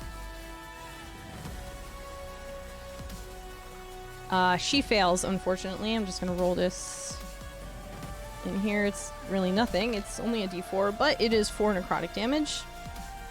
So she's gonna take that as well. Now she's not looking great at all. Who's that again? Say. What? Who's not looking great? 3 earrings. That's what I thought you said. Yes. Yeah. Yes, quiet. Yes, quiet. Um, Quiet. Yeah. Wow. and that's gonna be his turn. We're now gonna move to Fuck that guy. yellow here. Yeah, fuck that guy, exactly. Let's see, what does he want to do? I think seeing him target the three of you, he's just gonna move over here and up and rush towards Three Earrings with a scimitar. That does unfortunately hit. Let's see what he rolls for damage. That's not the dice I'm gonna roll. It's only 5, but she's still not looking great. She is... What's the ranking again? It's like...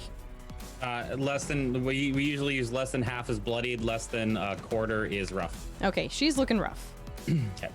That is his turn. We're gonna move to Heidi, who, seeing Three Earrings in such a state, she's gonna run up this way, still within reaching distance of Three Earrings, and she is going to grab her shoulder and cast Cure Wounds. Did I know Heidi was a healer? I established it in the one shot and haven't had the chance to Eight do anything episodes with ago. that. That we played in December. That was November. November. Shit, Yeah. you're right. How crazy It is was that? November. Damn. A Well, whole hey, other lifetime ago. That solves that problem, doesn't it? Hey, what? Hey, DM. Hey, DM. Mhm, Hey, DM. Yeah, What so- level is Heidi casting Cure Wounds at? Can I tell? As a fellow cleric. As a fellow cleric, you can see that she's casting it at 3rd level. Oh yeah, there we go. Okay. Let's see. So she heals her for 19 points of healing. Let's see. So she is there. I have to keep track of this manually. Okay, so that's her turn. And we're down to Avalon, who is going to kind of make a rush over here, reach behind her back and huck a couple more daggers swiftly between you, Turley, and Roman, directed at Wyatt the Plank King.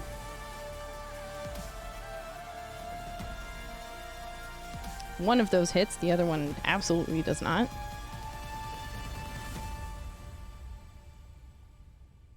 That is 10 points of damage to this guy. Still looking all right. I think that's her turn. We're back up at the top with Harrison. Harrison will stand there. He'll lift up his visor and stare. Really quick, GM, there is a ping in the Discord for you for ruling. Either way, this is happening.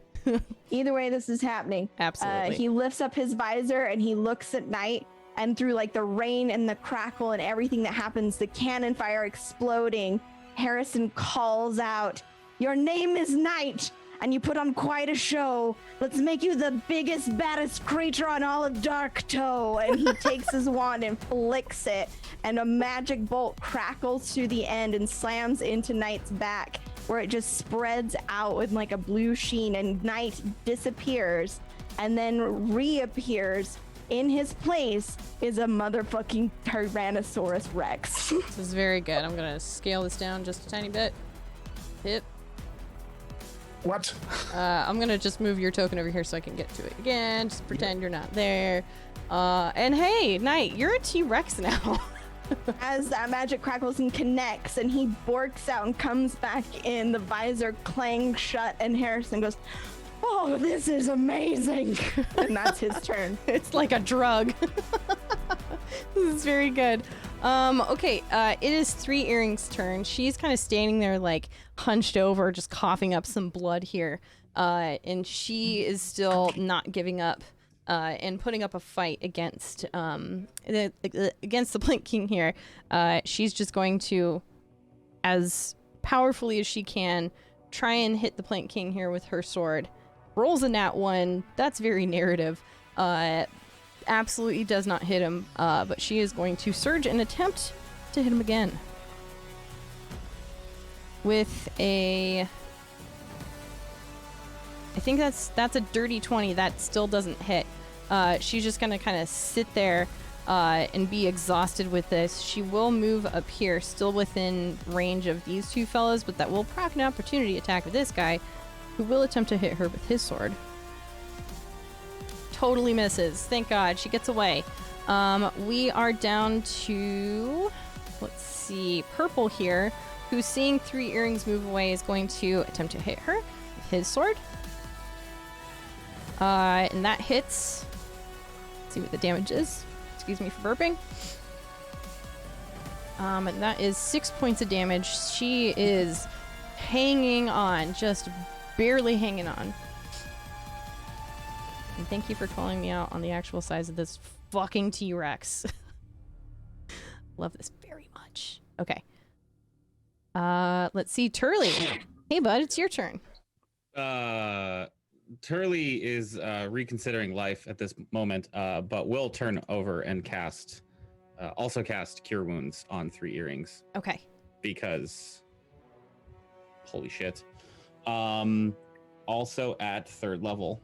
Okay. She is still looking rough, right? Like, just barely hanging on. Yeah, that's what I thought.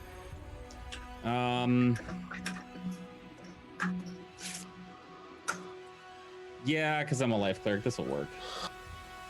So, I wish I had that confidence. Yeah, I'm a life cleric. I can make this work, right?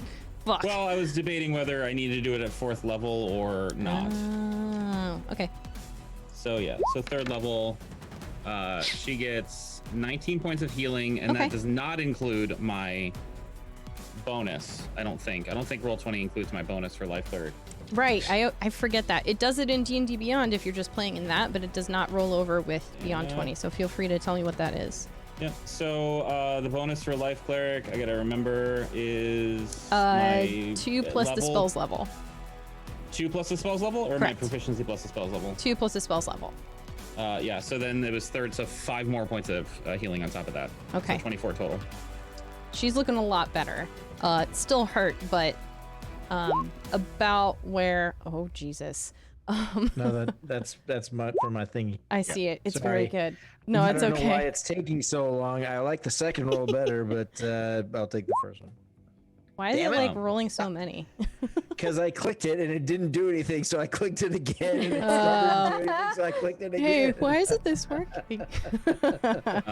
Okay. Turley, you do anything else? Yeah, bonus action, spiritual weapon, bonk bonk. Bonk bonk. Bonk away. Bonk, bonk, bonk. Bonkity bonk bonk. At advantage because reasons. Dirk. 22! That hits. Haha! All of the damage. 9 points of force damage. 9 points of force damage. Okay, let me click the right person and apply that damage too. Cool. He is looking bloodied. Finally. Oh, he's gonna look T-Rexed here in a second. Turley is going to move here. Okie dokie. Yeah, Where'd you that's go? it. Oh, there you are. Okay. Sick. Cool. Ramon, it is your turn now. Ramon drops his pistols and pulls out both of his cutlasses. And he stares down the man that deformed him so long ago. Mm-hmm. Not with the intention of killing, Okay. but the intention of torturing him. And he is going to just lay into him. Give it to me, BB. There's an advantage. 19 won't hit. Correct. A 26 will. Definitely. And a 24 will. Yeah. Okay, so first 17 points of damage Mm-hmm. Mm-hmm. and 13 points of damage. Oh, Okay. wish that second one. Wish it was that second one. Damn God. it. It's okay. Yeah. So 30 points of damage, just hacking into the Plank King's knees and and thighs and torso, just silently, without a word. Okay. Yeah. It's very good. You recognize that these hits did actually, find their target, and it seemed like they did enough damage, but with your second hit, you see him look towards you, and you can see a literal fire behind his eyes ignite, and that second hit doesn't feel like it hit that much. No.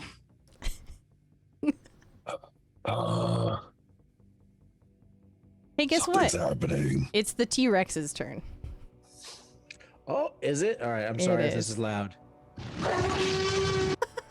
Yes! Amazing! Ah, All right. soundboards and shit. So, if you didn't know, a T-Rex speed is 50. That's amazing. So, let's see. He's How gonna do close I that want- 5-foot gap The right reach? quick.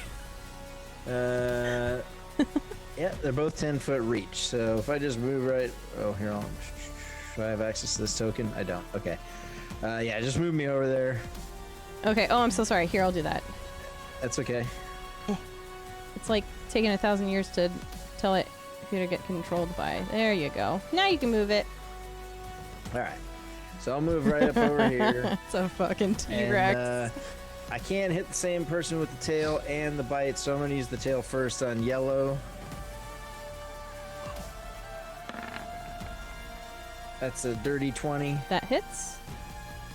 The shell just spins higher so the tail doesn't hit That's 20 points of damage to that guy. Jesus. Okay, yeah. Giant tail, whack. He's looking bloodied. Rough. The bad one. Rough. All right. And then he'll look at the Plank King. And Chomp. nope. 17. Damn it. Yeah, You have unfortunately. advantage. Oh, Flanking. yeah, because flanking. Flanking. Hell yeah. Let's try it. Oh, That's no. 13. Not any better. Thanks, those. Dice doesn't lie. A plus 10. I can't get a hit with a plus 10. Good All right, lord, it's that's okay. We'll be here for a little bit. It's all right. You, as a T-Rex, finding this new power within you, trounce up to this now puny Goliath in your eyes and try to make a bite. But as you do, his arms go up as a quick reflex and grab onto your jaw. Some of the teeth piercing his hands, but he just pulls it back and just kind of hucks it off of him. Yeah, it did not hit. That's okay, because you're a freaking T-Rex. It's amazing. It is now the Plank King's turn, who is going to kind of laugh at you, giant T-Rex man, but continue to barrage 3 earrings. Let's see what he can do with his cool kick-ass sword. That does hit. And that's going to do 18 points of damage. That is, again, with the permanent damage to her. So let's see.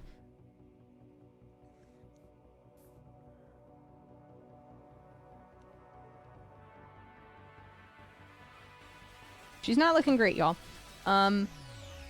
Harrison will see that attack come out, and he's just gonna call out, "Get her out of there!" Let's see. She still has to make a con save. Super does not make it. Rolling that d4 for that necrotic damage. That's another 3 points. She is on death's door, my friends. That is going to be his turn. It's going to be Purple here, who is going to try and push Heidi away. See if he can effectively do that.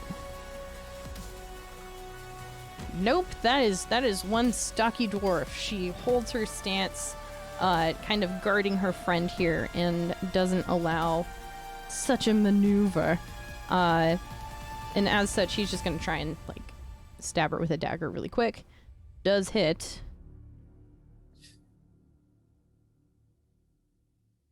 And does 9 points of damage to her. She's still okay. She's still hanging in there.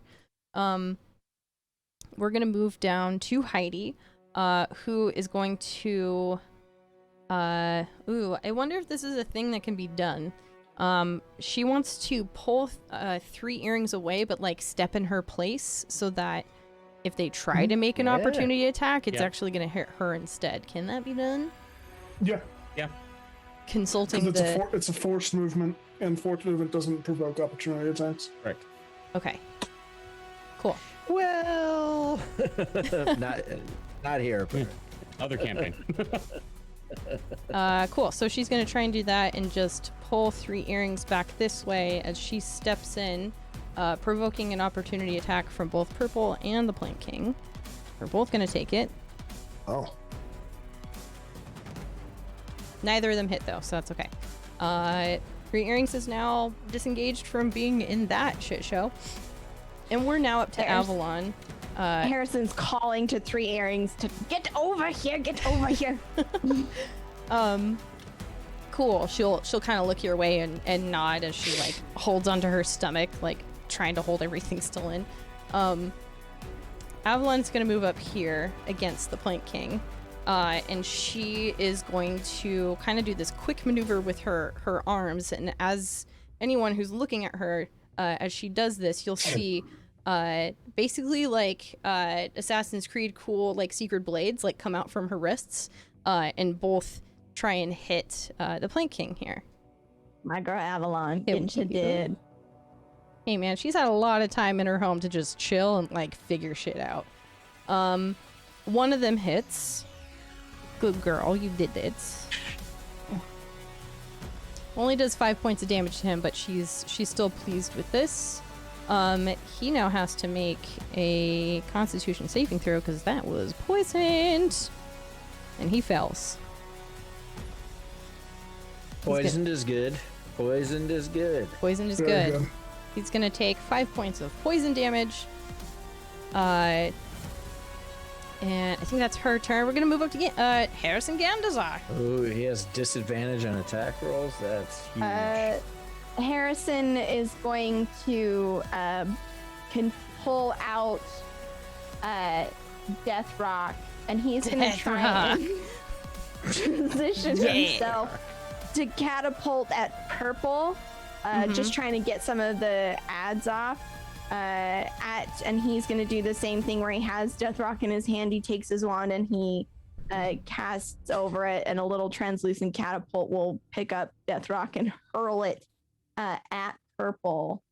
So I need a dex saving throw, please. Okay. Dex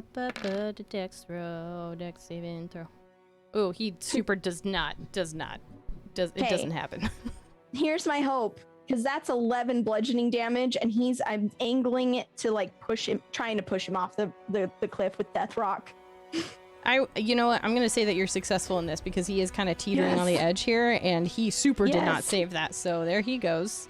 I'm just gonna go ahead and delete him off that map. Excellent. Sorry, bud.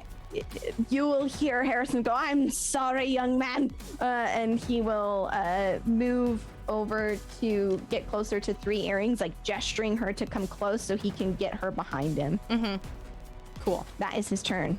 Very good. I lied. He's gonna call out to Knight. Knight, the species you are has 2 extra teeth than normal. Make use of them. So good. Cool. It has an intelligence of 2, yo. He just heard.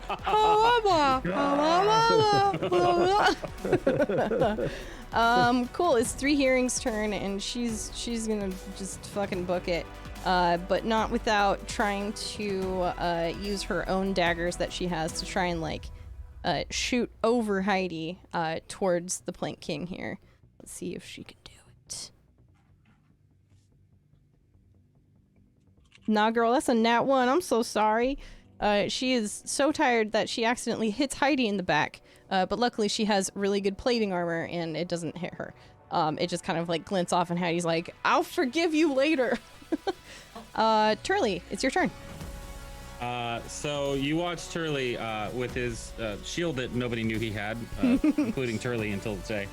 And he takes his staff down and like pounds it on the ground. And as he does, you see that his holy symbol like slides out from his sleeve and like wraps around his thumb.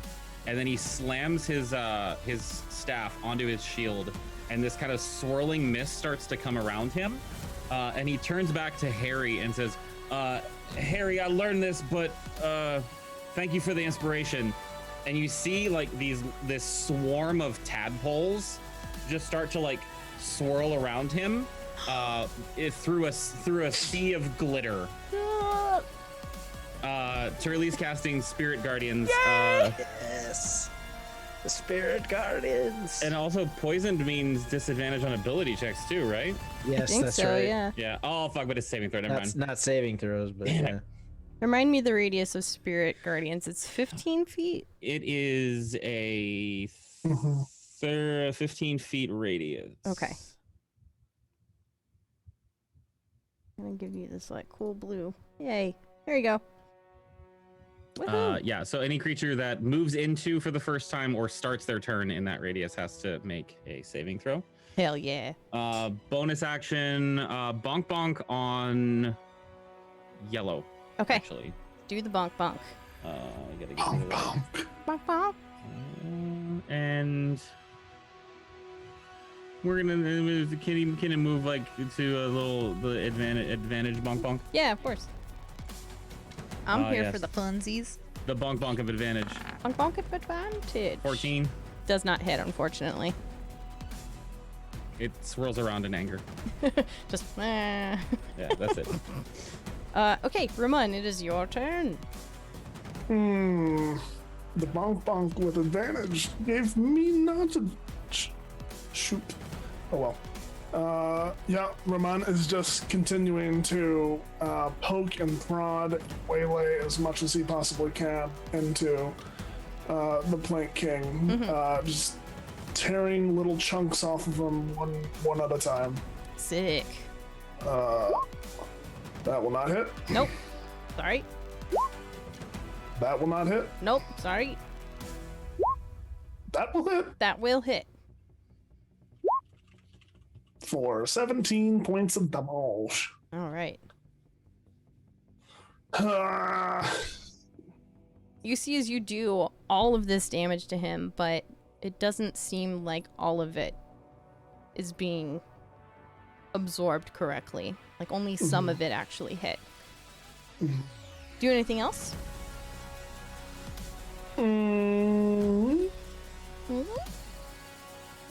no. Yeah? Okay. Cool. Mr. Jurassic Park down here, it is your turn.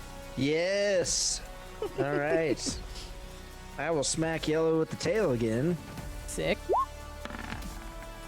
28. Pretty sure that hits this guy. I guess I should bite first. It's rolling excellent against the yellow guy.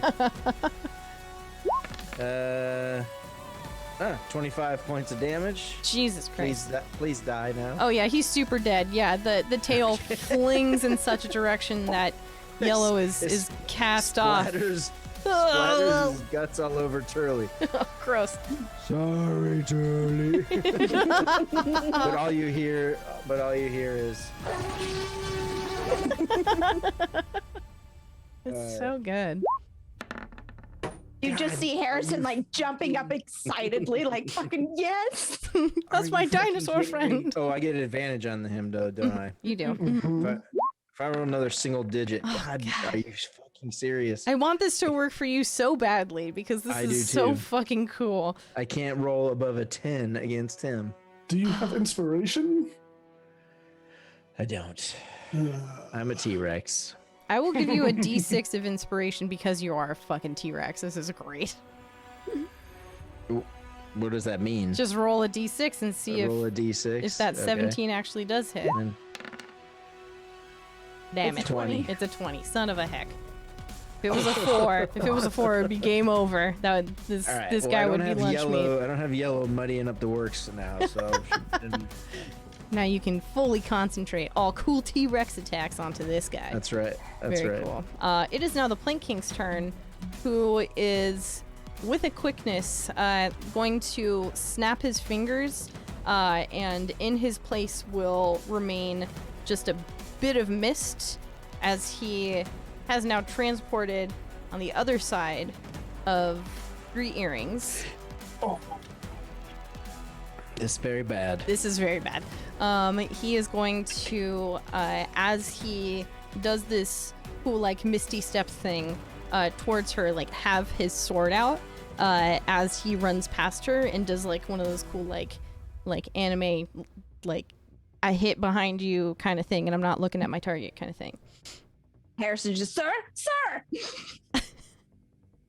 Oh no, that totally hits. Oh no. sir, this is an Arby's. Sir, this is a Wendy's. Also, fuck. Yeah, so the Spirit Guardians would have affected before he left. Oh, it totally would have. Okay. Roll your Spirit Guardians if you haven't already, because I don't remember if you did. It's a save for you. Oh, right. Wisdom save. Okay. Yep. Wisdom save, his is a 19?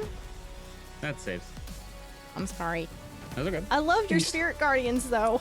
It's fine. He still takes half He damage. still takes half damage. Yeah. What did the damage? I must know. Kill him. 14 points of damage. Okay. Radiant damage. Radiant damage. Yes. You said they're like little tadpoles and stuff? Little tadpole swimming through a sea of glitter. So cute. Okay, I love it. Cool. So he takes that damage and kind of winces as he lands on the other side over here. But he does hit 3 earrings and does hit her for enough damage for her to become unconscious. So she falls directly in front of you, Harrison, and the Plank King. You don't see it. No one sees it because he's faced away from you all. But a grin creeps up his face. That's his turn as he stands up and turns around, staring directly at you, Harrison. Let's see. It is Heidi's turn. She's kind of stunned for a second, like, where the fuck did he go? In searching the battlefield, she sees what just happened to her friend, and as such, in a huge just moment of rage, rushes towards Wyatt, just like sword out, attempting to hit him. Does not hit. Oh, poor Heidi. She's just having like a not good night here. She will also. Shit. I think that's gonna be it for her. But she's pissed and she's like screaming at the Plank King here. We're gonna move to Avalon, who will. Oh, I want this to happen so bad. I want her to like hop on top of the T-Rex and just have like a cool vantage point. Can we make that happen? Sick. Hey Ash. Yeah. You're the GM. I know. You do whatever the fuck you want. I want to ask permission though. So we will say that effectively Avalon has like done cool sick flips to land on top of the head of this cool T-Rex, and as such will, as she hops up there, flick a couple daggers down towards Wyatt as she makes a soft landing on top of the Night Rex. Let's make some dagger throws here. Would that mean that Avalon is now a Knight Rider? I like that very much. One of those is gonna hit. For what she thinks is 8 points of damage. The Plank King catches a dagger just on like the cheek of his face. It causes him to flick his face down towards the action line of this dagger, and he'll just kind of wipe it as the rain cascades down around all of you. The cannon fire is still happening at this point. Parts of the cliffs around you falling as the structural integrity of the cliffs are kind of getting shot up a little bit right now. He's still looking hurt, but he's still standing. We're gonna move up to Harrison. Harrison, as he watches 3 earrings fall, will look up at Wyatt, the Plank King, and will, in a reverent tone, "Oh, young man, you just fucked up." And he's going to cast Scorching Ray at 3rd level at this motherfucker. Let's see. So we got to do 4 different goes to see which hits. The 1, let's do 2, 3. That one hits. 4. Only one of them does. The 3rd one. Okay, awesome. He takes 8 fire damage as Harrison takes his wand and multiple ingus from the fingers. And he casts Scorching Ray. Then the one will slam into his chest and kind of like splash away in the rain. And Harrison is standing a little bit straighter, and he's gonna reach down and grab 3 earrings and try to like pull her away from him to try and like protect her body, whatever I gotta do to do that. Sure. Like, how strong is Harrison here? Not very.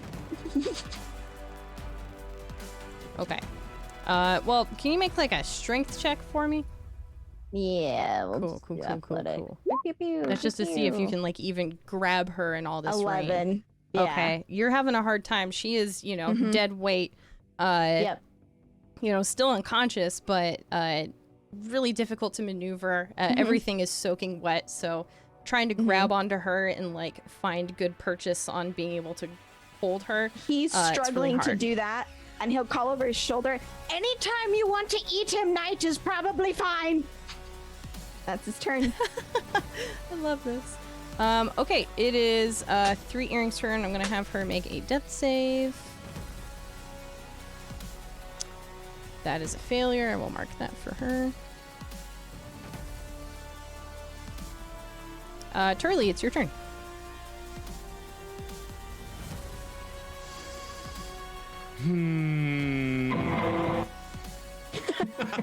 I wish I could. He I know. too far. Can't get it there. Yeah, I did. I'd like to move the spiritual. Wait, hang on.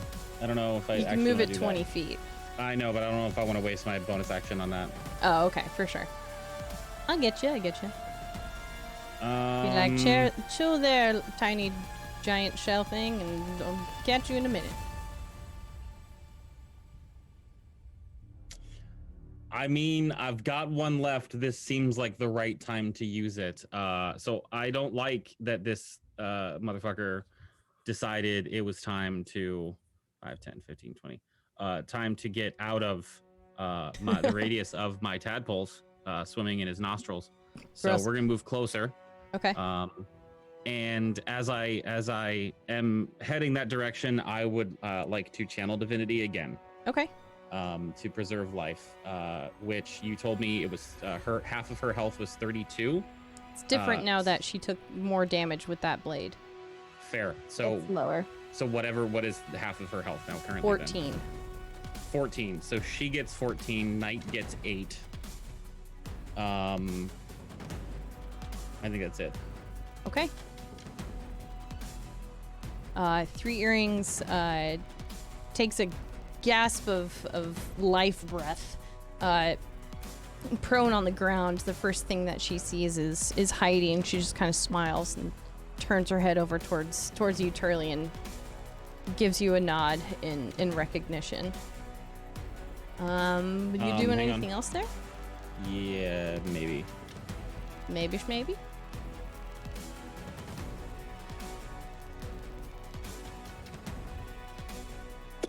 I mean, it's not technically a spell. What, the So- channel divinity? Yeah. It's considered an action. It is, but it doesn't prevent me from Actually casting a spell. Correct. Yep. as a bonus action. So I would put my hand out to her and say, Avalon needs you. Don't do this in front of her. And I would cast Healing Word. Okay. For how much? At 2nd level.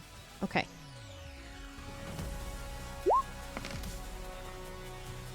Hey, not bad, not bad. 12 plus 5 is 17, which should put her at full health. Yeah. Cool. She kind of regains a bit of, her composure and seems to be as okay as she can be at this point. Very good. You've done a good thing. All right, Rowan. Ramon, seeing the shift of the battle, is going to start running over towards the Plank King.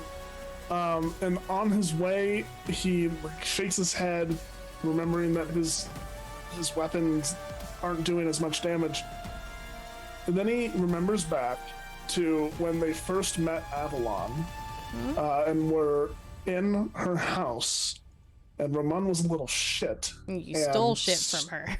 And stole shit from her, which included a very ornate, intricate-looking scimitar that was never identified. And he's going to just think, fuck it. If it works, it works. And he's going to toss his sword to the side and pull out that scimitar. Cool. Running and flipping over Heidi behind the Plank King, and he's going to make his attacks. Okay. I will DM to you what it is. Oh. Okay. Let me make the one cutlass attack. Sure. 21. That hits for sure. And this would be like as he's flipping over Heidi, just like a minor slash with it. And that is going to be 12 points of damage. Cool. And you say this. Oh wow. Okay. Have fun. Add that real quick.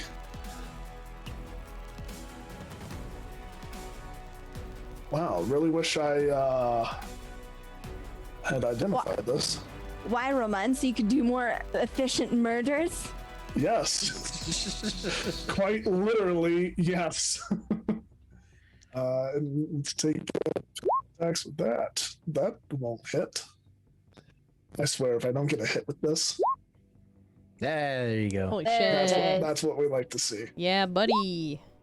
So that is 6 magical slashing, and I don't know how to read this.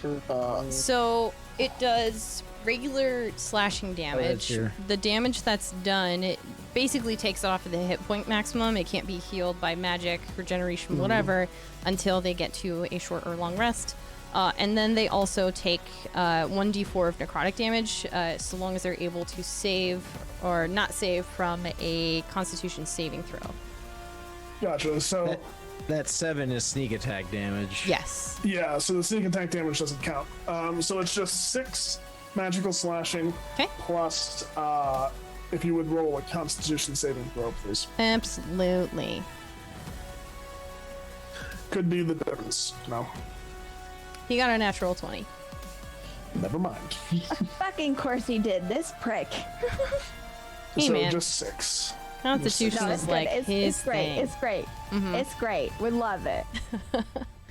Oh, that would actually be because it's not added in for some reason. It is going to be 9, not 6. Oh. Okay. Yeah, for some reason, for like all my weapons, my proficiency bonus isn't added in. Okay. I see. That's okay. Sorry, I'm like Wait, clearing random you moves. don't add your proficiency bonus to the damage, do you? No. Never mind then. I lied. It's just your. I will add that it's back. just your attack roll. Totally thought I did. That's okay. No, you're good. You caught me off guard, so hey, man, I would have done it. I probably would have like shot up straight in the middle of the night, like in a full sweat, at like 3 a.m. You're like, wait, no. Oh God. Okay. Is there anything else that you are doing on this turn, good sir? No, that will be it. Okay. Hey, Mr. Giant T-Rex, big man, little arms, go do the thing.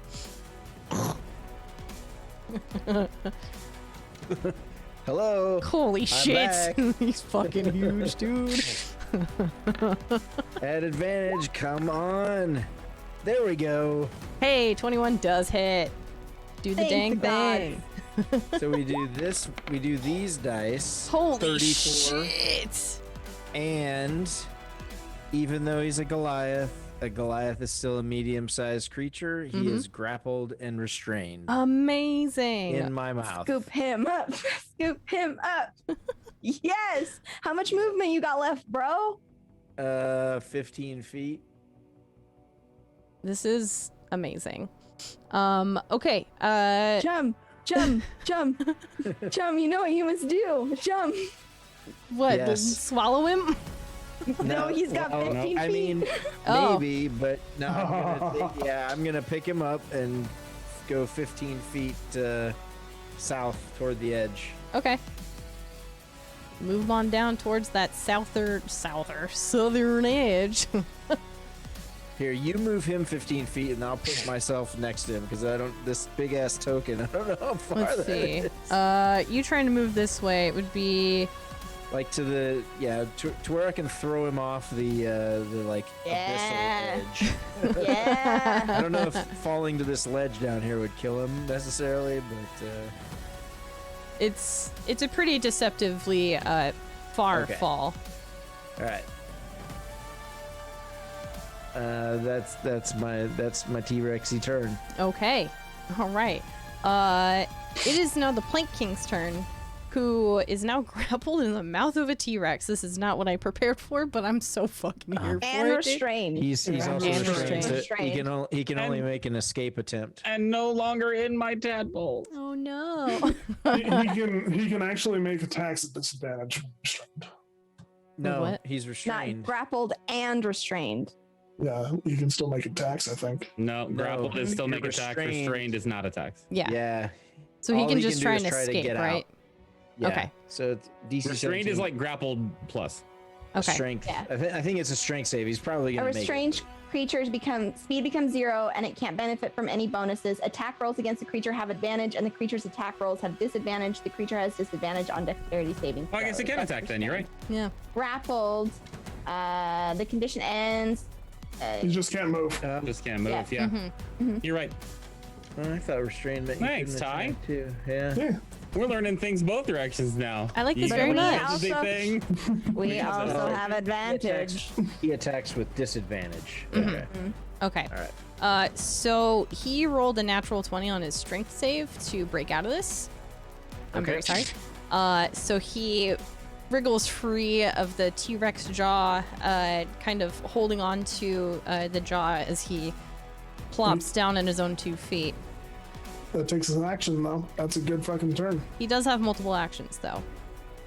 Still one of them. Yeah, Okay. that is still one of them. You burned that one right quick. He Yes. is, let's see. Yes. And got him away from 3 earrings. I'm counting a lot of wins here, friend. Let's see here. Let me pull up. into the what was this tadpoles, to- Carol Ann. The tadpoles.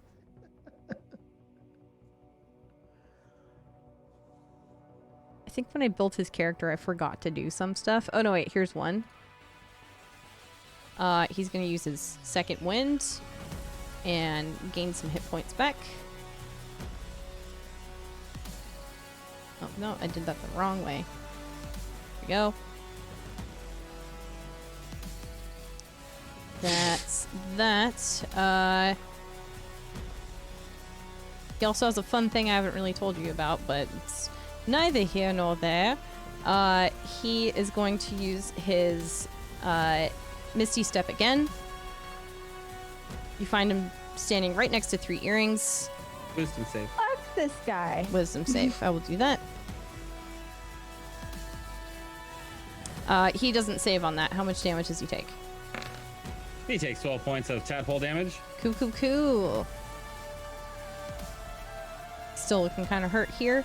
And then as his fun plank king thing, he's gonna try and grapple 3 earrings here.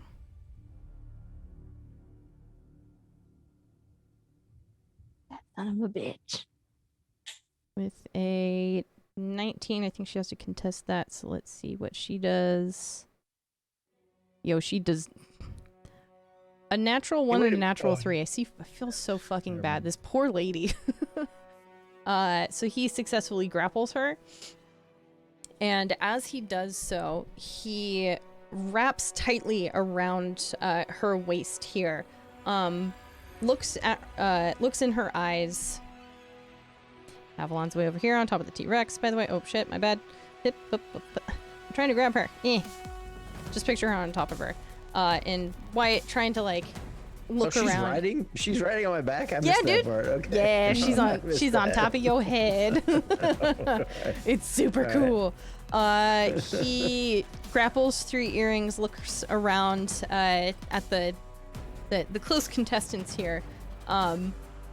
Just kind of smiles, and with strength unknown to most, throws her up and behind him, throwing her toward the edge over here. She now has to try and save from being hucked over the edge. I hate dice rolls sometimes. Hang on. Yeah. Is there... This some big bad shit, man. Hang on for a second, though. Hang on for a second. Yeah. Oh. It's meta. Never mind, I can't do it. It's meta. Are you sure? I mean, I'd love to say it, but it might be meta. Can I yell something to like throw him off his game? Like, if you want to some try. sort of insult to like, your hair looks dumb. Like, I don't know, just anything. Like, your dumb hair. I'll fucking burn a gift of gab like spot to like find the thing that like I need to say that like makes his foot slip so he doesn't throw her as far. It's fine. I know that there's not much I can do, but I don't like it. It's the point. If you would like to try and as a reaction use Gift of Gab to try and get in his brain, I would allow that. I mean, yeah, that's 100% what I would do. I'll go ahead. I'm trying to think what I know about this guy.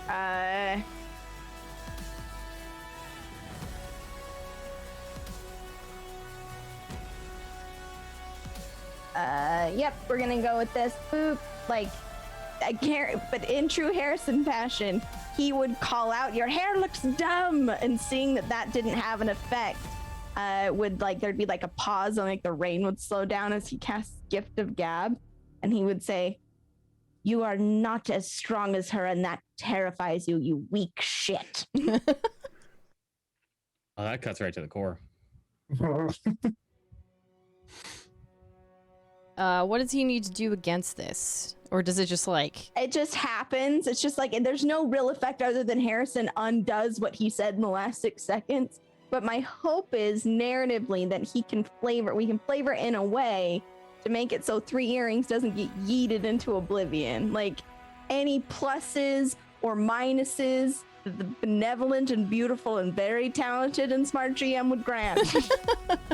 If not, I'm fine to just burn the spot, but like, The flattery is nice. Let me see what I can do.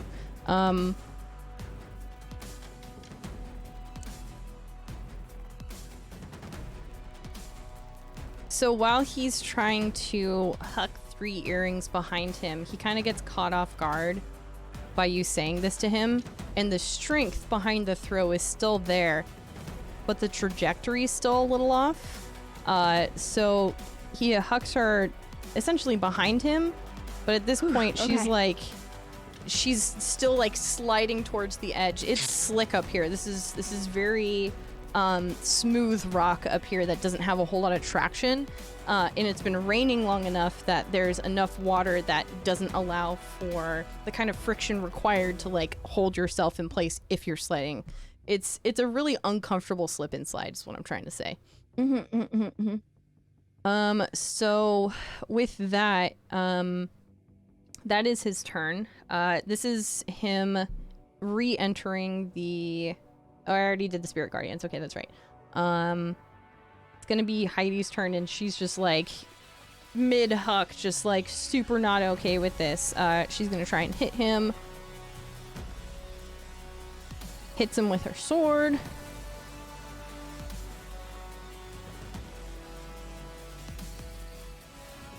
And does like 10 points of damage to him. The same thing is happening with Heidi too. You see any of the damage that she's doing, or really any of you guys are doing to him, it's doing a shit ton of damage, but it's not doing as much as you think it would. And anyone looking at him will see his eyes like glowing a bright red. The rest of him is fine, but he's just emboldened in some way, and it's hard to understand why. Now it's Avalon's turn, and she is not doing great.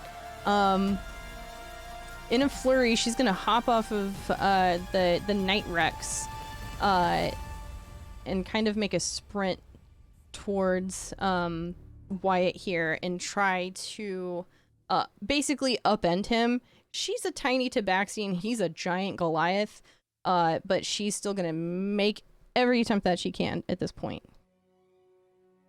Oh, that's my girl rolling in that 20. I'm so happy for her. Oh, hell yeah, Avalon, get him. And he only rolls like a natural 10, even though his savings... have you rolled tonight? Insane. I swear to God, the fucking character app is nuts. It's crazy. What character app is this? I need to start rolling this app. It's just the D&D Beyond crap. character app. It used to be two separate things, but now it's just like you have all your characters and everything that you want all in one thing. So thank you, random Furball Granger that I have rolled up that I'm using to roll all my dice in.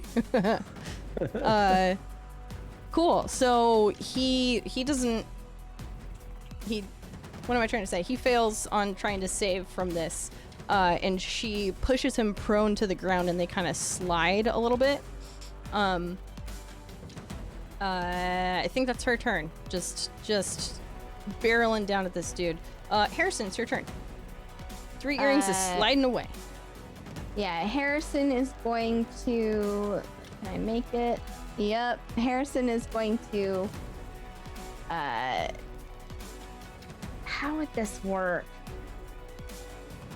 Yeah, he's just gonna break away. He's gonna break away, run past, and try and grab her, to like keep her from sliding off. Okay. And let's see. That's going to be his action pretty much. Is all his full efforts are focused on her and making sure she doesn't slide off this edge. Okay. As he kind of reaches out, the visor clanging down as he runs and making this like goofy sound as Harrison, a fucking school teacher, just hauls ass to like reach down and grab her, like slipping and like with the water and everything. What do I need to roll? Tell me what to do. I'm so stressed. It's okay. I'm equally stressed. To do this. Fuck. So you're like diving, to try and catch her as she's slipping away, right? Yeah, he's trying to like grab her and like keep her up on this platform. Okay. Sticking with the theme, I would imagine Harrison like rushing up to 3 earrings and doing like a cool like cartoony skittering trying to stop kind of thing so that he can get a foothold here, and then very quickly trying to reach down and grab both of her hands as she's slipping off of this cliff. I want to say this is like a dex check. Oh hell yeah, thank God. Acrobatics, Let's do it. oh thank God, because I got +3 versus a +0. 17, let's go, my boy. Hell yeah. Yeah, I was saying. You're successful in grabbing 3 earrings hands here as she has like most of her has slipped off of the cliff here, and it's just her arms that are hanging on there. But you do grab a firm hold on her hands here, so she's not slipping anymore. Yeah, and he's gonna kind of grab and try to start pulling her away from the edge, looking back over at night, and he's going to intentionally like position her behind him. And as he does that, talk to Three Earrings, like, it is clear he does not care about any of us, and we can use that to our advantage. Stay back and keep moving. Cool. And that is going to be my turn because I'm a wizard. Love it. Love to see it. Let's see here. It's Three Earrings' turn. She is going to try her best to try and climb up this cliff edge. Let's see if she can do that. That's the wrong dice. Because Harrison's right there, can I use my reaction to kind of assist in her climbing? Absolutely. Yeah. If you want to do another acrobatics check or strength check to see if you can like withstand the weight of someone trying to climb up. Okay. I know, not great for a wizard, but well. It's a 2. Hey, look at that. Okay. She rolled a 13, and she's also not super strong either. She's having a really hard time clambering back up this cliff. You see her like try and get her back leg up here, but it's such a slippery surface that it's difficult to do. But with you sitting there and maintaining, holding on to her, she isn't moving. So at least she's still not dropping, but she's not climbed up. Yeah. Yes, okay. Exactly. That's gonna be her turn. Turley, your turn. Okay. So bonus action. Home Slice is now within range of my spiritual weapon. Mm-hmm. So I would like to move it up and hit this bitch with the bonk bonk. Sick. Bonk bonk away. At a flanking situation with the Avalon. Avalon. Nice. Hell yeah, dude. And a 25. Hell yeah. Yeah. Get him. Bonk away. Have some wonderful damage. Bonk bonk. 6 points of force damage. Sick. Turley is going to sprint as fast as he can, which is much more limber than he used to be able to, because he's got a brace on. Wait, hang on. It has not been an hour. It has not been an hour. It's an hour, not concentration? It is not concentration. Yeah. I love it. Isn't that cool? Turley goes over to the edge, like coming to a sliding stop, and reaches his hand out to touch Three Earrings. Yeah. And casts at 4th level Death Ward, so that if she falls, she will not die. Okay. Cool. Ooh, I like this very much. That is a great plan. it's big money. Roman. Turley, do you have anything else that you want to do? I feel like I've done my duty. Okay. Roman, up to you now. Roman slips around Heidi and Avalon, and just as soon as he gets around to Avalon, I'm assuming the Plank King is like facing towards Three Earrings, just like full focus on her. He's still prone, so Avalon knocked him on his back. Yeah, he's prone. Oh, very good. So as the Plank King lies there, Roman will walk up and will just stab 3 times down into the Plank King's chest. Jesus. Roll him at advantage. Yeah, completely wordless too. Yeah. Oh my god, these would be great rolls. Oh, there's one. There's one. Whew. Wait a minute, I didn't realize he was prone. That's technically a melee attack from my spiritual weapon. It should have been an auto crit, right? Oh, is that how that works? With prone, I thought it was like they had to be unconscious. Incapacitated, not prone. Oh, incapacitated. Yeah, okay. Prone's just advantage. Yeah. He got knocked prone? Okay. Yeah, Avalon knocked him on his butt. So that's 1 hit for the scimitar, and let's do that damage. Cool. So that's going to be 16, and I need a con save. Okay. Con save coming right up. That's a 20. Dirty 20, not natural, but it's a dirty 20. He's got a lot of constitution, my dude. I'm rolling good, but not good enough. So just 16 points of magical slashing. Okay. this round. That's okay. He's looking pretty hurt at this point. Is there anything else you would like to do? No, that's it. Okay. Knight, your turn, bud. My turn. Yeah. Once again, the trampling sounds of a T-Rex. Look out, Heidi! Look out, Heidi, run! Wait a minute. Shit, Harrison moved. He's still prone, right? Correct. Yep. So I don't need flanking to get advantage. All right. Yeah, you just auto get it. For fuck's sake. Hey, there's there we one. go. Hey. 23. Roll the damage. Look at all those. 36. Fuck. And once again, he's in my mouth. The fuck? I think I moved about 20 feet, so I got 30 more. Mm-hmm. God, T-Rexes are so cool. Yeah, I'm just gonna drag his happy ass over to the edge right here. Okay. And Yep. I don't know if you're gonna make me wait till next turn to open my mouth, but I'll just hang him out over the edge. Oh my so God. if he does break the grapple, he's going down. That's very good. Okay, is there anything else you would like to do?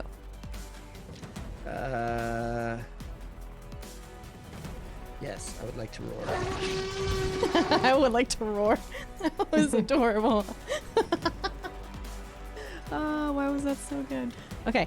Yeah, you're right. It's never mind. Go ahead. I'm commenting on something that's in Yeah, there. sorry. No, yeah, it's okay. I recognized it, so this is all good. Let's see. It is the Plank King's turn, so he is going to spend one of his actions to try and break the grapple. I'd like to make an argument that the head is still a little bit in the tadpole. He's way over here though. Well, yeah. Damn it! Because you said it was hanging over the edge, right? Yeah, And, like, so the edge he is- would be. Yeah, he'd the edge is, technically be like, right here. There? Yeah. Okay. Go ahead. Do the thing. It's a You wisdom do the saving thing. throw. You Wisdom do the saving thing. throw. You do the thing. Hey, I can do that for you. Let's see. What is his modifier? 14. Meets it, beats it. Damn it. As the tadpoles swim into his nose, 16 total to 8. Half. Okay. Oh god, he's like right. Oh god, he's like right there on the store. This is so good. Okay. There's that. Okay, yeah, he was trying to break the grapple here. What is his old move, Cotton? Let's see how it works out for him. Does a 27 break the grapple? Sure. Cool. So he does that, and recognizing that he is over the edge here, he's gonna do some bullshit Plank King stuff and like hold onto your jaw and use it as a place to swing off and back onto the edge.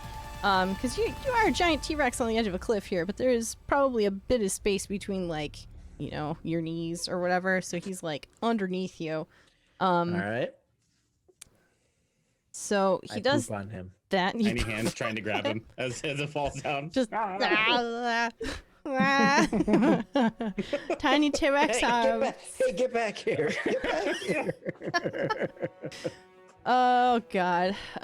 Okay, so he is going to do again his bullshit Plank King shit. He will Misty Step over right towards Avalon. Oh, Wait, what? You're gonna say something? I'm sorry. no, I'm just gasping. Oh, just reacting. Okay, I'm sorry. So, never mind. It's okay. It's fine. Yeah, he Misty Steps towards the Avalon. He's gonna try and grapple her. See how he rolls Still with have to that. cast Misty Step at will. God damn. He's got some shit, man. Okay. Yeah, I see that. Let's see how she. Oh no! Oh Avalon, you sweet bean. She does not save against that. I hate this. He will successfully grapple Avalon here, and with a quickness unseen, even for now. Can romantic a reaction? And I take a reaction. You can take one reaction. Okay. I would like to, as the Plant King is reaching down to grapple, I would like to switch spots with Avalon.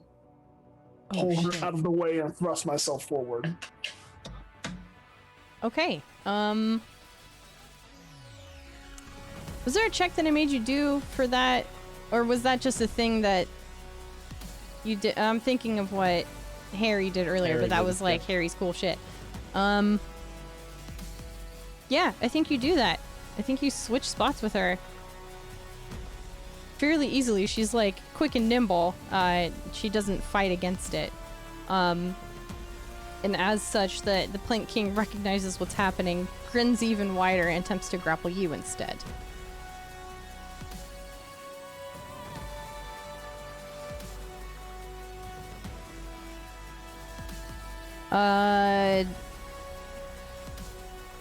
What do you have to do to make a? If he can beat a Saving. 25 on his athletics. No, he can't. No. So he tries to. That's amazing. I'm freaking out. Tries to grapple Avalon, gets switched with Roman. Roman's like, I'm not having it. Slap his hand. Slap his hand. Fuck you. He just kind of stands there and grins. It is Heidi's turn, who is going to try and push him, much like Avalon did. Let's see here. Come on, adorable dwarf lady, do the thing. Oh, she super whiffs it. She tries to push against him, and it's like that comical thing of like moving her feet and like nothing happens. And then she's just gonna try and like stab him with a sword, because fucking go for it. That hits. Do damage, lady. Hell yeah. It's only 3 points of damage. Poor thing. Rolled super low. And now it's Avalon's turn, who's fucking pissed. She's gonna move back here, get a running start, and go to push the Plant King once more. Seeing that it was successful once, wants to attempt it again. Small girl! She does a thing. Pushes him towards the edge. They're both prone. Him sliding towards the edge, his hand, his right hand is the only thing holding him up. Just kind of laughs as he hangs there, seeing that 3 earrings is also not having a great time with this. And he just continues to chuckle as a complete asshole does. Harrison, we're up to you. Harrison, seeing that so is the Plant King technically prone? Yeah, more or less. He's hanging off of this cliff edge. Okay, yep. Harrison's got 3 earrings. He sees Turley nearby. He knows what magic has kind of been cast. He's also got a T-Rex. Harrison's going to flip out his wand and cast Scorching Ray, targeting his hand, like his right hand that's holding it. Like he's trying to get this guy to fucking fall off, because fuck this guy for real. We're casting that at 3rd level, which is 4 rays. So let's go 1, 2, 3, 4. 24, 24, 22, and a 17. So 3 of them hit. For 17, 18, 19, 20, 21, 22, 23 fire damage. As he just like flips, like it's almost like he's like whipping at like flame, just motes of them spiraling off and slamming into that hand. One kind of arcing wide and is splashing harmlessly on the wet stone behind him. All right. Yeah, you successfully beat the shit out of his hand with this Scorching Ray. You can see his hand just like barely hanging on, his fingers digging into the cliffside, which doesn't seem humanly possible, but his grip tightens, and even then his hand starts to waver. As a reaction, he's going to, with his left hand, reach behind him and grab a whip that he's had, and fling it up on top of the cliff, trying to grab Avalon. Can Heidi take a reaction? Can Heidi take a reaction? Oh God! I want to do your thing. Do your thing. Do your thing, GM. Do your thing. Yeah, we could. I'm just freaking out. I know. Let's see if Avalon can beat that. Oh, my sweet girl. Oh no. The whip grabs hold of her arm. She's also prone, kind of laying at the feet of the Plank King, or rather his hand, because she pushed him off the edge. It will grapple her by the hand, and he will just yank it back, tossing her behind him. She is now falling. That's his reaction. And it is now 3 Earrings' turn, who is going to cry out in extreme agony as she sees her daughter being flung off the edge here. Should be noted that the whip is still wrapped around her arm here, so she isn't completely lost.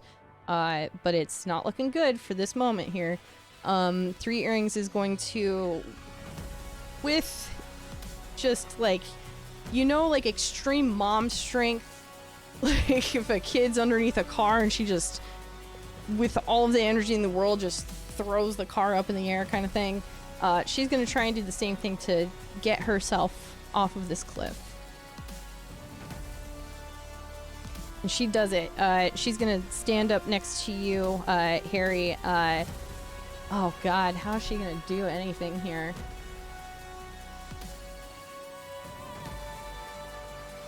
I think she just kind of has to scream at her daughter, hold on! And that's her turn. Turley.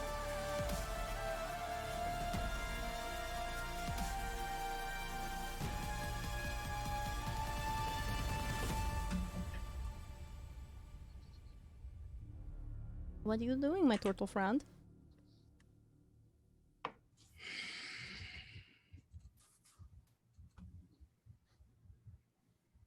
Excuse me. I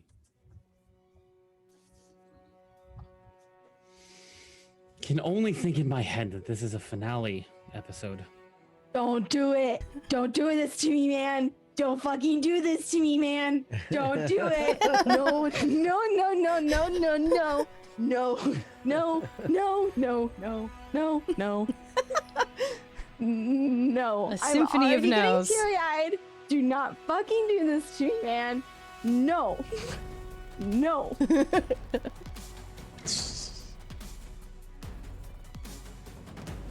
What you doing, Turley?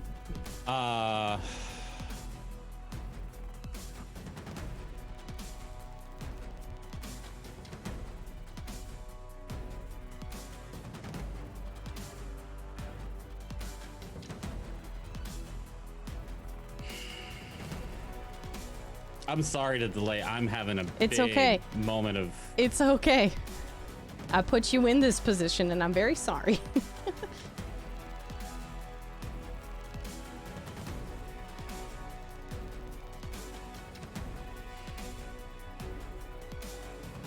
How far up on a cliff is this? It's pretty far. We're at the very tip top of Darktow, which, as previously stated at the beginning of the siege, the topmost point where the roost is 300 feet up in the air. Mm-hmm. I gotta check something real fast. Sure.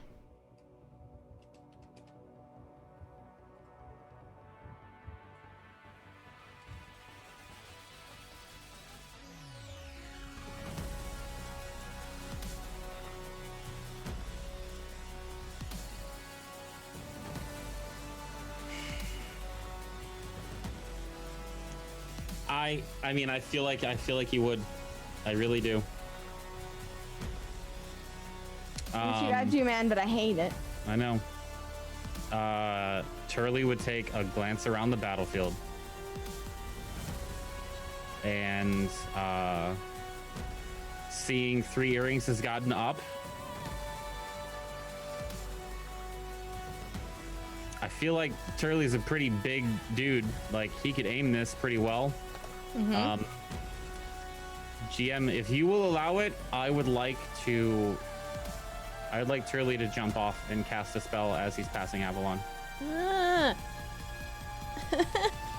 What are you trying to do? I want to cast Death Ward on Avalon. Can you not see her? Can't You do have to jump off to do I it? can't do anything. If he lets go, she's gone. Right, but that's what. Do you have to just see her to do it? I have to touch her. Yeah, it's a touch spell. Touch her. Oh god! And she's hanging. Oh god! This Okay. This But isn't. say, This is entirely up to you. If this is what you want to do, I'm not going to stop you from doing it. But I'm also not going to force you to do it if you can come up with some other creative way. Can't. I've been trying to. It's either this or we lose one of them. Or we lose her. Because I don't know another way to get her back up. And all it has to do is come back around to his turn and he lets go. All it has to do is somebody to kill him and he lets go. I can't think of a way to save her besides this. And I'm sorry, DM, you don't give us an NPC like her and not make Turley want to do some shit like this. Yeah, he's gonna jump. Okay.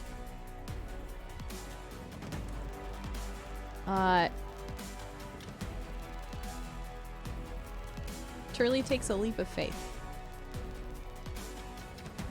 and passes Avalon as she's in the trajectory, slinging back down. Oh no! Tyrant, no! What happened? Did he? No, not now! I broke him. The internet. No. Broke him. Oh no! All our cameras are screwed up. Hi everybody. What's up, friends? I'm freaking out. Here, one sec. I got us. One sec. Okay, It'll no, be a we're little good bit weird, but just hang in there. for sure. Hang tight, hang tight. Internet issues with one of the players. Everything's fine. Stand by. Hope everyone's having a good Wednesday so far. There we There's go. that. Cool. We're a bit out here. Shoot, darn heck. I'm Dr. Tyrant. It's actually pretty close. Yeah, that's actually not bad. Oh, I thought I had a placeholder.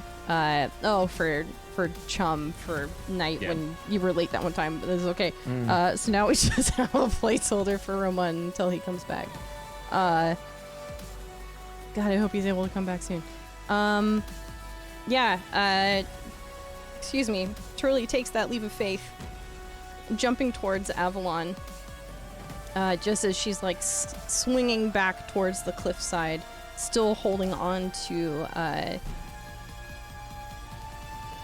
this whip. He's able to like just barely reach out and touch her as she is mid-swing. Is there anything that Turley says? No. There's not. Really. As he reaches out towards Avalon, gripping her hand for just a split second, she kind of flitters her eyes open, recognizing what's happened here. And there's a moment of relief, and then as she stares back down at you, there's just a moment of sheer panic as you grab hold of her, give her this warding against falling, and you continue to fall.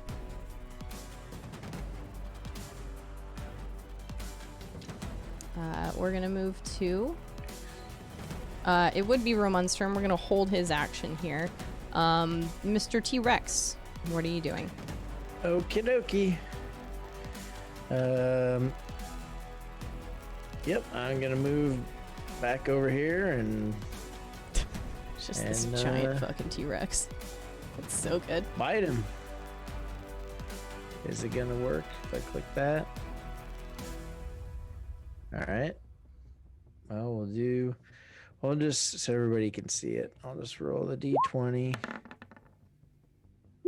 25. See, I don't know why it's doing it. Yeah. It's rolling to the DM so I can see it. Yeah, but it took forever to come up. Okay, so we'll take the d20 I roll. It's 25. It hits. Okay, And then yeah, for sure. 43 piercing damage. He's grappled and restrained again. And I will would I move about 20 feet? I will drag him and therefore also Avalon 30 feet back this way, away from the edge. Right? Because she's attached to him via whip? Just barely, yeah. It's effectively the whip grabbed her hand, pulled her with enough tension, and she was still holding on to it. But it's kind of up to her whether or not she's still able to hold on to that. Oh, hey, buddy. Here, we'll fix the cameras here in a second. I got it. For sure. All right. Hi. Hi. Sorry your internet borked. It's okay. It's completely down. I had to get to a spot where I could use data. Oh, that's okay. That sucks. Shit, I'm really sorry about that. Are we still on, or are we intermission right now? We're still on. Okay. You missed Turley doing the jump to save Avalon. That was a success, but Turley is now falling off of the cliff. Knight was able to go and bite Wyatt, grapple him, and pull him up 30 feet. We're just now determining whether or not he's actually pulling Avalon behind him. I'm going to see if she can make a strength save to see if she can hold on, and god damn it, she does not. She is now slipping and has lost her grip on the whip here, and she's effectively just above Turley at this point. He's fallen a little bit further down from her, but she is now in free fall as well. Who's in free fall? You said Avalon? Avalon is, yeah. Knight is after you in the turn order here, but we were holding your action for when you got back. Okay. I don't know what I can do to show you the battlefield here. No, it's fine. I know what I want to do. Can we go with the plan that I had sent you? Ooh, she's legit in free fall right now. Let me check something really quick. Well, I mean, he would have gone before me. That's true. That's true. Was Death Ward cast on Avalon? Yes. Mm-hmm. Yes. Okay. Roman is going to do whatever he can to try to knock Wyatt off the cliff. Okay. He is currently grappled by Knight in T-Rex form. So you can try and rip him out of his jaw and huck him off the cliff if you really want to. No. If he's sorry. You're fine. You could come over and hit him because he's restrained. No, that was just gonna be an on the way down kind of thing. Okay. Roman swan dives off the cliff. Okay, and enacts the plan essentially. Yes, but the target has changed. Okay. Where has the target changed to? Early. Okay.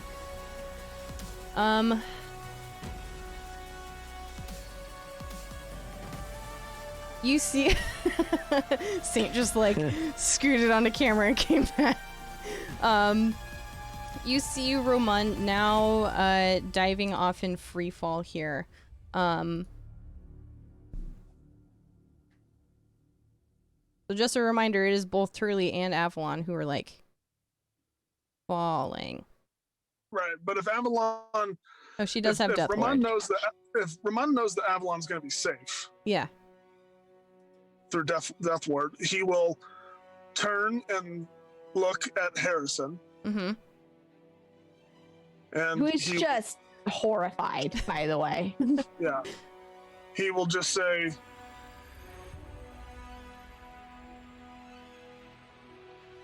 What are friends for? and will swan dive off the cliff, and will let me know when he catches up with Turley. It's a pretty quick thing. This is all within the same round. So you're basically just after Turley let go from Avalon as she was given death ward, and just as she started to fall. So you're pretty close and can enact the plan right now if you would like. Okay. Rahman is going to reach Turley and see him. You're needed more than I am, Turley. And Rahman is going to take out the bag of holding, and is going to do his darndest to fit Turley inside. which considering the weight limit and the space limit is possible. Absolutely. And I think the bag recognizes what you're attempting to do, so like the mouth of the bag widens to bring in this turtle for safekeeping. And as Turley goes in, and this, if Turley tries to fight it, Rahman is forcing him in, just packing him into this bag. In free fall, just get in the bag. As we plummet down into the depths below, Rahman will, in his last act, throw the bag over to a cliff so that the bag does not hit the water. Don't say last act yet. Your boy is on the case. Yeah, this is easy enough to do, as with the momentum of like grasping a turtle into the bag of holding and then like mid-fall just turning and throwing it to the cliff that's right next to you as you're falling. It's probably another 50 feet down, but you are able to huck it in that direction so that the bag flops, and lands safely on this cliff as you continue to fall. Hello. Hi, you're in a bag right now. I am, but I feel like it would have taken longer than 6 seconds to get me in that bag. That's why it's like 50 feet down, and you guys are in this moment falling as he's trying to shove you into this bag. So long as you're not resisting. I'm not, but I do have some questions. Okay. Maybe I have answers. I don't know. You might. So, hang on. He's at, well, no, we're gonna... Fuck, it's not gonna work. Well, no, actually. Well, no. Can I maintain concentration on a spell while holding my breath inside an extraplanar dimension in a bag of holding? Ooh, God, what a brain teaser we have here. Does the spell say you have to be on the same plane of existence? I don't know if most spells are like that specific. It doesn't. That's what I'm asking. Some of them do. That's true. That's true. Like 90% of them are not. Technically, a banishment, you're on different planes of existence. That's a perfect example. Yes. That's true. And I know for sure there are spells that say as long as you are on the same plane of existence. Yeah. So below us is water, right? He just established there's water below us. Yeah. This cliff juts out above the ocean below. So yeah.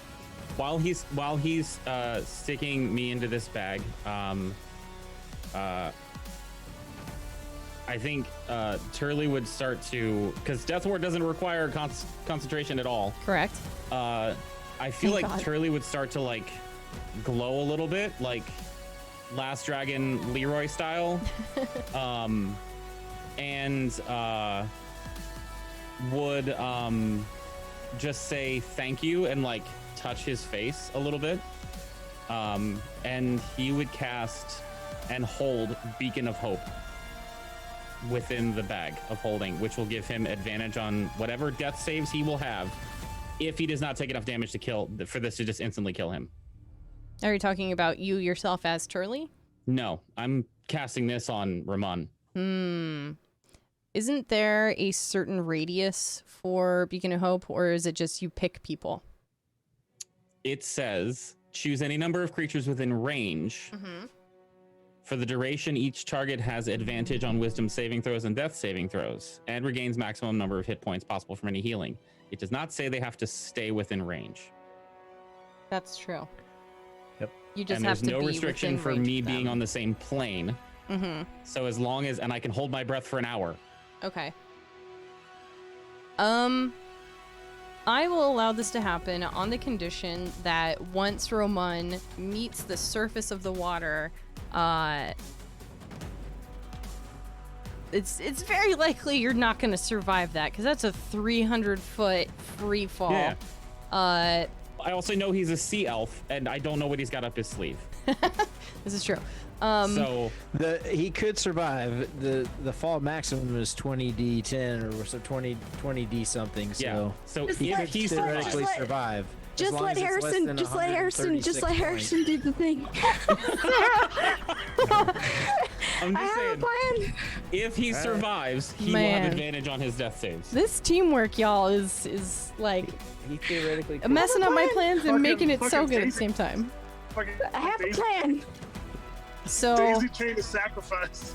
How we feeling? Ash, DM? hi. Hey. I feel like there's no holes in my plan. I feel like I have no argument against your plan because it's such a cool fucking thing.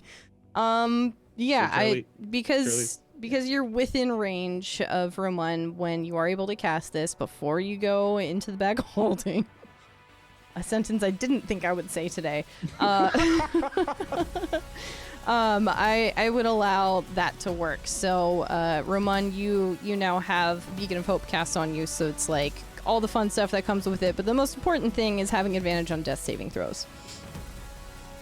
How long is the concentration on that? Is that only a minute? It's a minute. So I would say that the very first death saving throw that you get advantage on, because free falling for 300 feet is probably going to take a You good free chunk fall- of time. You free fall 60 feet around. Okay, so yeah, that's right.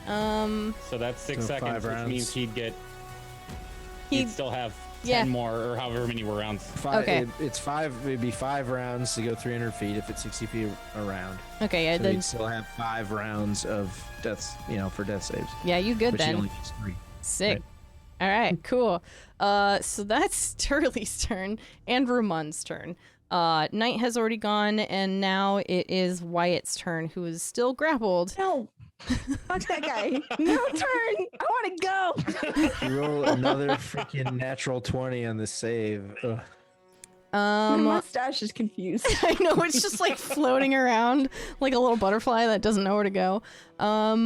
Yeah, he's grappled, so he's gonna try and break free of that. What is his strength? I don't recall. Let me get his character sheet. Does a 22 beat it? Yes. I am sorry.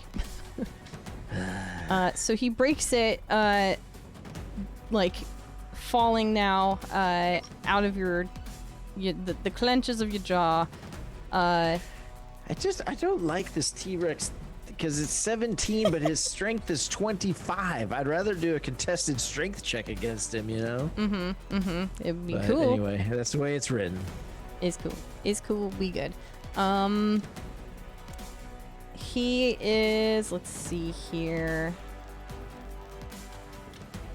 He is going to run towards 3 earrings. Try and grapple her. See if that works. Nope. Surely does not. She breaks free of it. He just kind of growls in her face, and that's her turn. Wait, did His he turn. did he run away from me? Yeah, so you get an opportunity attack. Chew his He might not be face going. off. He might not be going very far. Yeah. 29 hits. Yeah, if that I hit him, absolutely he's hits. grappled again. Jeez, so And many. 29 points of damage, and he's grappled again. Cool. Yeah. So you bite the absolute shit out of this guy. So much so that you grapple him, clench your jaw down on him, and you cannot feel any movement from this man anymore. Let me do the thing. Really quickly, we're gonna go through Heidi and Avalon's turns, and then get back to Harrison because Harrison is dying to have a turn. Don't drop concentration on this while I got this guy in my mouth. It's good. I have a very good plan, and it's backed by science. Oh boy. Heidi's gonna run over to 3 earrings and like look over the cliff here and just be like, "What do I do?" That's her turn. Avalon is in free fall, but recognizes that she might be okay, and continues to fall. She's got some like cool moves that she can do, but literally in the air, there's not much other than like maintain the fall trajectory that she has. Harrison, hey buddy. Hey, hi. Yeah, Hey. no, great. So the second that freaking Roman jumped from the cliff, Harrison like seeing it, and it's gonna be that like boom, and like the numbers are gonna hover over his head as he does like instant math, and he'll just say one word, Pliny.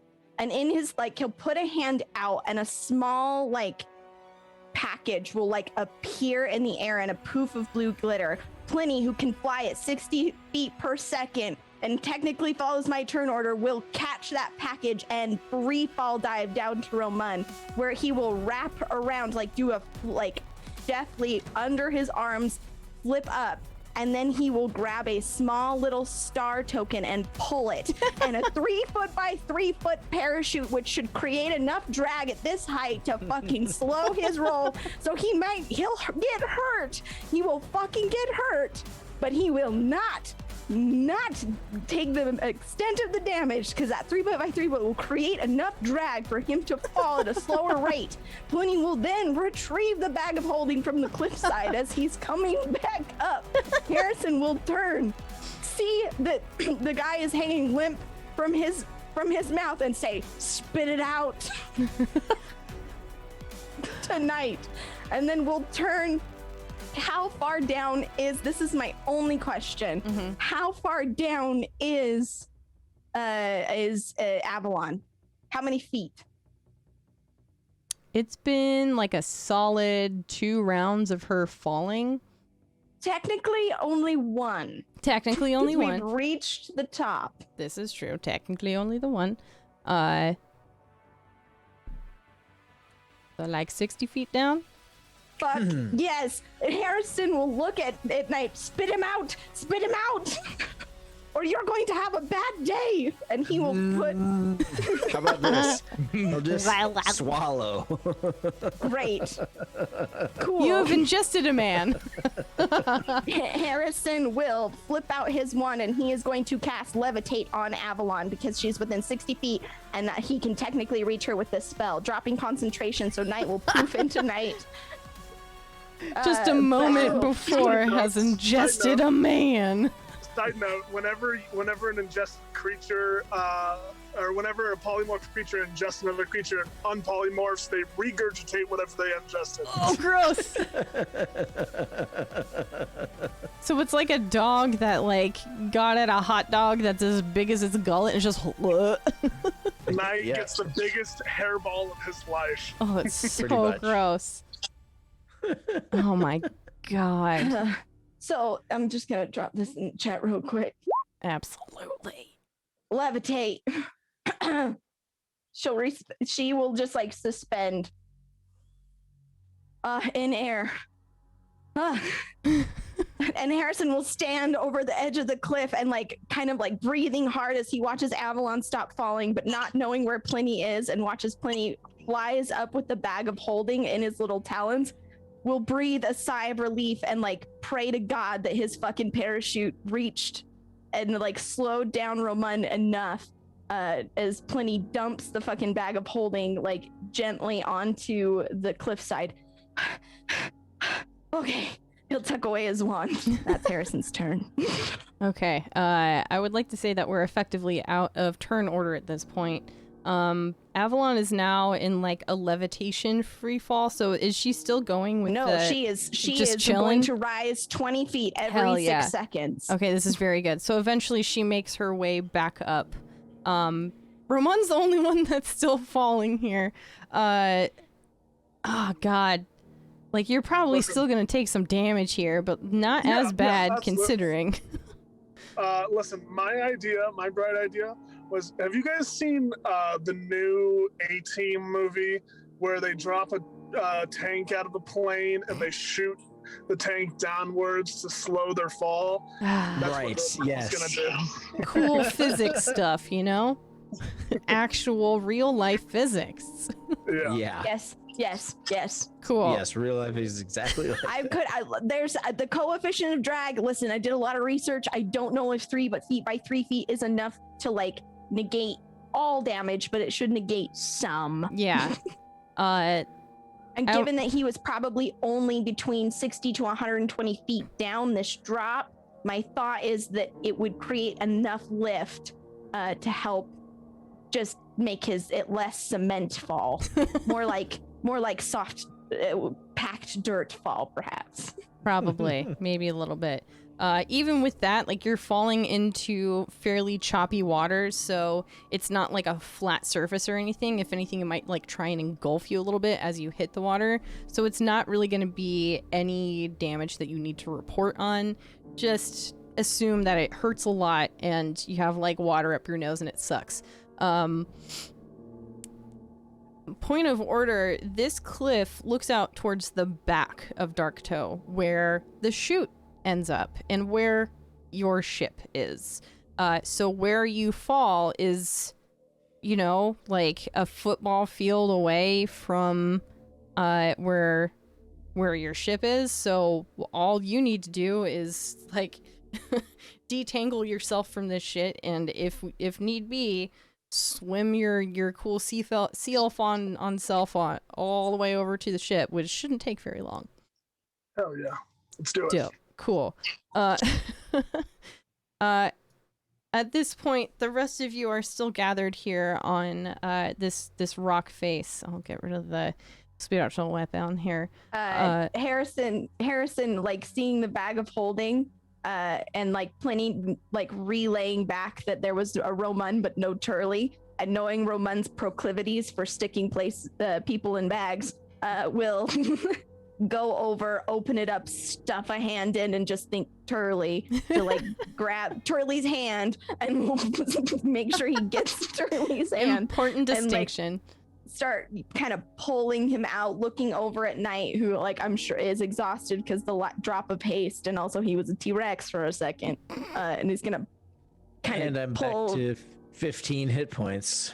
Hell yeah! Pull Turley out, and as he's pulling out, okay, Turley, never do that again. So help me, gods. Looking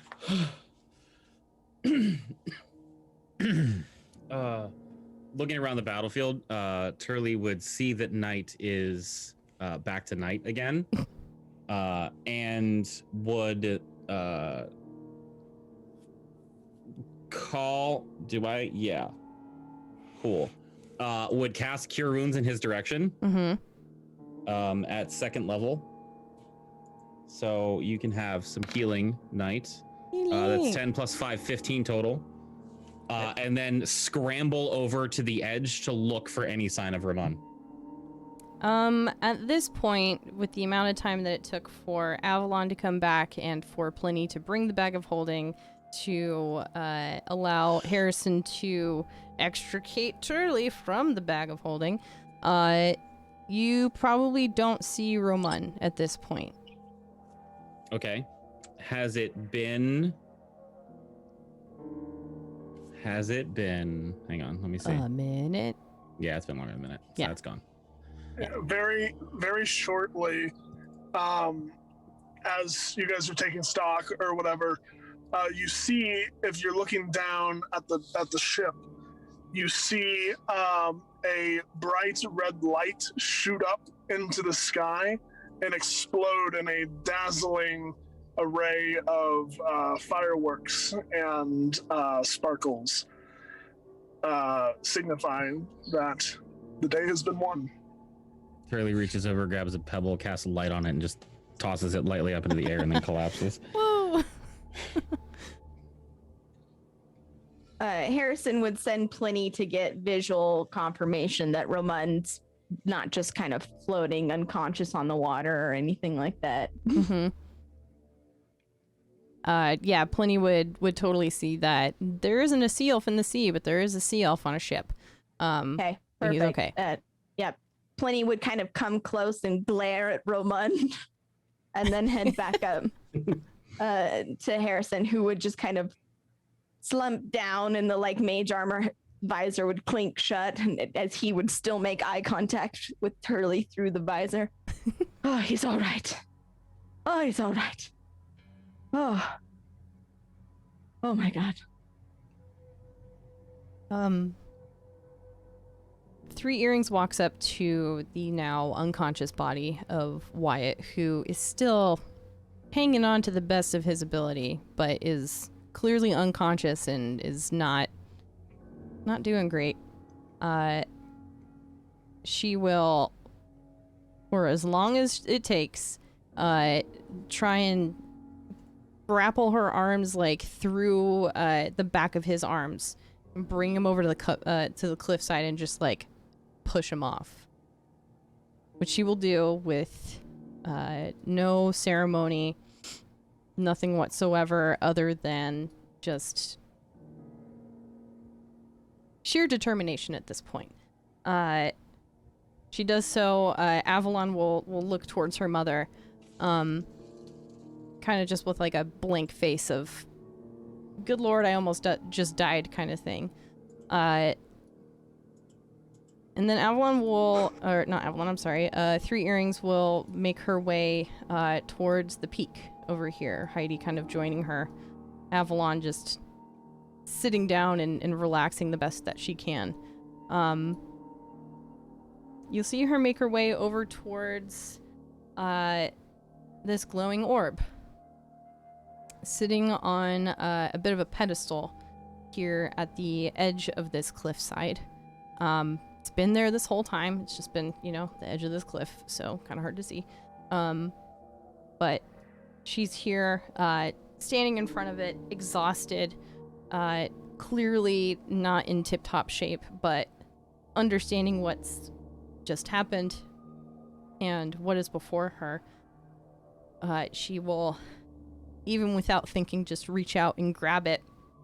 And this orb glows slightly at the touch of her hands. She just kind of shakes her head a little bit and kind of goes into a bit of a trance, her head just tilting a bit. And then she stands up, turns towards you all, orb in hand, and says, we need to get out of here. Then let's do it. Where are the chutes? We passed it on the way here. Back this way. She still has the orb in hand, but she'll approach whoever has the bag of holding at this point. Who has it right now? Probably Harrison. Okay. She will approach you, Harrison, and bring this little glowy orb with her, and just ask, can we place it in there for safekeeping? Yeah, yes, we most certainly can. I'm pretty sure there's no bodies in here anymore. Okay. I didn't see any. Good to know. Very good. Back this way. And we'll kind of speed through this a little bit. You all walk back towards I'm gonna bring you here. It's gonna mess with the music. Oh, this is fine. You'll speed back towards the Plank King's chambers. And in that hallway, you would have seen a couple doors, but one that looks like, you know, like an upside down door, kind of like a flap that's just hanging against a wall. She'll just open said wooden flap and say, "Ladies first," and point towards Heidi and Avalon, and they'll kind of, you know, salute towards her, and Avalon's still doing all right, just hops down into the chute and off she goes. Heidi will give a knowing nod towards Three Earrings and do the same, and she'll just hold open this hatch for anyone who wishes to go down the cool chute to do so. Harrison would, yeah, just kind of stand there and make sure everyone fits. Then would bring up the rear. Very cool. Assuming everyone goes down the chute, it's a fairly spacious, like stone slab slide, essentially. Like picture a stone tunnel, but big enough, like 15 feet wide, in the event that, you know, a large party needs to escape. It takes a while to scoot down this thing. It's not a complete straight shot because otherwise the speed at which you come out would be disastrous. So it kind of tapers off a little bit towards the end, levels rather, so that it's kind of an easy fall into the water on the other side, down at the edge of the island, down in the water. Everyone safely makes it aboard. The only thing is that the storm around seems to have accelerated. Lightning crashing, the sea itself seems unruly. And those interested in keeping an eye out will see the bobbing body of Wyatt Marinos, the former Plank King, kind of floating in the water, obviously no longer with us, before he sinks and the mop top head or scalp of hair still kind of floating in the water above, the only remnant of the previous Plank King. It's very clear that the fleet of ships that Three Earrings called has done a great deed in helping you all to get to this point, to help you remove and dethrone the Plank King. The siege on Darktow was heavy and there were losses, but mostly on the pirate side. Anyone looking back towards Darktow will see that there are many fires and large chunks broken out of the cliffside, but nothing that can't be repaired or replaced. The ships out in the fleet only sustained a couple losses, but it seems as if that most of the crews that were displaced have found new ships to bring them back to whatever port they call home. The only thing is that the storm continues. It doesn't lessen up. Even more so as you continue eastward, leaving Darktow, heading back towards the Menagerie Coast.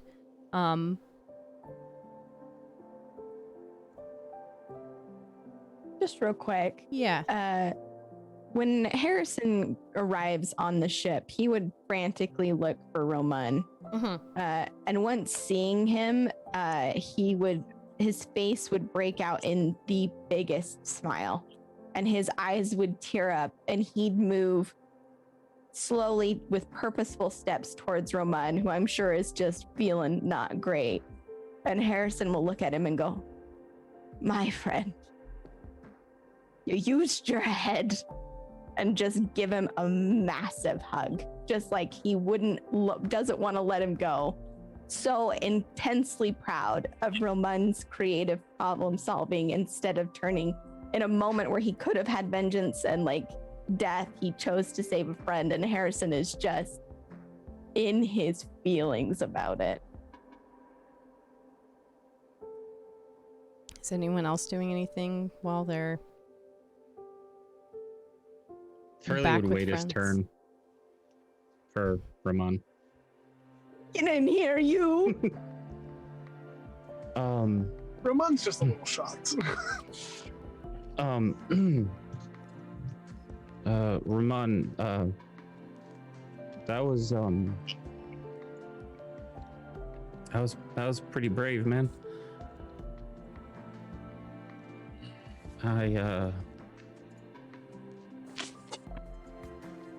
Listen,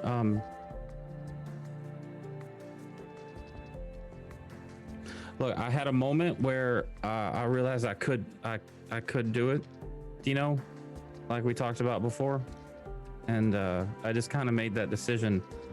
I did not expect you to make the decision you made, and thanks. Turley, this was my goal.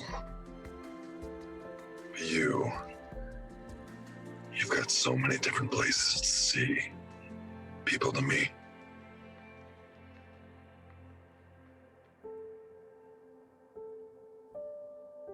I kept everyone. I'm sorry.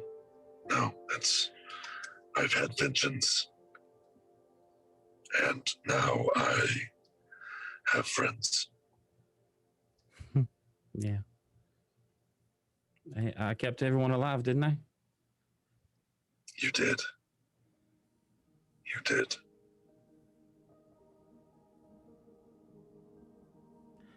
Hey, what was that? It's really kind of breaks the embrace and looks around. Hey, I know that we were in the heat of things, and we didn't really talk about it. Did anybody else see that shiny thing on the top of the cliff? Right? We all saw that, right? Can I see that for a second? I certainly, 3 earrings can help retrieve it from this, and Harrison will offer up the bag of holding back to Roman. If you could keep the bag of hold just a little bit further away from me. It's cramped and it's not a pleasant experience. Yes. I'm sorry. Yes, it was quick thinking though. Quick thinking. You were pushing it.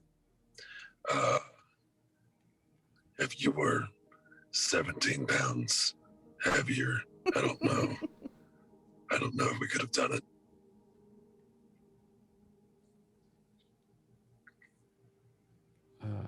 Then I guess I'm glad I started cooking. 17-ish.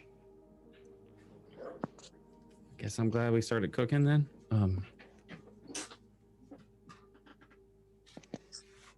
Okay. I would like to hold the orb if they offer it to me. If 3 Rings gives it to me. Cool. Yeah, it's a cool glowy orb. It's gonna take some studying to like really comprehend what this thing is, but for now you can tell it's relatively circular and has a nice glow to it. Has a nice glow to it. I like how round it looks. It is relatively circular. Knight, before we get too much past the experience, Harrison will pull out a notebook. Can you tell me what your toes felt like as a T-Rex? I've always wondered. You see, the muscle, the way that it wraps around the tendons is very interesting to me. Could you describe it? The toes felt pointy. Point. And those 2 extra teeth, do you feel like they got in the way of what you needed, or were they helpful in the long run? The teeth were also pointy. Oh. God, yes, quite.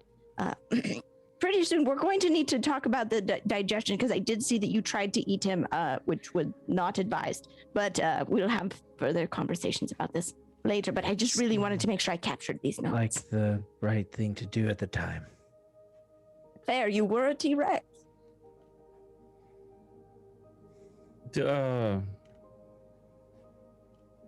Turley would be absolutely mesmerized by this orb and just staring into it.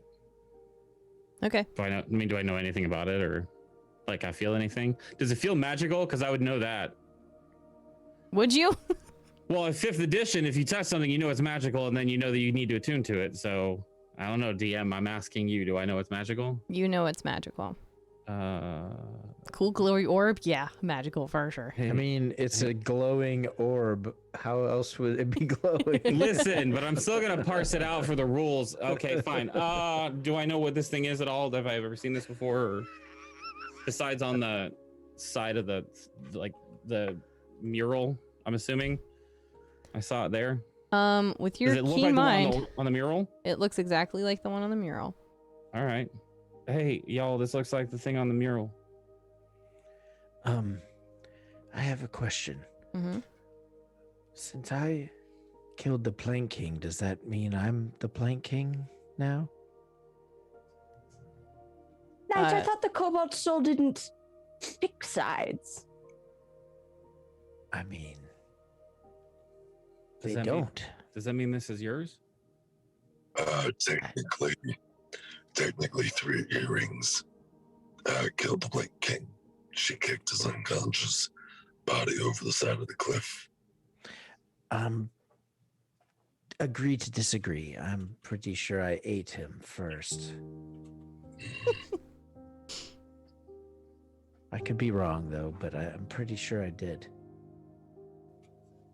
You don't have. I was just curious. I don't want to be it. I was just wondering. You don't have 3 earrings, Avalon, or Heidi near you as you all are having this conversation. Again, it is a small ship, but they've like retreated to their own area to calmly recollect and try and heal and take care of, like family does. Not that you guys aren't family to them, but so they aren't there to have a rebuttal in this argument. But yeah. So the travel back to the Menagerie Coast is a rough one. The storm around you doesn't seem to let up for days, which is not typical for the Lucidian Ocean, and not typical just for sea travel in general. There might be multiple storms passing by, but they pass by. This one seems to be looming over you, and it's discouraging to have suffered in the way that you all have at the hand of the Plank King, only to be stuck on a soggy boat on the way back to the Menagerie Coast. But as the seas crash around you and the crew above the deck are screaming at one another at the storm, this is probably, a week into travel, and the deckhands have kind of met the end of their rope, having such a hard time fighting such a storm. The storm itself seems to take control of the ship. The vessel slams down on the surface as the waves hurtle over on top of the deck. The ship itself slamming down again into the waves as it hurtles over a swell and then back down onto the water. So much so that it seems to be causing great harm to the ship around you. The deckhands are scrambling to patch up the ship as it takes a serious beating in the ravaging storm, screaming that we can't take it much longer. And you all offer to help, for survival's sake. But Turley, you have a hard time getting away from this orb.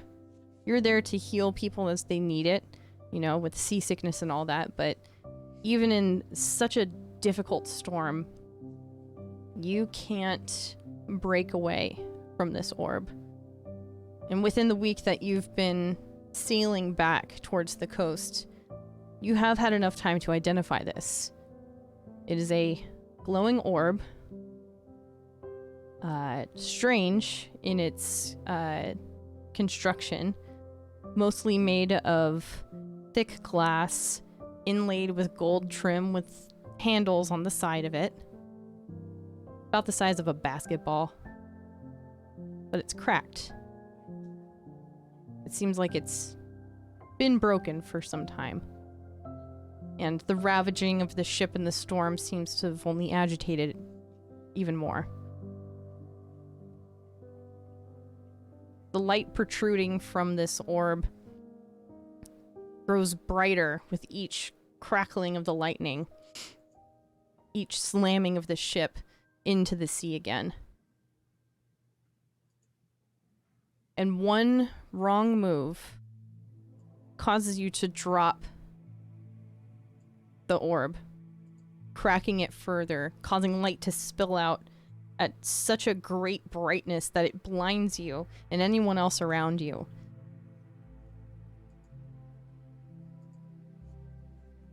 A very quiet explosion occurs. First from the area of impact, then swelling around the ship itself. Everyone is knocked prone, and then in such a way that nearly everyone is unconscious from this blast.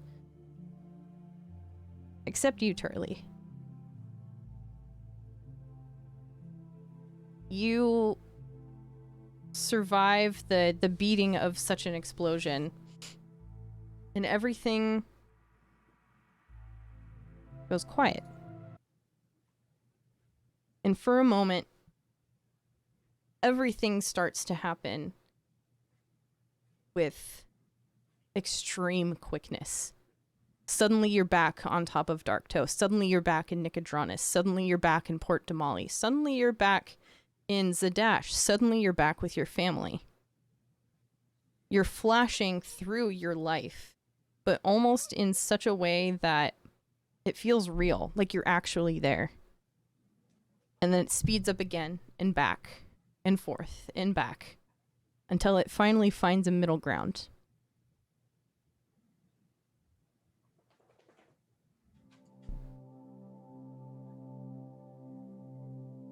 It's midsummer.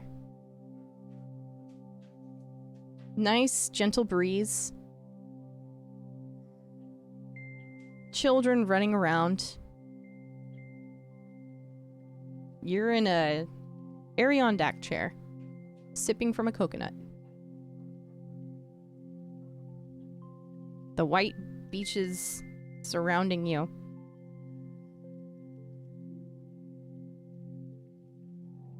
And it's a remarkably familiar locale. So much so that it's been ingrained in your memory. Do you want to take a guess of where you are? I would like to know if Turley is conscious of everything he's been through or not.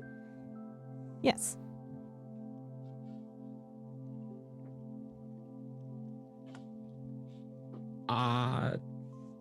Turley will look around for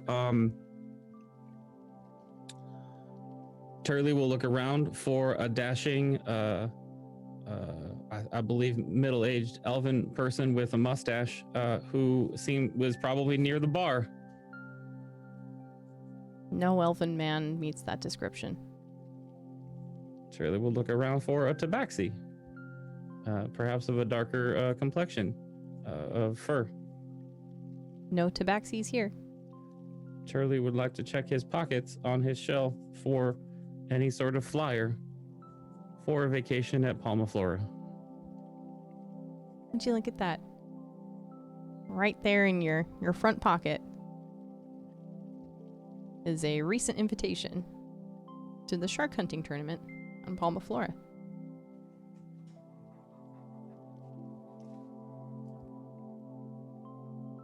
Sitting there relaxing in the nice Adirondack chair, waiters coming around and making sure that you are calm and safe.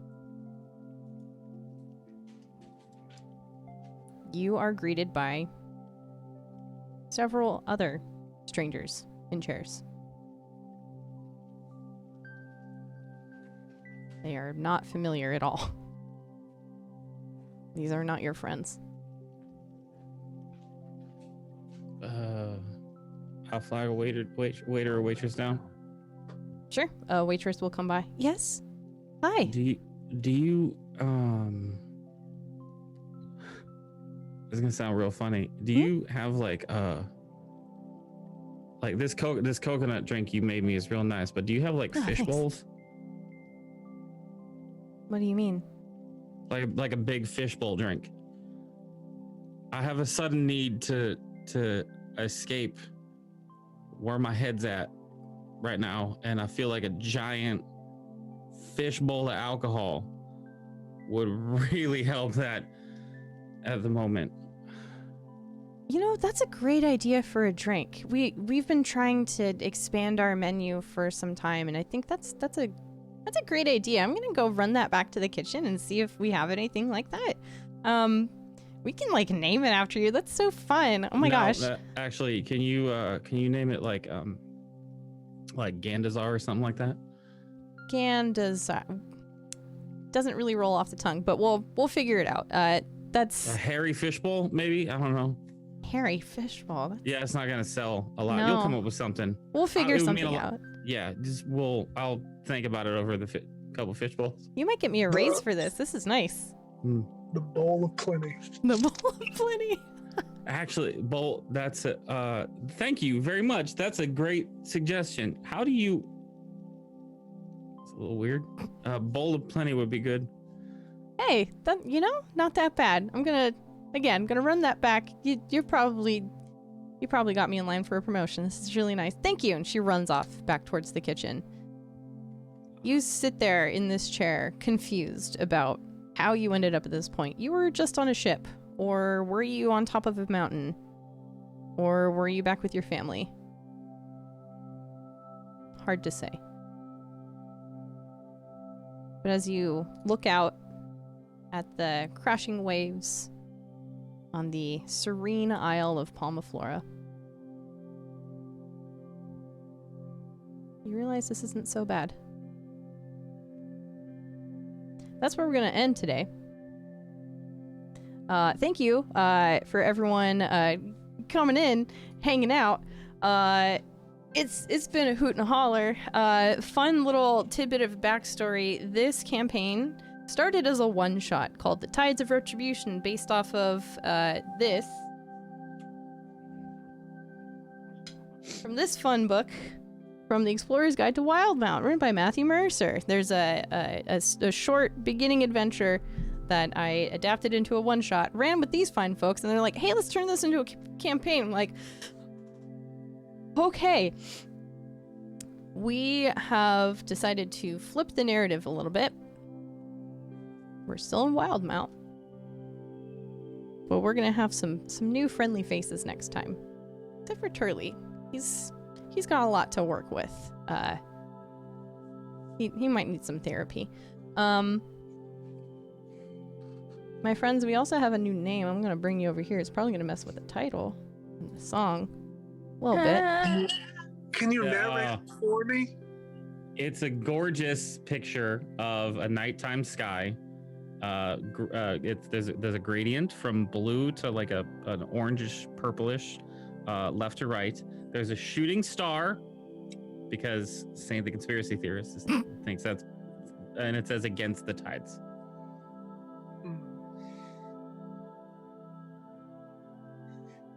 So the chapter of Beyond the Tides is closed, and we are now going to start all the way over from level 1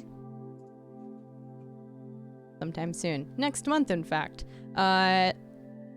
That's gonna do it for this first arc of this campaign. Switching it back up to a brand new one. We're gonna see some new friendly faces as characters, but still with these fine folk here. Let's go around the horn, reintroduce yourselves, who you've played today, and where we can find you, what you have coming up in the near future, and we'll go from there. We're gonna start with Sarah. Hi, I am Osirix Franco, and I played Harrison Gandazar, the High Elf Wizard. For those, we'll pull back the curtain a little bit. That we were supposed to do a one-shot I based Harrison on Merlin from Sword and Stone when he went to Bermuda. So the idea was it's a wizard tutor on vacation. And what ended up happening is we rolled it into a whole campaign, and like, holy shit, getting to explore this character and build him out into something so warm and wonderful and caring has been a fucking delight. And to have him go off so hard in this last fight, this last encounter, was an absolute treasure. So thank you, Ash. And thank you to all of my fellow players for dealing with Harrison's bullshit and allowing him to like show his worth as a planner, even though that is his fault. If you like my face and the words I say sometimes, you can find me on Twitch and Twitter at OSarahXFranco. As for where you can see me next, catch me over at TBK Roleplay Saturday morning for Dark Echoes, a Curse of Strahd campaign where I play Irina Kolyana. Some big shit went down last 2 weeks ago, last session. We're still recovering. It's pretty intense. Then Sunday, you can find me back here on Nat 20 for Morningstar and Company, a homebrew campaign DM'd by the incredible DMF Saint. It's fantastic and a good time. I also play a wizard in that one, just a very different toned one. You can find me at TBK Roleplay next week in shows like The Age of Aquarius, an Altered Carbon campaign, The Harpers. I don't think, are we kicking off? Yes, next week, next Thursday, we're kicking off Roundhouse over at TBK Roleplay, and the following Monday back here on Nat 20 for the sister campaign. So lots going on, so many cool things. Thank you everybody for coming out. Other way around. Oh, other way around. Gotcha. That's right. Nat 20. Yeah. And then yes, perfect. I forgot. Yes, thank you. And I think that's it for me. Yeah, so I'm gonna pass it on over to Chum. You're muted. I'm muted again because I was talking to my dog. T-Rex got your throat? Got your tongue? Yes. I am Chum. I go by Chum Nation here on the internet, and yep, this was a blast. I look forward to the next chapter, and the character is going to be similar, but a little bit different. So please come back for those episodes. And then the only other thing I'm in currently is on Sundays for Morningstar with Ash and Sarah and Saint as the DM, and that's my favorite thing, and I can't wait until Sunday. So see you then. Tyrant? Hello, everyone. I am Tyrant. You can find me on Twitch and Twitter at Dr. Tyrant. I played Ramon Thale, my good, definitely one-shot character turned camping character with his deep voice that I didn't think I would be doing for more than one session. For like 6.5 months. Hey, we got Ramon's story, and he turned out to be a good dude. Of his death toll is one thing, but he did save at least one person, and I think that counts. Please ignore my spooky mood lighting right now. My internet went out mid-session, and I had to scramble and find a place where my data worked. But anyway, I will be streaming on my personal channel tomorrow. I don't know exactly what yet. It will most likely be a game that I can complete in one stream, as that has been the focus here recently. So if you want to see a cool game from beginning to end, come check that out tomorrow. And then I will be over on TPK Roleplay for Dark Echoes, our Curse of Strahd campaign, on Saturday morning. And then Atrium of Aquarius on Monday, Harper Investigations on Tuesday. And then there's probably other stuff I'm doing on my personal channel. And then Roundhouse Roundhouse Omega kicks off Monday, 2 Mondays from now. Yeah? Yeah, 2 Mondays from now. So come check that out for season 2 of Roundhouse. It's going to be incredible. I'm playing just the most fun person. Just the most. George is going to be great.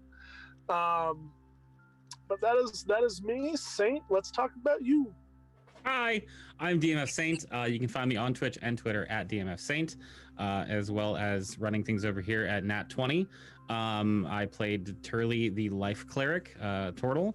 I will be playing Turley again in the next arc of the campaign. I think I'm one of the only ones that is keeping. I'm the only one keeping same character, right? Mm-hmm. Yeah.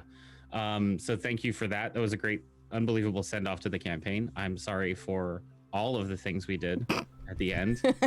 However, I have zero regrets. However, it was an absolute pleasure playing at the table with, first of all of the other players that I got to play with. Finally, as a forever DM, it is so great to sit down and play a game, and I could not have asked for a better DM than Ash for this. So thank you so much for everything. You fucking killed it, and I cannot wait for the second arc of this campaign.